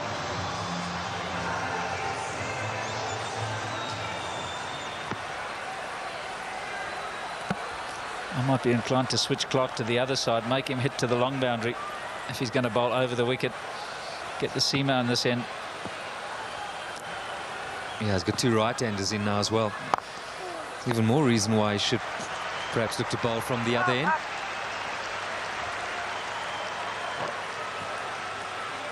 Is it going to be Herschel Gibbs' day? Look at that smile, as you say, off the toe.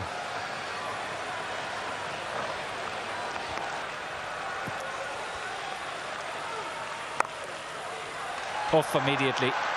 That's always a nice feeling. Well, the other thing about de Villiers, he's quick between the wickets. So that's what you really need as well. Not only some big hitting, but you need to shift quickly now. I just wonder, though, if Gibbs has got any legs left. And he's down the track, but a bit of a mistimed and just a single. There's a bit said there.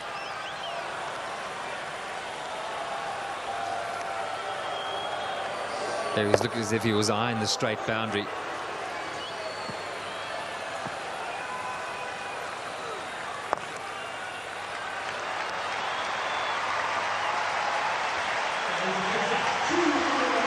A wicket for Clark, but the over's gone for 10. And they're warming to this batting performance by South Africa today. The 200 up.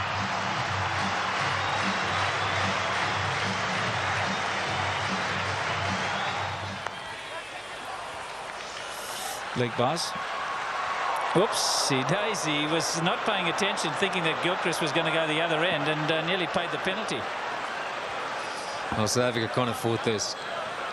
Attention to detail, just ensuring that he runs that first one hard. Probably suspecting that Gilchrist was going to throw at the danger end where Gibbs is going to now. And chose the other option. Just well spotted there. Seeing de Villiers hadn't run that first one hard. Okay. Power play is in operation. What does Gibbs do here? Does he take it on?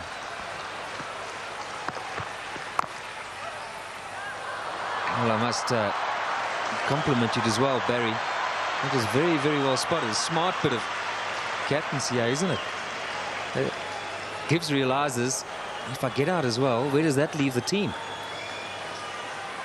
Yeah, it's amazing how much more freedom you could play with when you've got that 100. It's almost like a milestone, and you know there's so much stats involved in the game these days. It's almost frightening, but players play for it, and I think Ricky Ponting has spotted that.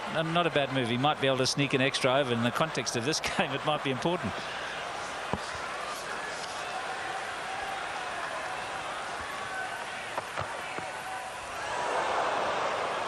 Well, what it might do as well is that AB de Villiers, seeing all the fielders up. Now we know he gets a bit excited, almost premeditates at times. We've seen that throughout the one-day series and his one-day career, in fact. It might just lead to a bit of a roll here. Australia get on a roll, get de Villiers out. Who knows? The new batsman's in. He suddenly loses his way, and they're right back in it. So the temptation's there. That's very close, given not out. Bowler's not happy.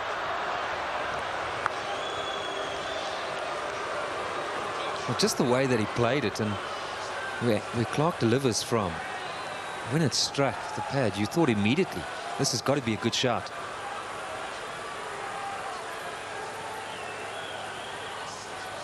I'll leave it to Hawkeye. I reckon it'll tell you it's hitting just the outside of leg, but that's a very close call.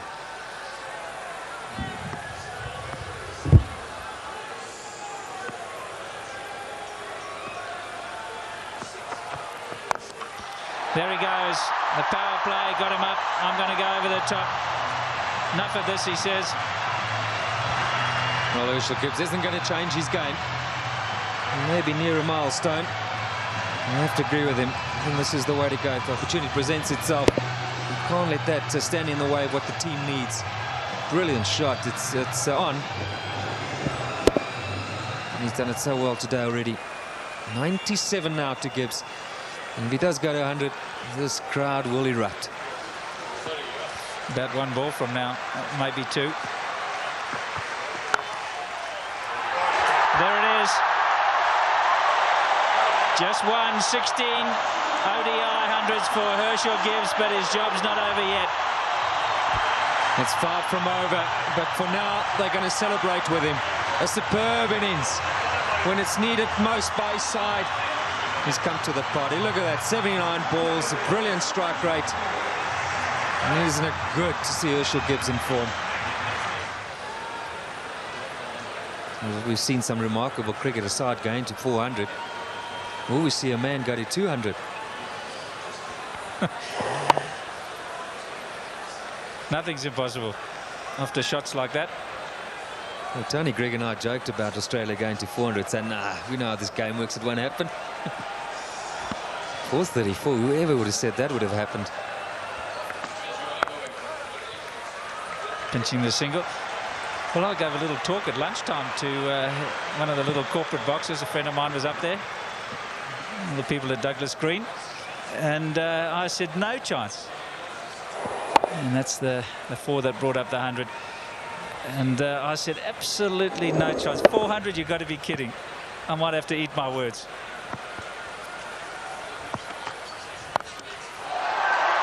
There we go, Gibbs again.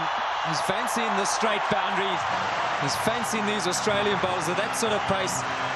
If they're going to pitch it up, he's going over the top. Wrong length. Right result for South Africa. The crowd are really getting into it now. They sense that there's something special is happening here, not just from an innings point of view, but maybe from a total point of view. He's going at everything, Herschel. He's got to be a little careful here. He doesn't want to get too carried away. Now he's got his 100. Temptation is to play shots because it just relieves the pressure in your own mind, and you're looking to go at everything. He's got to be just a little careful not to get out. Now, this is when he's probably needed a senior partner here. In the right time for Grainsmith perhaps to be in, just to have a word with him right now. There he goes again. More runs. Stand and deliver. That's a home run over third base.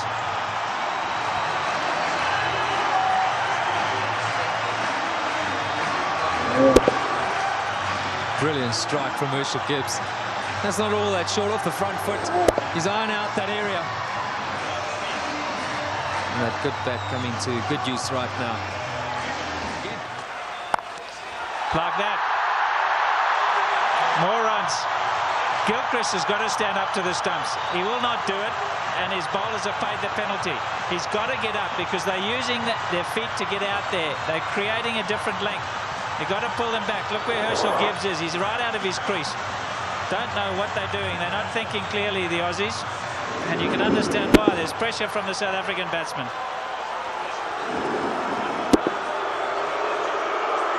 The crowd's not happy. It's again Ponting having a chat to Lewis. Okay, now he's got the sweeper back. He can only have two out of the ring.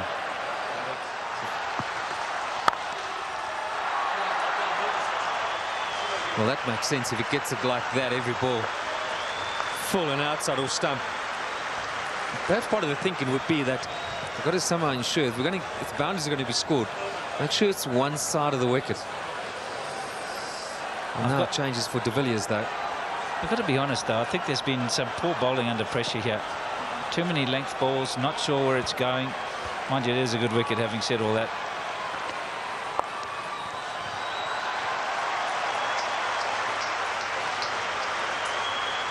Big over for South Africa, 16 from it. I'm sure Lewis will be quite happy to spend some time without the ball in his hand. 229 for 2. Yeah, you just wonder where cricket's heading. They just love boundaries. any good ball is not appreciated. They actually boo because it's a dot ball. So you wonder how many bowlers are going to be developed in the future. Not a good career move. That's a better place to bowl. I just don't understand how you can't get 6 there.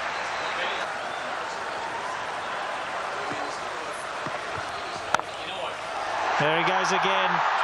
He's selected his area, and that's on the offside.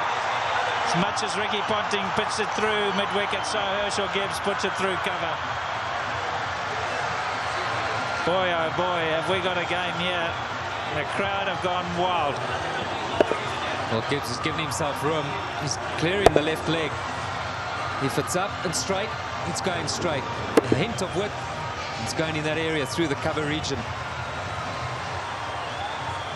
Well, Ricky Ponting right now, I think he's virtually changing his field every ball. There's a bit of excitement in that camp right now. Yeah, there weren't too many smiles about an hour and a half ago, and that's all changed. Well, it's a remarkable field with Clark coming around the wicket. He's got a mid-on, deep square leg, short fine leg. 1, 2, 3, 4, 5 on the offside and a third man, so that's 6. Good luck if you get it wrong.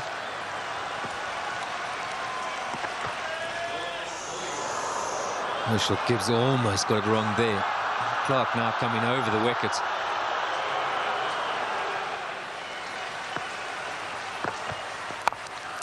Here we go again. That's the arrow he said he was going for. You can't protect it up in the ring because he just goes up and over. You've got to make sure that it's in the block hole, otherwise you pay big time.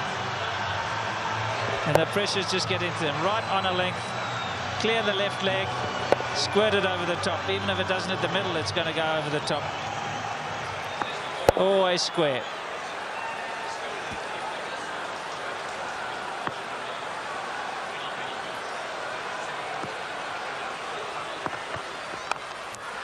And that's down to third man. There's 4 more. What an over this has been. Could we see something special? The highest score against Australia by Herschel Gibbs. And there's still more work to be done. Can you believe that? You'd think with the highest score that you'd win the game easily. He's going offside. And he's going offside big time. Plenty of boundaries. 16 4s, 4 6s. As I said a while ago that this stadium had gone from a bull ring to an abattoir. Well, I can tell you that it's back to a bull ring. Of that, there is no doubt. Well, mate, I reckon it looks a little bit like an abattoir. Lewis. Over the top. A man back. 1 bounce. Oh, this is close. Safe. We don't need a run out here. You've got to be a little careful of Hussey. He's got a very good arm and he's very fast.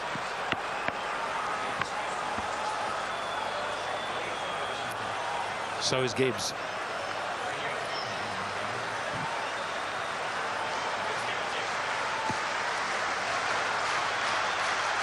Well,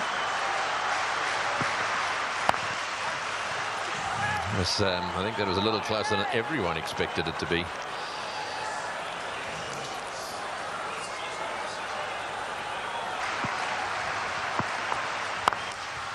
In the air, and he's dropped it. He's dropped it.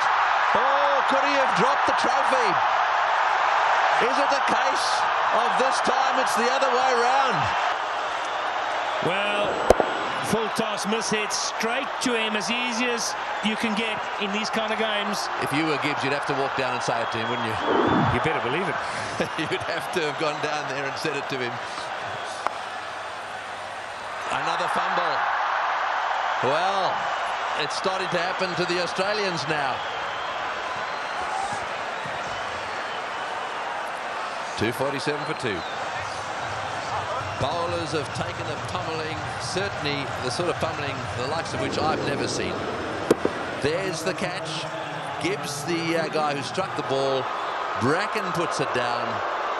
Could he have dropped the Standard Bank trophy? For those of you who were watching on that dreadful day when Steve Waugh flicked one to Gibbs, the word is that Steve Waugh said to Gibbs, "You've just dropped the World Cup." Well, it's funny how things that go around come around. Brett Lee, Ricky Ponting turning to his go-to man here. Get me a wicket, please, he's saying.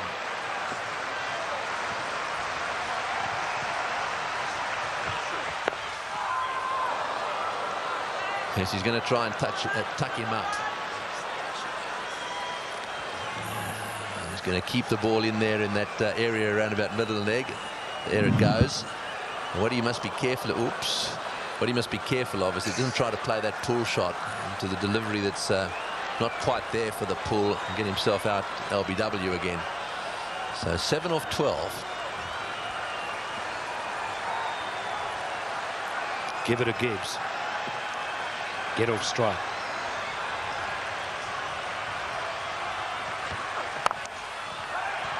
That's good running. De Villiers taking the initiative.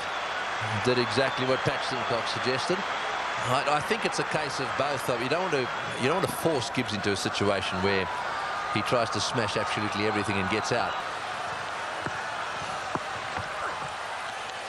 Well, there's absolutely no need at all for him to back off. And this is what worries me. If de Villiers doesn't keep a bit of momentum going at the other end, Gibbs will think that he's got to do it all himself. Well, you just get the feel now maybe he's trying to be too much. And with Brett Lee back in the attack, you've got to be careful, as you say, you don't lose that momentum. Just 2 overs, that's all you need to lose. Can have an amazing effect on the game. Nobody on the boundary in the offside.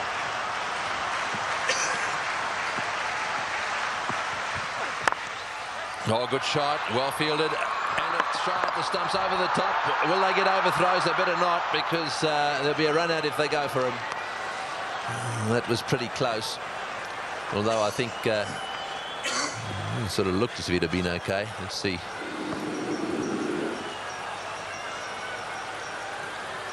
All is well that ends well. Yeah, they're on the edge of the circle. So if it goes left or right, that's the captain, Graham Smith, bouncing around there. Tense time, so much at stake. Nothing in it right now. You watch this field spread after this power play. They've got to keep them in. They're only allowed 2 outside the circle. And he's played and missed.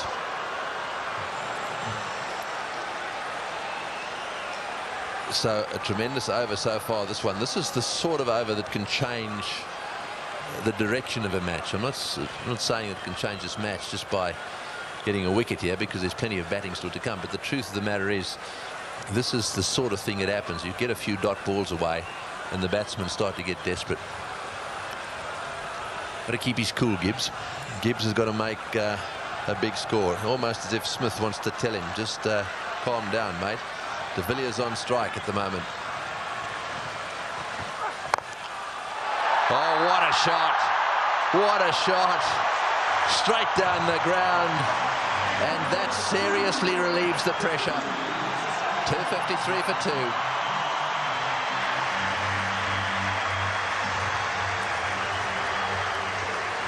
Everyone knew the last ball had to go for a boundary to stay just on track. You watch how the hands follow the line of the ball. Dead straight. One bounce into that Standard Bank board.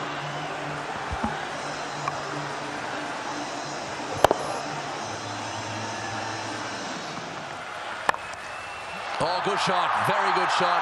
He gave him a bit of room there. Take that. Gibbs has blasted that away to the point boundary. He moves to 136 off 95 balls. What an innings he's playing here. An innings of a lifetime.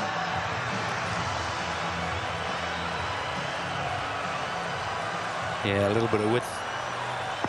Not much you can do, though, when a man's in this kind of form. No, and he didn't move backwards. He's got to stay on that leg stump. He doesn't have to run away. There he goes. Hits the way on the onside. Will it beat the field? Yes, it has. That's 4 as well. Martin diving away. Didn't quite get there. Oh, boy. When you start to see the fast bowlers jabbering away, then you know things are starting to change. Well, it looked like a Sydney Harbour Bridge there, the way he dived over that. I've got to tell you, Tony, that's where you live. Look at that. Oh, what's going on? The Sydney Harbour Bridge. Oh, boy. Spanning the ball. Well, there's the man responsible, Damien Martin. Lewis, again. That's well bowled, right up in the block hole. Nothing much you can do about that one.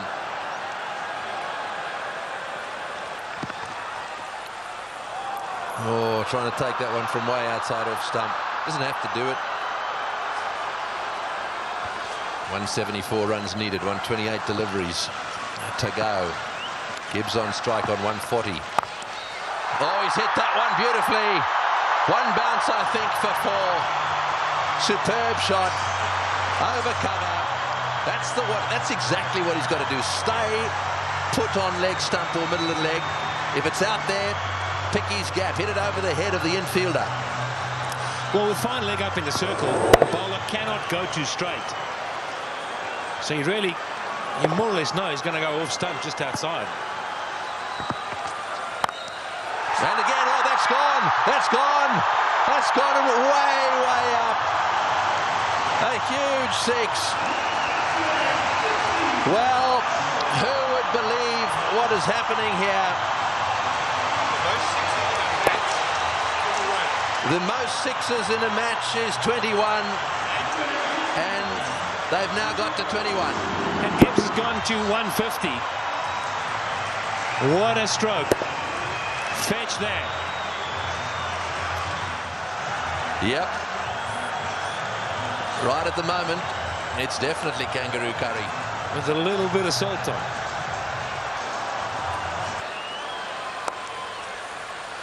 Worked away on the onside. Sensible cricket there from de Villiers, giving the strike back to Gibbs. Now, I just hope they had a little bit of a chat. He doesn't have to do anything silly here. As you say, it's down to 7.8 and over now. He's got to stay there. Ponting's expression has changed a bit.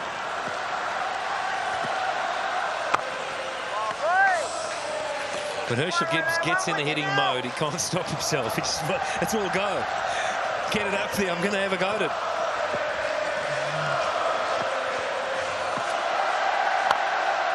Down the ground, one bounce to the fieldsman at long on, and they'll get a single.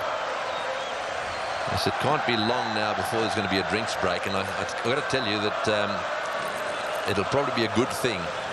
The batsman can just settle down a little bit, have a bit of a team talk. De Villiers starting to find the middle of the bat.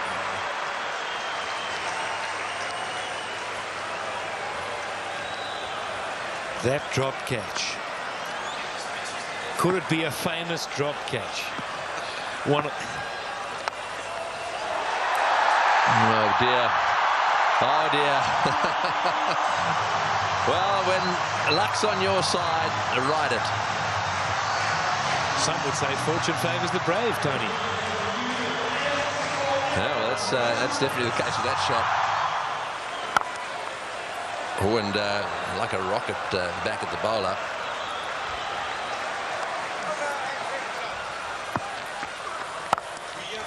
Oh boy, what a shot.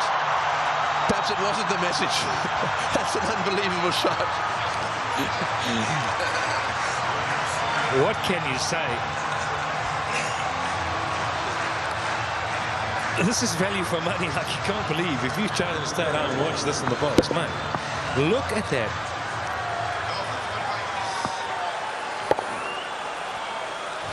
Well, it's Bracken again round the wicket.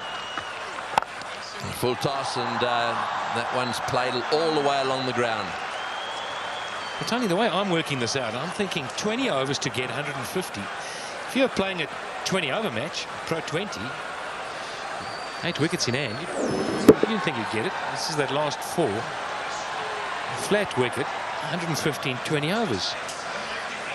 That's why, you know, I said from this point you'd be disappointed to lose it. They don't want to lose Gibbs, though. A new batsman comes in here, and look, there'd be no real excuse because there are batsmen of incredible experience, but it's amazing how when you lose a wicket, things do change. Well, it's quite wide. He's got away with it.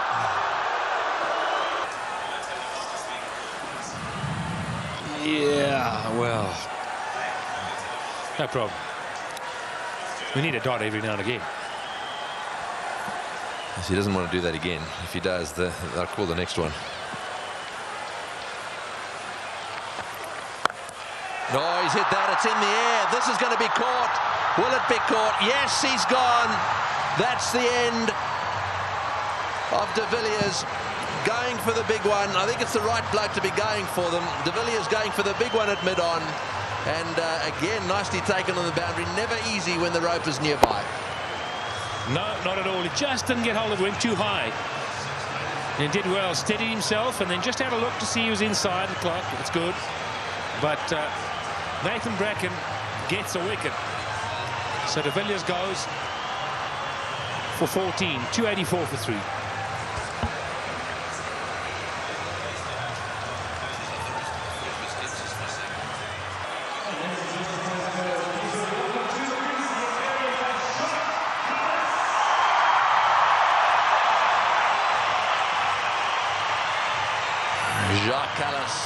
Is striding out to the centre.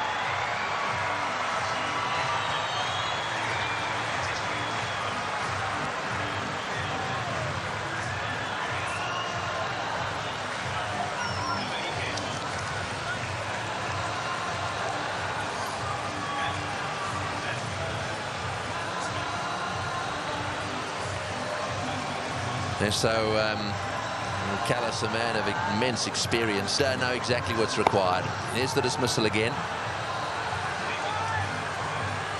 Said it was a good catch.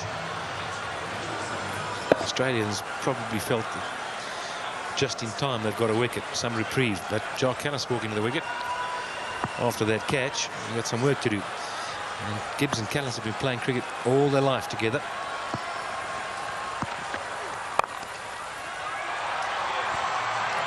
Wants another one. Callis should be coming back. Yes, he does. Just pertinent to point out that there has never been a match where more runs have been scored at this stage even. The highest prior to this was 693 runs, 15 wickets. And we've already gone past, well, what is it now, 720. Simons to him. This is, I think that's what he's going to do. But he mustn't put too much pressure on Gibbs. He might take the singles, but he's got to be saying to him, don't do anything stupid, just hit fours. Keep it on the ground now. I reckon Gibbs can do this without hitting the ball in the air. The thing is, though, Tony, I don't think Herschel Gibbs will change his game. I think he's in that mode. I think he'll carry on playing. It's a question of how quickly can Callis get in, that if Gibbs did get out, and let's face it, he's going to be tiring. He's going to be tired. He's tiring all the while. That's in the air, and there's a fieldsman down there, but it's gone all the way. Well, there's no doubt that what you're saying is the way he's going to play it. I'm still not sure that it's the right way to go, though. Well, that six makes it the most sixes in any one-day international ever.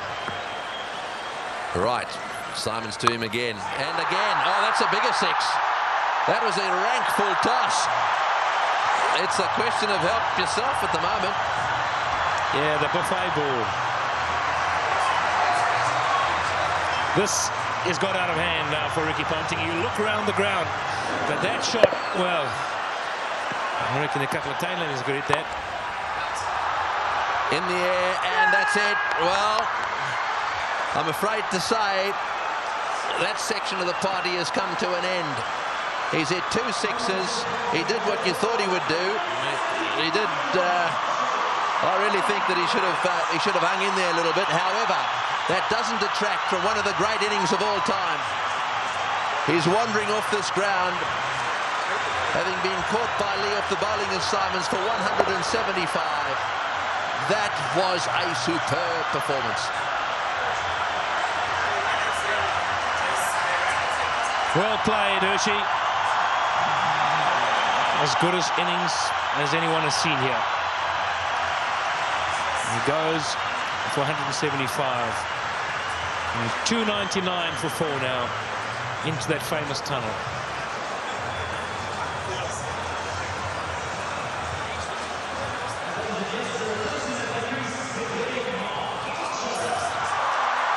Well, he's done his bit, that's for sure.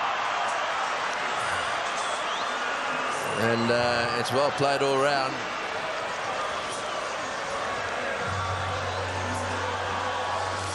Come a long way, AusvsSA Gibbs. This is just a couple of years ago. Came back, faced adversity, and he's pulled off a magnificent innings here today. And now Mark Boucher, the wicketkeeper, been in good form.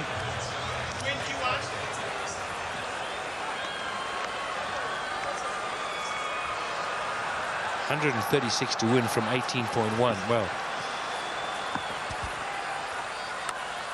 Oh, and that one spun back in, and the question's asked, but no nick. That is the end of the over. 299 for 4.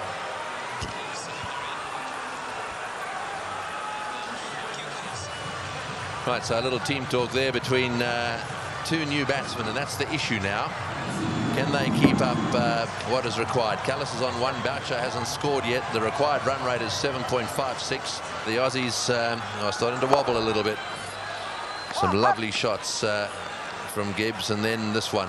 That was the one at mid-off, and you can see the reaction there. He didn't want it to happen, did he? Mike Huysman's moved into position, and with him is Barry Richards. Thanks, Tony.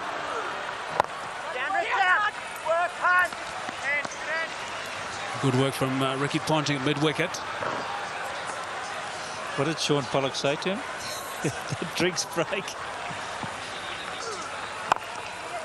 733 runs. In fact, 734 runs now have been scored as South Africa bring up their 300 and just 8 wickets have fallen. This is just, I'm stunned by what we've seen today, Barry. It's like the subcontinent. It really is. 135 from 106 balls with 6 wickets in hand.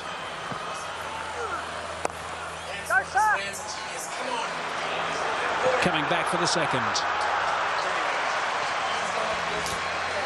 Ricky Ponting won't want to bowl. Simons again, he's gone for 10. Lewis has also gone for 10. Clark has gone for 10. Michael Clark, that is, per over. And someone's going to get punished here big time towards the end, providing there's quality players at the crease. Boucher and Callis are quality players. Major blow losing Gibbs, of course, soon after losing A.B. de Villiers. Sliding leg side. A little bit quicker that time from Clark. 90 k's per hour. Crowd are certainly giving the Australians a little bit of a raspberry today when they appeal for anything. Tell you what, that's not far away. It's turned back a bit. It's just a little bit far forward. That's a good over. Only 4 runs coming from it. 303 for 4.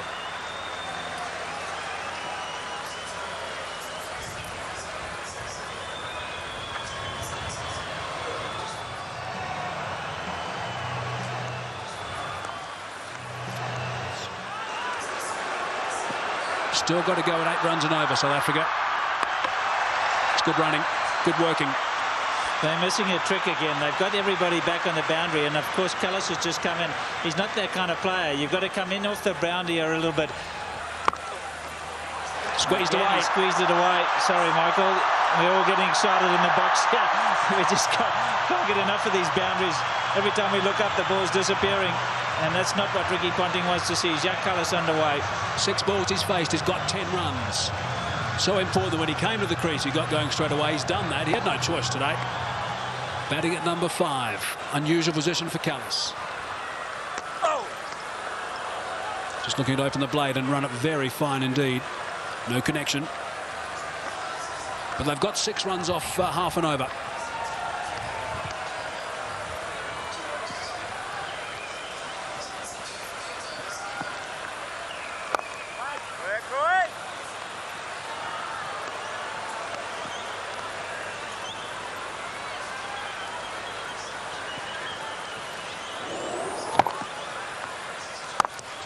Full toss, work down the ground. It'll just be 1 though. Interesting to see how these roles are played by these two batsmen, Callis and Boucher. What's your call on that, Barry? Well, Clark and Simons have got through 10.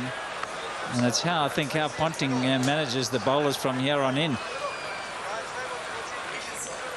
He's going to be enormously worried about the 3 extra that Mick Lewis has got to bowl. 7 overs, none for 72 at this stage.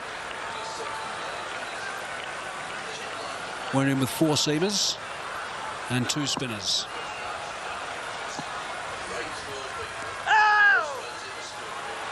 It'll be a leg by. In fact, there must have been some connection with the willow. So 8 off the over, 311 for 4.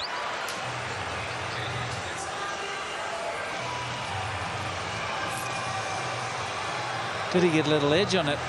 The umpire said he did. Yes, he did. Clark again. That's the plan. Squeeze a couple more out with the spinners. Try and absorb the 3 that Mick Lewis has still got up his sleeve.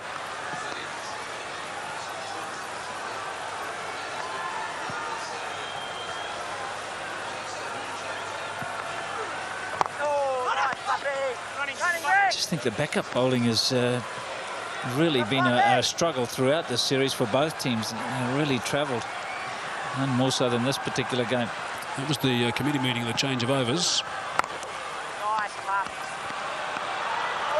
What a series it's been, Barry. Unbelievable series. And here we are. This could go either way. Lee's got 4. Bracken still got 5. He's picked up a couple of sticks as well. Stuart Clark's got 4 as well. Lewis, I think we've seen the end of him, and also maybe 1 or 2 more from the spinners.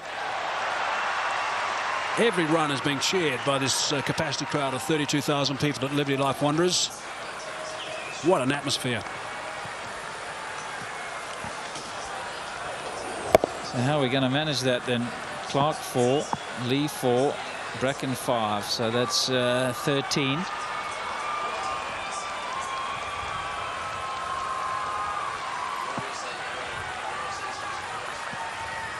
You know, they need to leave themselves. Oh, there's the big raspberry from the crowd. Leave themselves around about 90 runs, I reckon, with 10 overs to go. And he saw him move, so he didn't let it go. Boucher was giving himself room. And that means some 30-odd runs off the next 5 overs. That's all.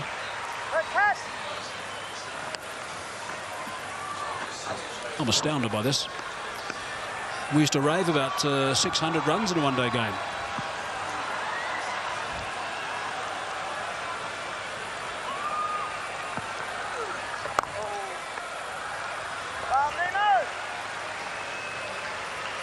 That's a good over. 4 runs coming from it. 35 gone, 15 remaining, 315 for 4.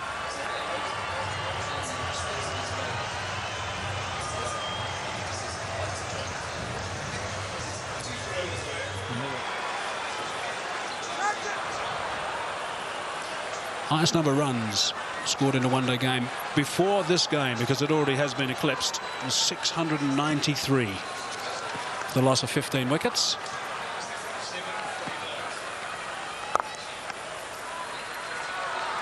And that single makes it 750 today.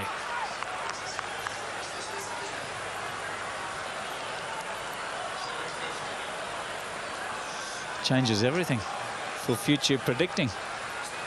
How do you do it?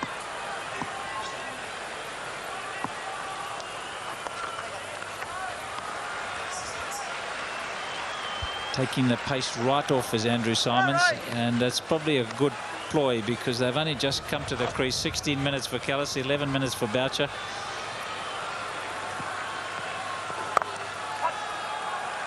Well, it's 117 runs. Coming back for the second. Good running from Boucher. 116 runs from 86 balls with 6 wickets in hand.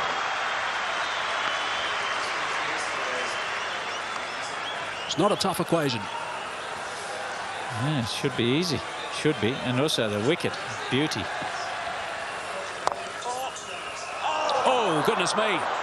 That was almost a remarkable catch from Ponting. Certainly lots of air from Simons. Under 75 k's per hour. Big dive from the skipper. Couldn't quite snaffle it. To hand. There it is. Hung there. great effort. It really is. Those either stick or they don't.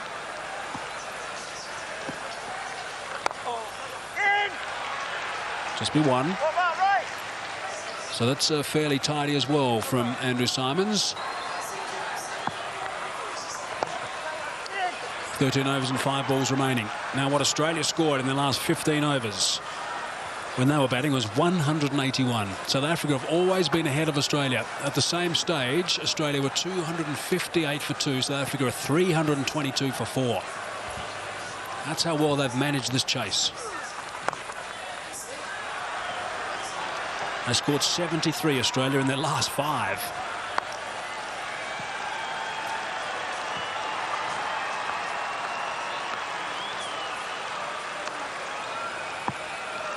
.9. That's been the run rate all the way through. It's just hard to believe. I always reckon the sides have got 8.9. At any time they're not going to win, let alone from the very beginning.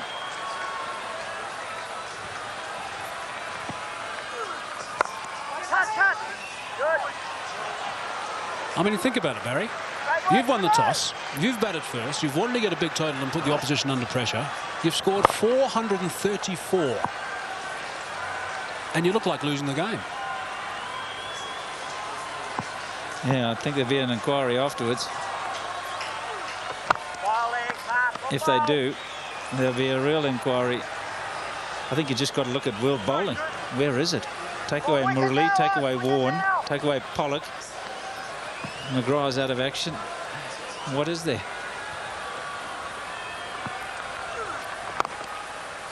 Some pretty good batting. That's what we've seen today. 4 runs off that over. That's 2 good overs for Michael Clark. 325 for 4. 110 from 78 balls. 13 overs remaining. He's been going at 9.29 per over. Andrew Symonds. Clark has just pegged things back a little bit. He's now going at 7 overall. A couple of good overs the last 2. This partnership, 27 off 32 deliveries. The required rate, 8.5.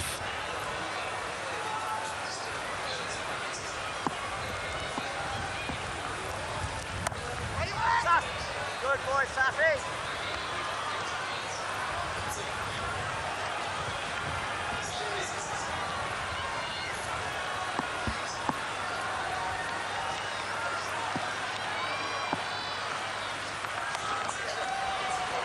Just a 1.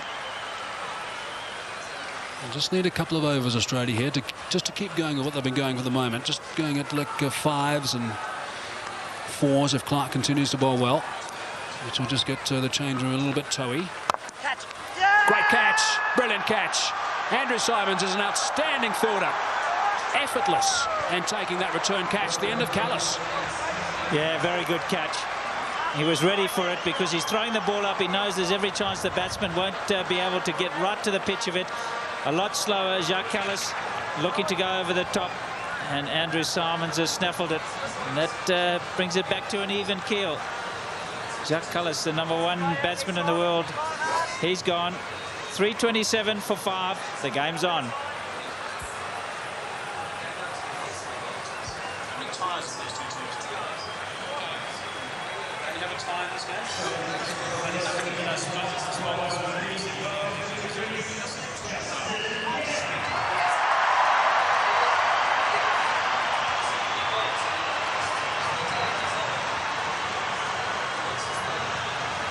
Big round of applause now for Justin Kemp. He has a reputation, Kemp. This is just about the time he likes to come out and bat and likes to hit the ball straight, high and long. Well, I guess he's going to need to do some of that. 108 to win from 74 balls. South Africa now 327 for 5.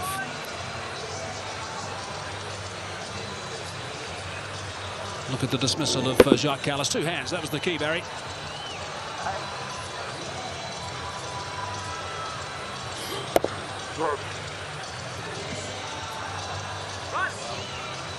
Disappointment from Jacques Callis. He went for 20 off 21 deliveries. A little bit of turn. Kemp likes the ball coming onto the bat. He'd rather the seam is in operation at the moment rather than the spinners. One more pole, lads. Might be inclined to go one more with Andrew Simons now. And just one off the last ball. In fact, Boucher wants to come back for the second. Kemp's got long legs and safely home, so that's good running. Let's turn that into 5 runs from the over. Good running. Very good running. He sensed it from the very beginning, did Mark Boucher. Right, we've got to watch that information bar at the bottom. 5 wickets in hand now. 105 to win from 72 balls. Need to go at 8.75. Clark. This will be 2. Good placement from Kemp. They need to prevent the 2s. Martin now is wide awake, but he's given away a run. Yeah, Barry, and they've got 3 runs off the first 2 balls. It's another single. I see it long off. He's been very precise with his field placings today, Ricky Ponting. Spending a lot of time chatting to the bowlers.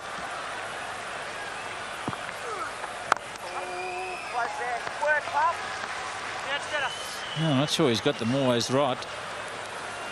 Probably more let down by his bowlers. It's certainly gone away. Tension all around. Who will hold their nerve? Okay, it's under 3 figures now. 99 to win from 67 balls. 5 wickets in hand. 6 off this over. 1 ball remaining. From catching a lot of the deliveries. 28 sixes. 337 for 5. Difficult thing also for Ponting is that he's only got 4 men inside the circle. 1s all over the place. Yeah, there's plenty of 1s, and I think that's a bad ploy from Ricky Ponting, because then you just need the odd boundary to keep you interested. He's working on the theory that taking the pace off the ball is harder to hit the boundaries, but it's easier to pick up 6 runs and over. And then if you've got wickets in hand for the last 5, boundaries become a lot easier.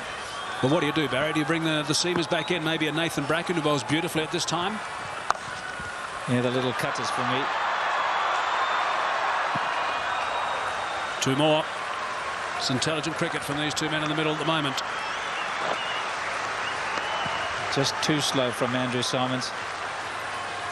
Part-time bowler. You can see here plenty of time for Justin Kemp. Simons has gone up in a big way. Umpire Brian Jerling hasn't.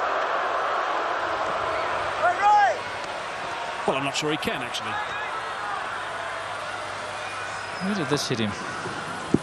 Yeah, a little high. That's what I thought. Good work, good. Shot strike. The crowd are getting agitated. And that'll flow on to the players in a minute. 4 off the over. +1 makes 5. It's good stuff from Andrew Simons. It's been interesting to see what Ponting does at the completion of the 40th over now. 342 for 5.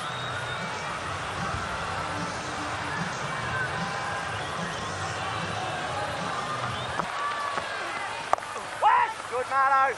Dot ball. Yeah, you wouldn't want to be the skipper who's got 434 to get the record and then lose. That's just not one record that you do want. And now Gilchrist is up to the wicket. I think that's way too late. Way too late. Noble, Gibbs and Smith early on to really bat out of their crease and get down the wicket. It's Bracken around the wicket with the cutters. Just 1. 79 4s have been hit in this match today, and that equals the most 4s in a game in Peshawar, Pakistan versus India, 2005-2006 season. And 10 overs to go. Why, you don't think there'll be a boundary in the next 10 overs? Absolutely, I'm sure there will. Soon, maybe this ball. Nice, Brax. It's a dot ball. Okay, 3 balls into this over, the 41st. and just one from it so far. Here's your money on. Come on. Don't shake your head. Come on. Right, 3 balls remaining. I don't know, Barry. I've got no idea. Ball, mate. Great Nor to ball, 32,000 other people, I can tell you. They're all sitting on the edge of our seats. I think in the last game we saw all their hands in the head and lots of anxious moments, and it's getting to that stage. They were buzzing about an hour ago when Herschel was smashing it to all parts. It's evened up a little now, and Lee to come. It's good length. It's very good bowling. Excellent. You wonder why, when the pressure really got to them early on with these bowlers, they couldn't get it there for Smith and Gibbs. They were just prepared to go deep in the crease, charge the bowling. Now that they're bowling at the death, they're starting to think like death bowlers, getting it in the block hole. 6 out of 6 there. There's nowhere you can go as a batsman. 2 off the over so far. 1 ball left. Inside edge, and that's where it stays. My goodness, that is a great over from Nathan Bracken. 41 gone, 344 for 5. Well, I can tell you that it's now 46 balls since a boundary was hit, and that, I think, is quite significant. So the boundaries have dried up, which means that the run rate has blown out. They need now over 10 runs and over. In the normal course of events, with 5 wickets down, 10 overs to go, you'd start to seriously worry if you needed 10 runs and over. But this has been such an incredible match that I suspect that the South Africans are still just favourites. You agree? I agree with you, Tony. My only concern, though, 5 down. They lose a wicket here. You've then got Andrew Hall, who's a very capable batsman. I don't know what sort of boundary hitter he really is. Jan van der Walt is. He can make this ball disappear very fast. Then it's Telemarcus and Tini. It's in the balance. Right, it was Brett Lee. And it's these sorts of, well, that sort of shot that's not going to the boundary now. And as each one of those produces only 1 run, so the pressure builds on both Boucher and Kemp. Now, Kemp is the guy that over the years has been capable of doing almost anything with a bat. So if he fires here, if he plays a little cameo, he'll finish it quite fast. All right, here we go again. Second ball of the over. Oh, that's well played, and it's well fielded too. That's another single.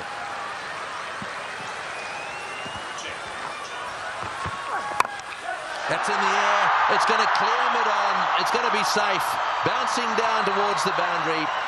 Well, it could so easily have gone straight up. Thinking about the third. Brett Lee's over the stumps. There's plenty of backing up as well. They ended up getting 2. Well, that is up there for quite a long time, but no one at mid-on. Mark Boucher's eyeing out that gap. Mid-on or straight, he's going to do it for him. What a sudden change it also has been. Gibbs couldn't really miss. When he swung, it was out the middle to the boundary. And both these players now, maybe Australia sensing they're back in it. Maybe raise themselves, raise their energy levels, their intensity. A few wickets have helped. And they're starting to get it more right than the South Africans right now. Straight to the fieldsman. Oh, and a shy at the stumps down the non-strikers end. Simons a little lucky there. A deflection off the stumps would have ended up with the ball deflecting down towards the boundary.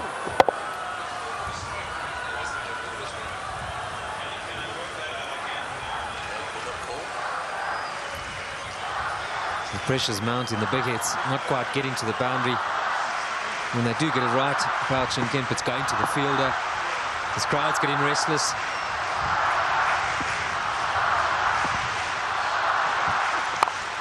It's in the air, and it's going to go to the boundary for 4. They needed that desperately. It's been a while. That makes it the most 4s in a match now. The records are tumbling all over the place. 84s in this match. And the South Africans desperately needed it. The boundaries have dried up. That's why it's so difficult to make a prediction right now. Everything's been bettered. Fantastic stuff. That'll settle Boucher a bit. I think 1 and over is not enough. He's got to have another look. There's a man down there, just a single. A no ball called there. Umpires are going to be very close, so very watchful here. He's got an interesting way of doing things. He's got a line drawn in front of the popping crease.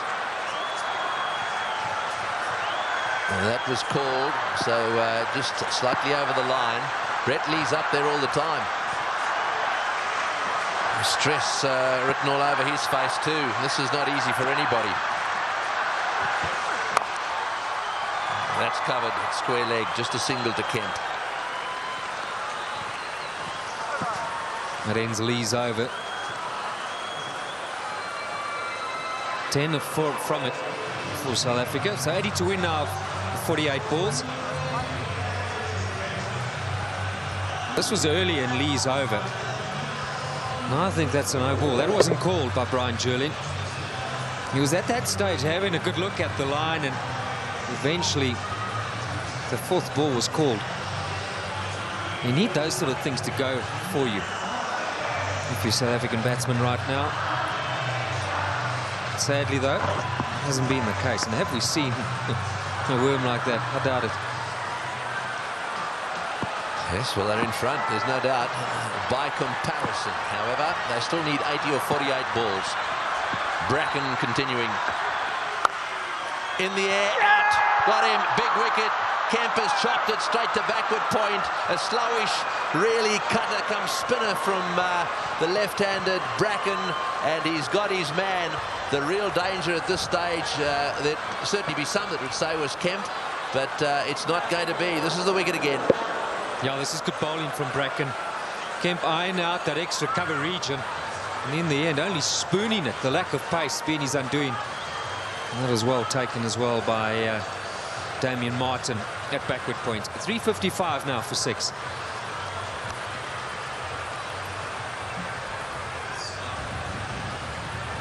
So a disappointed Justin Kemp leaving the ground.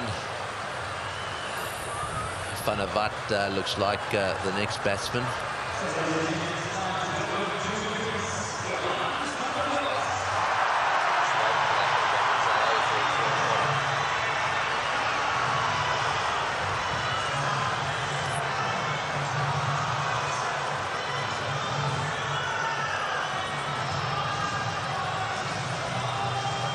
To win or 47 deliveries, and this is going to test the character of a few of the lower orders. And perhaps they can make get a bit of their own back, bowlers.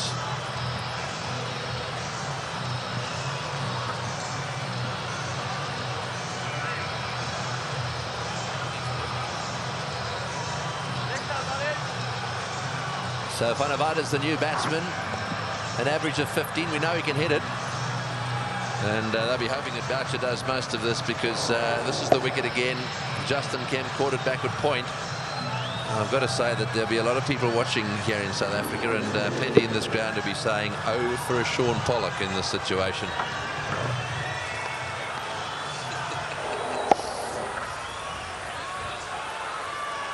You'd still be back in South Africa in a big way if that was the case.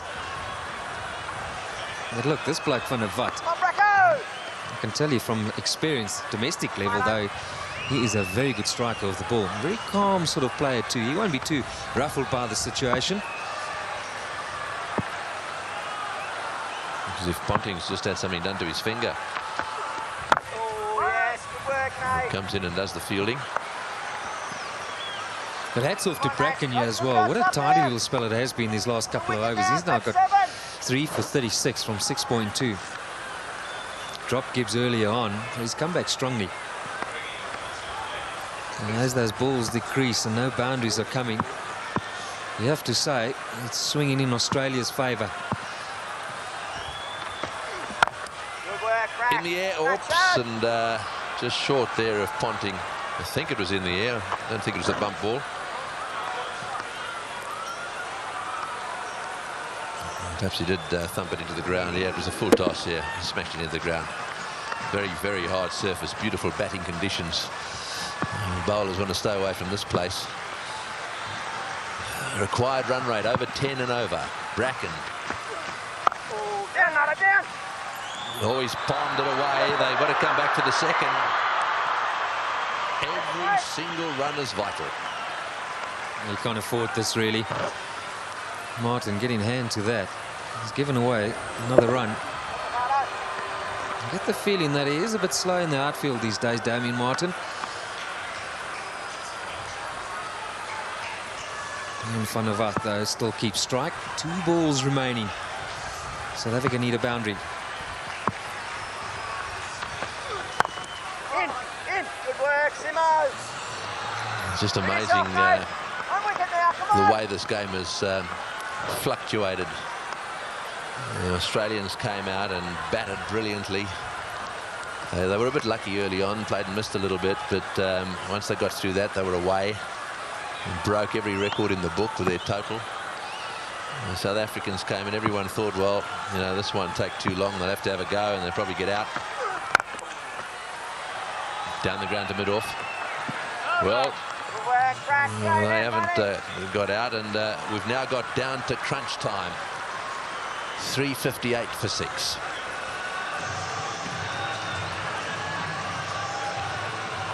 That rate now required 11 as the balls become even more less, so that rate jumps even more quicker. After 43 overs, Australia, and they had a very, very good period. Just about now, they were 334 for 2. South Africa, 358 for 6. The Warriors, they're 6 down.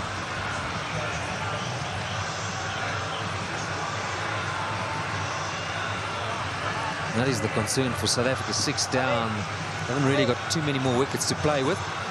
The bowling figures, well, they've been a mess on both sides. It's been tough work. But here and there, someone has come up with a good little spell in partnership with the other guy at the other end. And Bracken, the last couple, has been very, very good. The umpires are getting together. While they're doing that, I might just have a little chat here with Daryl Cullinan. Now, this word choking has been thrown around randomly, hasn't it? We've got down to a situation now. We're going to find out, aren't we?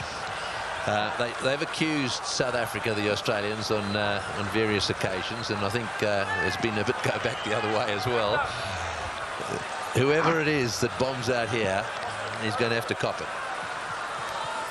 I'm afraid they are going to, Tony. 5 overs ago, maybe 8 overs ago, I would have been ready to have given it to the Aussies. They're right back in it now. Right, well, a little bit of inexperience here. Lewis has got the ball. Oh, mind you, a good delivery first up, right up in the block hole. 77 to get, or 41 deliveries. It's just amazing when you sniff perhaps you're in it or you've got a chance to win it. When you've got ball in hand, you're just running a lot better and you're more focused and clearer about what you have to do. It wasn't the case for Lewis in his previous spell. He was disappearing. Man, did he disappear. Look, South Africa are hanging in there. And if they ought to lose this game. Straight down the ground. That's going for 6. That's gone. Yes, that's gone for 6. That relieves the pressure a little bit and doubles the pressure on the bowler. Well, I was just going to say, South Africa ought to win it. You can't accuse them of choking. It's been a brilliant performance from them. They were so superb up front. Now, I'm going to say, another 3 or 4 overs from Van der Walt. And then you're going to point serious fingers at this Australian attack. Well, this is the highest score ever by South Africa, by the way. That's a good delivery. So he's bowled 2 right up in the block hole, and 1 allowing Van der Walt to get underneath him, and he's taken it for 6. They've just got to score around about 10 and over. And I've got a feeling we could get down to the wire here. This might be one of those last over jobs again. Well, that was my call early on. I think it's going to go into last ball, 6 to win. We saw it in Durban. Why not today? Well, this bloke Lewis is their man. Perhaps they better keep him back. That's straight. They should be thinking about 2 here. Touchdown and come back. Yeah, and that's the other beauty about batting at this ground. There's so many 2s on offer. If the fielder hasn't got ball in hand, he can literally be at his feet. You can take him on. Okay, you feel he's not comfortable with getting it up there. the sort of pace is slightly wrong, you can go. Oh, he's hit that one, and there's a fumble. That might have been a chance of a run out. He doesn't often fumble. Andrew Simons. Perhaps he was looking up and letting his throw go before he got the ball in his hands. Well, is Andrew Simons feeling the pressure? That would have been a great opportunity to have a shot at the stumps. Even the best feel it.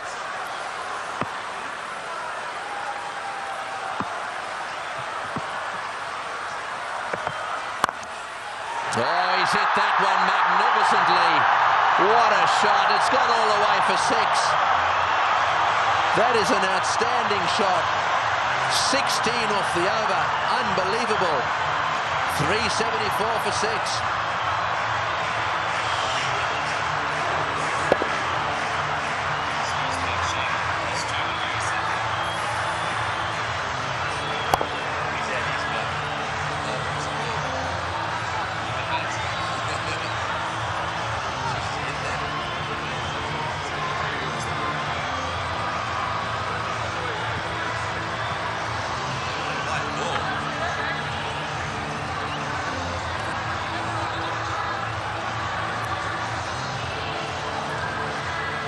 Well, he's a good striker. You heard that from Daryl Cullinan, and there is an example of it. That went whistling over the top of cover. Beautiful shot. Up go the arms of the umpire, so 61 of 36. Everyone on the edge of their seats here. That's the little equation you want to keep an eye on down at the bottom there. Boucher, can he do this for South Africa? He's got that away towards mid-wicket, just a single. Well, I think this little period, yeah, Bracken, if he keeps Van der Walt down at that end and stops him from scoring, may just been with a chance of getting him out.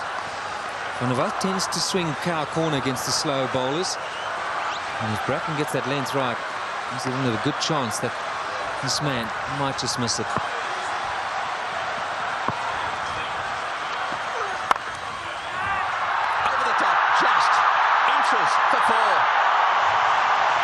He was in the air, desperately trying to get a fingertip on that one at mid-wicket. There it goes, and all the way to the boundary. Straight in the slot for Van der Walt. It wasn't quite the slow ball. This is what he's going to enjoy here. Bring it on, Bracken. Just bring on the pace. Don't take the pace off it. It gives him the freedom to really swing through it. 56 required now of 34 balls, and suddenly this crowd's alive again. They're on their feet.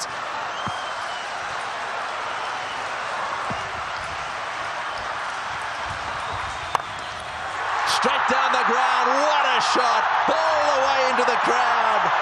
An unbelievable straight 6. Well, I think the Aussies thought just for a little while there that certainly with Bracken they've got him nailed. But the man in your picture now, Van der Walt, has come out, and you don't get better straight hits than that one. Brilliant shot.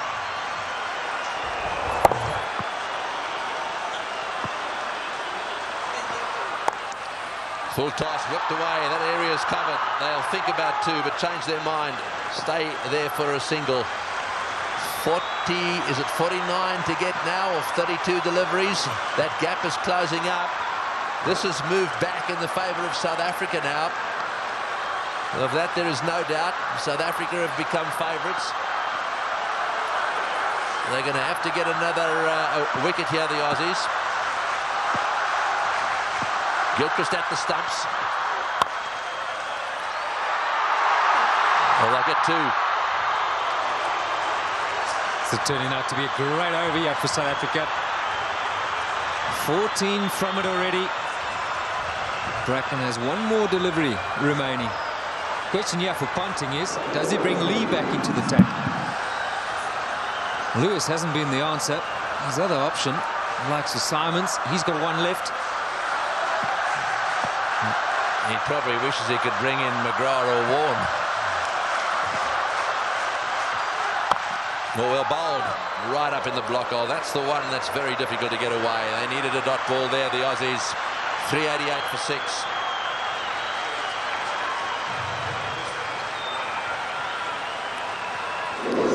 Bracken just deciding that the best option right now is to go full and straight. So there's a long discussion now between Van der Walt and Boucher. Comparatively speaking, Australia were 362, South Africa 388, so comfortably ahead. Question is, can they keep the wickets intact? They need 2 of these, at least one to be at the crease.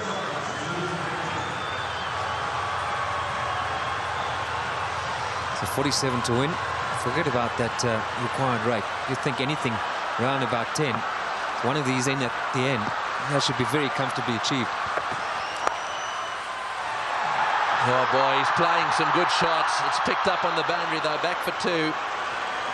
But just looking at the scoreboard now, it seems to me that in these conditions the South Africans are starting to get themselves into a really good winning position here. 45 to get off 29 balls.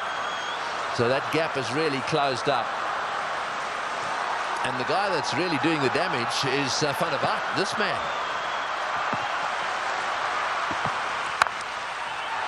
Well, interestingly, Ponting has continued with Lewis.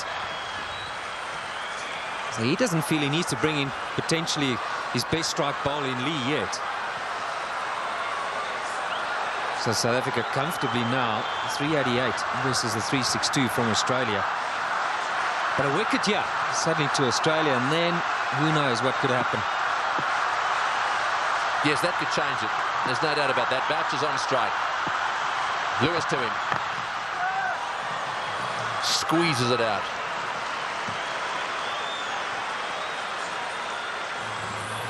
Van der Walt down on one knee. Decides to untie and then tie up a lace, I think. Just have a bit of a breather. Just think about it a little bit. Look at the stress written all over the face of one of Australia's new youngsters, Lewis.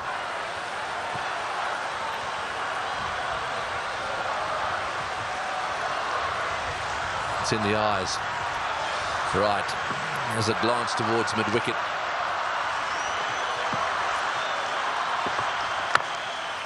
Right up in the block. Oh, they'll get a single.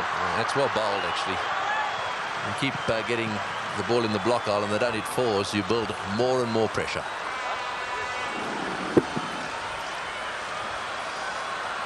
Can he continue with that? That's the challenge facing Lewis right now. Is that sort of pace where anything but that, and he's going to go. Up there again, and so once again they'll settle for a single. Van der Walt thinking about 2. No is the cry from everyone in the stadium. Well, that's what they're playing for. The Standard Bank One-Day International Series trophy. And add a nice bottle of champagne with it. That won't touch sides, I can tell you, by the winning side.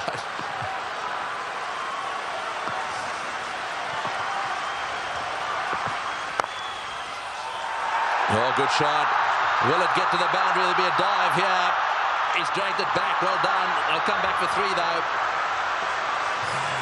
Well, that one run could just make a difference. That's the end of the over. 397 for 6. And sweetly timed from Jan van der Walt. There's Lewis bowled it. You thought, well, that was an excellent delivery. Beat mid-wicket, though, off the bat. And he took some good work from Kaddish on the boundary to stop a certain boundary. 38 now of 24. And another over, at least a 2 from Boucher and Van der Walt. And South Africa definitely in the driving seat.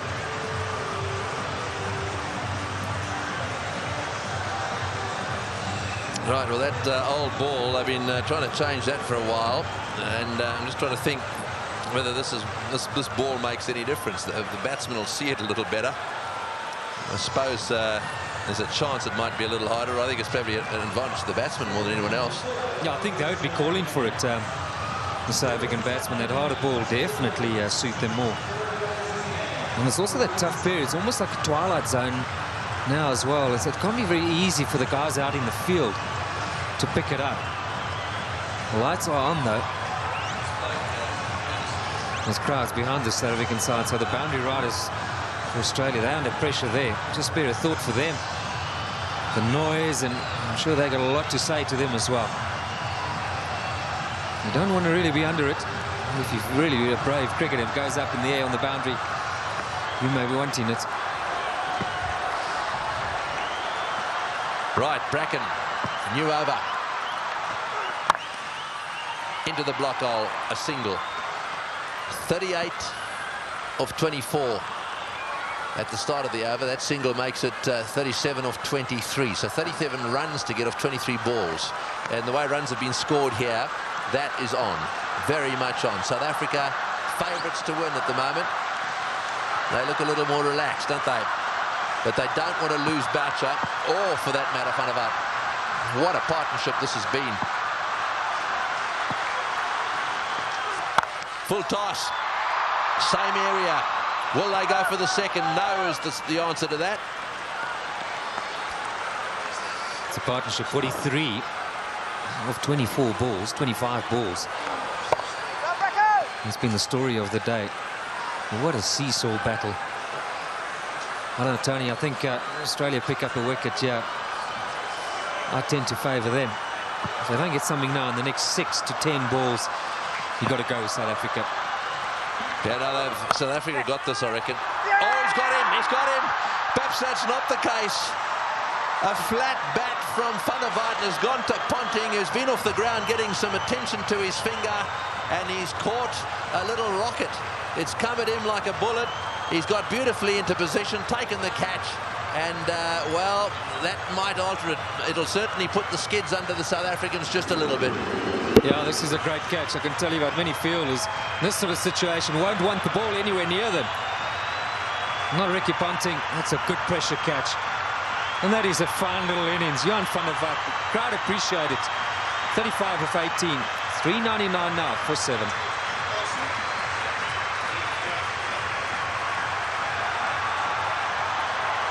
Well, I don't think there's ever been a crowd that's been entertained this way. A roar goes up as Telemarcus strides onto the ground. They weren't exactly roaring when he was bowling. This place was as quiet as a mouse. But here he is now in a position to win the match for South Africa. Chance to redeem himself. No Andrew Hall. Probably Rogers batting down in Port Elizabeth, where he hit some enormous sixes, has got him the nod right now. What a wonderful atmosphere it has been. This crowd has been treated to truly one of the great one-day international matches ever witnessed. Probably one of the best in South Africa ever. Telemarcus gets one leg, and Bracken, having got the wicket, is going to bowl his 4th delivery of the over. In the air, oh, just over Ponting's head. Very nearly 2 in the row for Ponting. In goes the throw down the far end, and they back for 2. 400.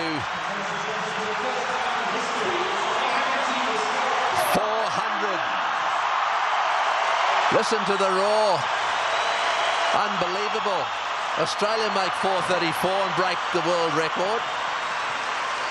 And here South Africa are looking poised to top it. It's brilliant, Tony. Don't talk to me about choking. You don't chase 434, get past 400 if you're a bunch of chokers. It's been a great performance, all credit to them. And who knows, they might just have a chance still to pull it off. Yep, not just. They're favourites to win. No doubt about that. 34 of 20 balls. Straight back to Bracken. Well fielded by Bracken. This is not easy, actually, to come in with the ball pitched right up there. What he's likely to do, if they bowl him a short delivery, that's the one he likes. He'll dispatch that to square leg. But if they keep it up and straight, there's always a chance of another wicket here. Well, from if you were a bowler right now, you may be very nervous to try anything. You'd probably just go for the safest bet and get it full and straight as quickly as you can. Absolutely. Sweep shot, 4! Great shot! Wonderful shot. Well, he's obviously decided whatever that was, he was going to sweep it. That has taken the pressure off. They needed a boundary there. Telemarcus decided to sweep. Probably the first time he's ever played the shot. Have a look at this from outside off stump. It's a beauty. Man, if you had asked him to play this again, he'd probably miss it. I reckon he was thinking like a bowler, anticipating that Bracken was going to go full and straight. I don't think it's too difficult to work out, though. But maybe just using the pace was the option. Didn't he pull it off sweetly? Crucial moment in the match, and Telemarcus has come to the party here for South Africa. 30 now from 3 overs. One big over from Australia. It turns it back into their favour. We're literally talking in balls right now. You're dead right. 30 to get. 30 runs to get from 18 balls. It will be the most phenomenal victory if they managed to top the 434 for 4 made by Australia. Lewis smashed away to mid-wicket. It's going to go for 4. Yes, it's hit the boundary. Boucher is playing an unbelievable knot. He's done this so often. 35. Slightly over-pitched, and he's whacked it to mid-wicket. 35 he's got off 35 deliveries. And it's Lewis. He's still got the ball in hand. Oh, and he's hit it straight back at him. Lewis has got to get to the stumps. They've come back for 2. Lewis has just cracked 100. 9.2 overs, no wicket for 102. Well, it was the same year. Marisran went for 90-odd down under. And that's another record broken today. Lewis now becomes the most expensive bowler in 50-over cricket. Well, there's a moment of concern, yeah. The one thing he has done, he's probably stopped a certain boundary. 24 to get off 16. Works it away on the onside. It's another 4. Bracken's chasing. He won't get there. The noise in the stadium is unbelievable. Every shot has been cheered with a standing ovation. Well, if you weren't at the Wanderers today, you've missed out big time. What a fantastic day's cricket. Well, the first ball went for boundary. Boucher's followed it up again. So this over is working out beautifully up for South Africa. It certainly is. Oh, and that's hit the bat of the non-striker. Otherwise, it may well have been 4. Boy, he hit that beautifully. I'm just wondering what more we need to see today. That would have been interesting that it gone off the bat straight to cover. It wasn't too far off cover. No, it was hit straight into the ground. Right, so 2 balls to go in this over. Telemarcus now taking strike. 19 to win of 14. What they don't want is another wicket. I mean, if you start to get 8 down and then 9 down, and then, well, who knows? Lewis to Telemarcus. He's got a nick on it. Going down a 3rd man. It'll be picked up down there. Telemarcus comes back for the 2nd. So 2 more to the total. It's virtually 1 boundary out from South Africa. It's down to run a ball. And then you got it back, South Africa. Surely to win this match. Lewis has got 1 ball left with a rather eventful spell. He's just gone for 109. Telemarcus, we know, is going to clear that left leg. He's going to be swinging from the hip. It's got to be up and straight. He's hit it like a rocket. What a shot. Boy, is he strong. It's gone for 4 to extra cover. Lewis has taken a terrible pummeling. They're on their feet, the South Africans. Absolutely everywhere. The flags are flying here at the bullring. Spare a thought for the bowler. He has disappeared to every corner of the Wanderers. You have to question Ricky Ponting continuing with him. He's really had one or two more experienced options. You got a feel for the bloke. 113 runs in 10 overs. I just wonder if he'll ever come back from something like this. Take a very, very special cricketer to really get over this. Yeah, that's something you don't want to have behind your name. Most expensive figures. The place is broken into song. Take me home is the call from the crowd here. There will be some Australians singing Waltzing Matilda, but they'll be drowned out. He now holds the world record. Boy, this is an up-and-down game. Lewis won the match for the Australians with that last ball in Durban, and today he's been absolutely slaughtered. Bracken through the offside for a single. 13, now is that 12 to get off 11 balls. Really, it's only a runner ball. Only wickets can save Australia. Quite right, Tony. Just look at the reaction from the changing room. Well, I sense maybe there was a boundary there somewhere. Wasn't to be, it was straight to the fielder. Well, spare a thought for the next man in. Yeah, they're on their feet for singles at the moment. It's in the air. This has got to be out, surely. No, it's going to be short. Oh, it's a great catch. Wonderfully taken. Well, Hussey is an unbelievable fieldsman. He has taken that beautifully. He had to come in miles. It's the very thing the South Africans didn't want to see happen, was a wicket to go down, because now they get into a situation where there's just a possibility they'll get bowled out.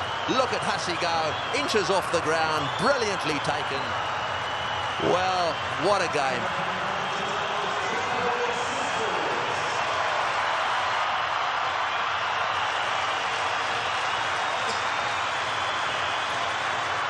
.423 for 8.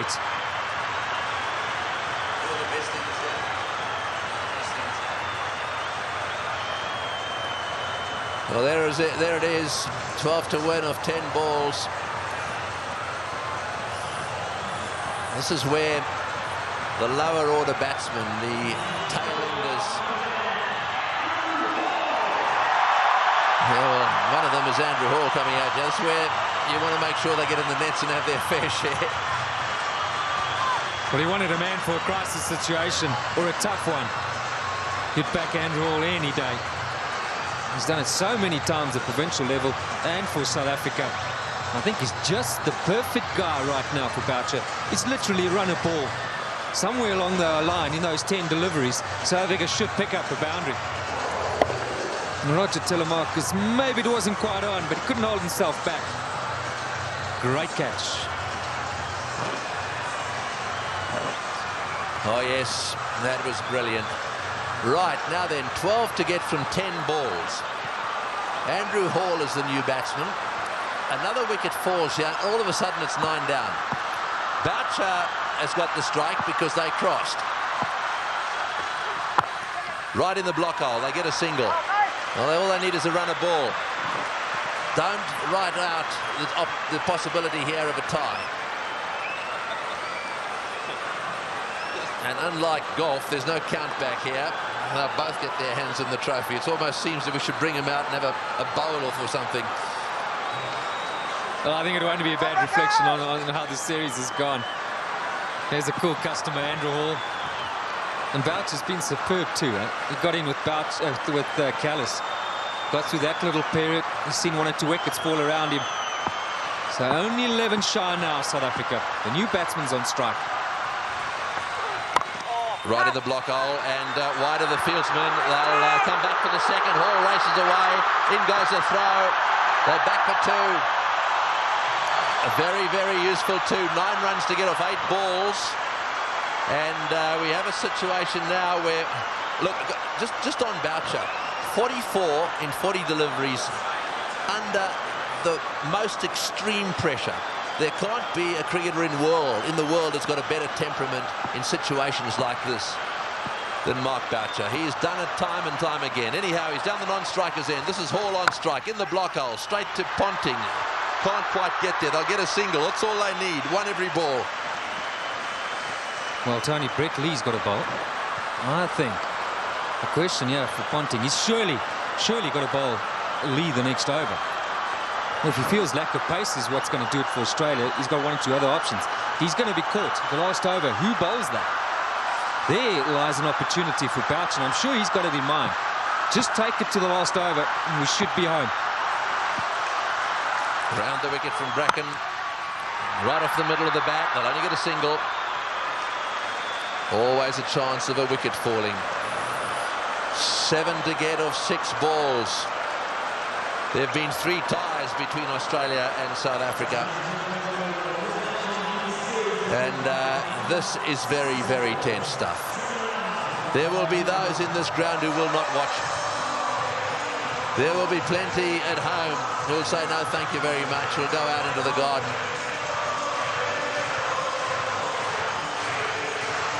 So we are, in fact, down to the last over. There's going to be no follow-on, obviously. And I can tell you, it looks like Brett Lee. He's warming up. He's bowling a few deliveries. He wants to get this right. Somehow, though, all South Africa know, they've just got to keep that between the ball and the stumps. Bat on ball should do the job for them. Yeah, well, Brett Lee's going to do the job. And quite right, too. The leading fast bowler in Australia. And he's just pausing with Ponting now, having a little chat. Right, where are you going to bowl it, mate? 7 to get off 6 deliveries. Boucher, if he can get a 4 away here of one of these deliveries early on, then they don't have to take any chances. On the other hand, if it's a few dot balls, then they do, and a wicket could fall. So what's he got in terms of his field? Yeah, fine leg is up. So don't stray down the leg side, Brett Lee. Cover, mid-wicket, backward point. So the only sweepers, square and straight, and third man. You're right, fine leg is wide open. Boucher gets it down to fine leg. He's got 4. He's hit it. Oh, it's hit Brett Lee on the shin. Just a single. Boy, that could quite easily have gone rocketing away down the ground, and that's hit him square on the shin too. He hit it so well, I think it went rocketing into, was it his shin or his ankle? He'll take time out here, that's for sure. Well, let's just bear in mind there's a test match series coming up as well. That was on the foot. You've got to say, thankfully, for his sake, anywhere near the ankle, it could have been a lot worse. Well, on the shin even. We did well. I mean, he actually stuck his foot out to stop that. So, I mean, that really, you've got to give him some credit for that. Yeah, it was a certain boundary. I mean, Boucher hit it powerfully. Mid-on and mid-off, or mid-off's particularly wide. Mid-on's a bit straighter than normal, but you still would have thought that that would have been a boundary. Right, so that'll make it even worse for Brett Lee. You know, it's one thing losing, that hurts bad. You know, smashed in the toe. Have a look at the crowd. This is just unbelievable. This has got to go down as the greatest one-day international that's ever been played. Here we are in the last over. We got 6 runs required or 5 balls. We're in a packed stadium in Johannesburg. We've got Brett Lee, one of the fastest bowlers in the world. We've got 8 wickets down. If they lose a wicket, we'll be down to the 9th, and therefore they just need to get another one. Gilchrist is trying to help Ponting a little bit, just trying to get 1 or 2 of them in the right place. They've now pushed fine leg back down to the boundary for Hall. So fine leg and third man are in position. Here he goes. What can Andrew Hall do? Oh, it's a great shot. He's got it away for 4. Over the top of long on, down to the boundary for 4. Now South Africa should definitely win.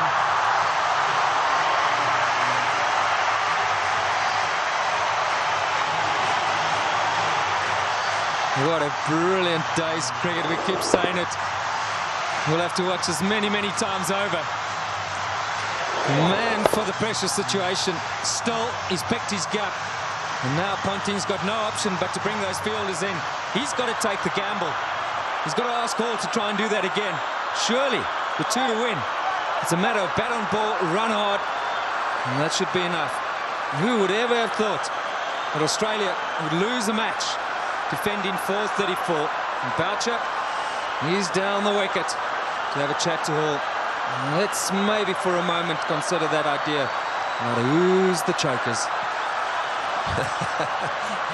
Well, I think it's fair enough. They'll be looking for one. I'm sure that's what Boucher said. Block and run. Oh, he's had a go. He's out. Oh, he's out. That's the last thing they wanted. He's out. This match is not over yet. There's a little bit of a twist here. There's no way in the world that they could have crossed in time. So the last batsman in is going to have to face the music here. And so there is still a chance that the Australians could sneak in. Here's the shot. He didn't. I'm sure that wasn't the plan. The plan was surely a single. It had to be. It had to be a question of just getting back onto it. Maybe as it left the hand, Hall thought, well, that's in the slot. Maybe I can get away with it. 4:33 for 9. Well, the big thing here is Boucher hasn't got on strike. Number 11, Makai-Ntini's got to face the music. 2 from 3.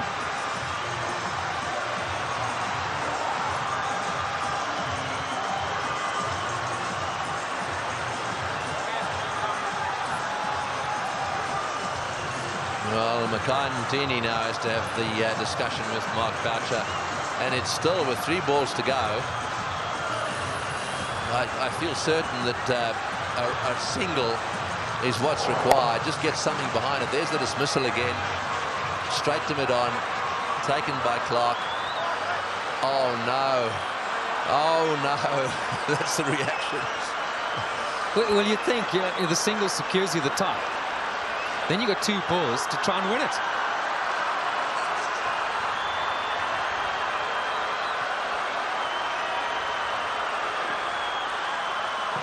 One secures the tie for South Africa. Well, Makai-Ntini, he never dies wondering. This will be surely one of the biggest moments of his whole cricketing career. Right, well, 2 to get, 3 balls. 1 for a tie. So they've got to secure the tie and then win after that. So they've got to go for a single here. Oh, he's got a single. He's got it to third man. Right, now then. They need 1 of 2 balls. South Africa cannot lose. They have tied the match right here. Now it's a question of winning it. The biggest shot in Makai-Ntini's life.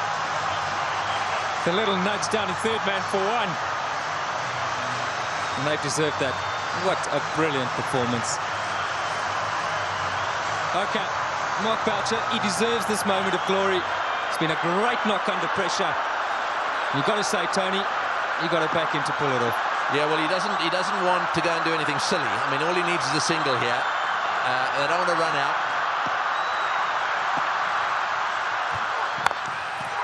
Straight down the ground. What a victory. That is a sensational game of cricket. And it is a superb victory. Well, I've been around the world watching this game. Look, their tears. They are crying out there. The South Africans are charging out onto the ground. Gilchrist shakes hands with Boucher. Ntini's on a high. Ponting cannot believe this has happened to his team. The South Africans at the Bull Ring today have seen the best one-day international ever played. Well, we won't question Tony Craig. He's seen many. And what a great result here for South Africa. Makai-Ntini gave Boucher the strike. And that's been a long time coming. So much said of late about the South African side under pressure. They backed themselves. They had no choice but to go for it. They pulled off one of the great victories of all time. They deserve that celebration. But all credit to both sides. It's been a fantastic, fantastic match to watch. Can you believe it? Ricky Ponting, 434. He won't want that stat behind his name. Losing captain. We'll see a celebration which we haven't seen from a serving side for a long time. Brings back memories of the '99 World Cup. One to win. And Australia pulled that off. But today, it's been South Africa's day. Yes, you're dead right. And out in the centre there, to do it right at the end of Dalian and a Selbornian, can you believe it? And Pollock, who hadn't played in this game, is out there really congratulating everyone. Well, he'll never forget this one, nor should he ever forget it. Look at the smiling face. What a team man he is, Shaun Pollock. And Andrew Hall saying, mate, sorry to let you in, but thanks for doing it. Well, I keep going back to Mackay and Tini there. You know, he was a guy, and Shaun Pollock was on 99 in a test match at a swing. Well, today, he just got it down a third man. And I think Boucher, well, he'll be remembered for a very, very long time. But the pick of the day, the knock of Ponting, let's remember Herschel Gibbs. Well, no one is left. Absolutely no one has left this ground.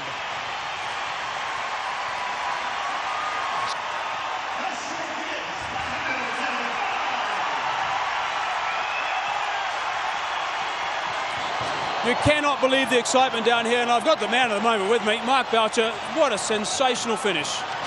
I'm actually lost for words. I'm not too sure to say right now. What a game of cricket. I mean, Aussies played well, and knocked at Herschel and Graham played just spectacular to get us in a position where we can come in and just basically play our natural games. It's fantastic. And this is amazing. One of my best moments in cricket by far. I'm sure it is. But what an unbelievable game. I mean, at half-time of this game, what was the team talk? Look, yeah, we always knew our backs were up against it, but we try to keep it simple, try to work in sort of targets. We knew that we had to get off to a good start, and like I said, Herschel and Graham played fantastically well. And the guys at the bottom came in there, you know, Jan van der Vat hit a couple out of the ground, which is what is needed. And it's just fantastic. Johan was terrific. But let's just go back to the Australian side. I mean, what about Ricky's innings? Oh, no, it's something special. I mean, it was actually good to watch from behind at one stage. You know, there's a bit of a short boundary there, and most of the batters try to pick on that short boundary today, but you know, you can't take away anything from Aussies. They played spectacular cricket, and it's, you know, just an unbelievable series and a great finish. Ladies and gentlemen, welcome to the post-match presentation.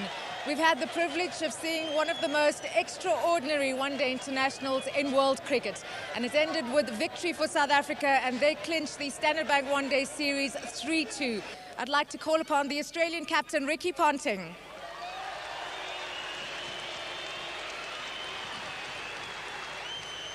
What an outstanding game of cricket, but with 434 on the board, you must have thought that had to have been a match-winning total. You'd like to think so, wouldn't you? Yeah. Look, I'm sure everybody here today has just had probably one of the greatest days of their lives. It's been an amazing game of cricket.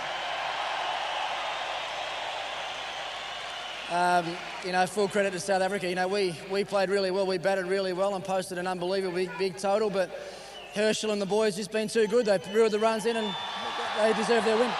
What an amazing series, 2-2 coming into this game, and we couldn't have asked for a better match to wrap the series up. No, you couldn't ask for a more exciting one, that's for sure. I mean, 900 runs scored in a day, and plenty of boundaries, plenty of sixes, and plenty of great highlights. So, as I said, I'm sure the crowd's had a great day, and overall a very fitting end to a great series. Well, the man of the match adjudicators had such a tough time to decide who the man of the match is. So he's decided that you and Herschel Gibbs get to share this award. You batted beautifully today. I'm pretty happy to hand it over to Herschel, full stop. I think he deserves it more than me today to play, you know, to make 175 and be on the winning team. I think he deserves a bit more than me. So I'm happy to hand it over to him completely. All the best for the Test series. The Australian captain, Ricky Ponting. Well, time now to give another warm round of applause to the man who took South Africa to victory, the Standard Bank man of the match, Herschel Gibbs.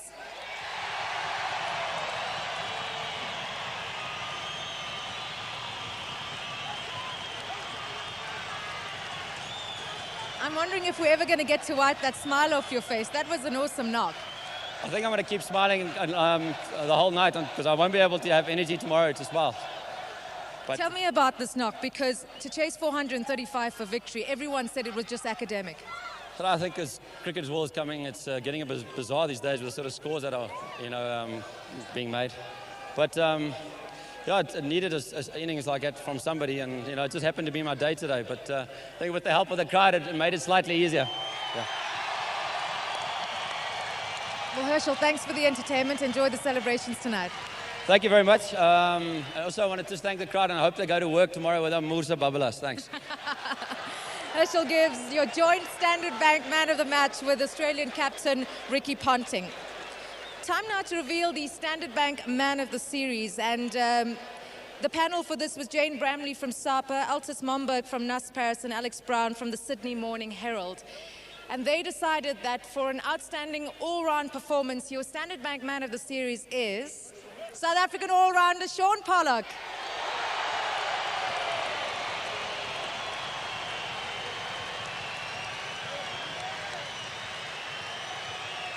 I want to say congratulations, but I also want to know how you're doing. It feels on top of the world, you know, to watch a game, be a spectator for a game and see a game like that. I think it's an absolute freak game. You'll never see something like that happen ever again, and it was just awesome to the boys came through and managed to win the series. Now, South Africa always rely on you to open the bowling, take some wickets, but you've done quite well with the bat this series. You must be thrilled with that. Yeah, I've managed to hit some in the middle. It's been nice, you know. I've enjoyed it, and I've played my part when I can. It was pity I couldn't get out there today, although it looked like a bit of a runway for the bowlers. So it's been a really good series for me. I've already been blessed, and I've enjoyed it. Congratulations and enjoy tonight. Thanks, Cass. Your Standard Bank man of the series, Shaun Pollock.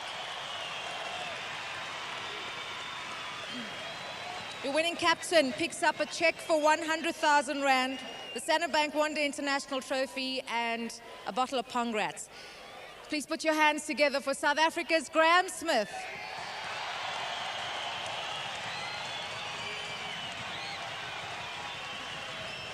I could see you heading for the bottle of Pongrats, but I'm not sure what to ask you, because at 434 for 4, it looked like a total that was completely out of your reach. Yeah, look, I think we were a little bit down in the dressing room at that stage. We knew it was a good wicket, but 434 was a bit unrealistic at the start of play for us. But an unbelievable wicket, credit to the groundsman, the pitch, and what an atmosphere here at the Wanderers, what an unbelievable place. What does this win mean for your team? Because I just look at all of you and you've got the most elated expressions on your face. Well, it's huge. I think not only from where we're trying to take our game, chasing 434 is a bit of a big jump for us. We've got to come back down to earth, I think. But yeah, no, I think all of us are just over the moon. We don't even know what to say. I think at the moment we just want to get into the change room and probably have a beer or two and just really savour the moment. I'm going to let you go, and I want you to go over there and pick up your One Day International Trophy from Mr. Ray Marley. But what about this crowd?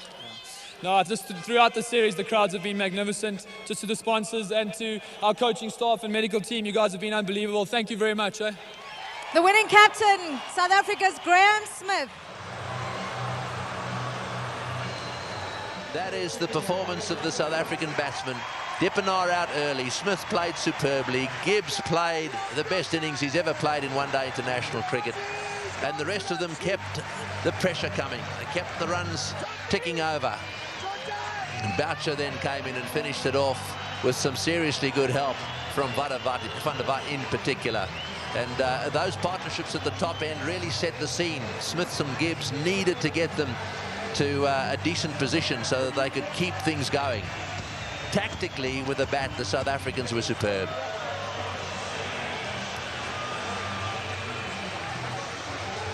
These do not make good reading.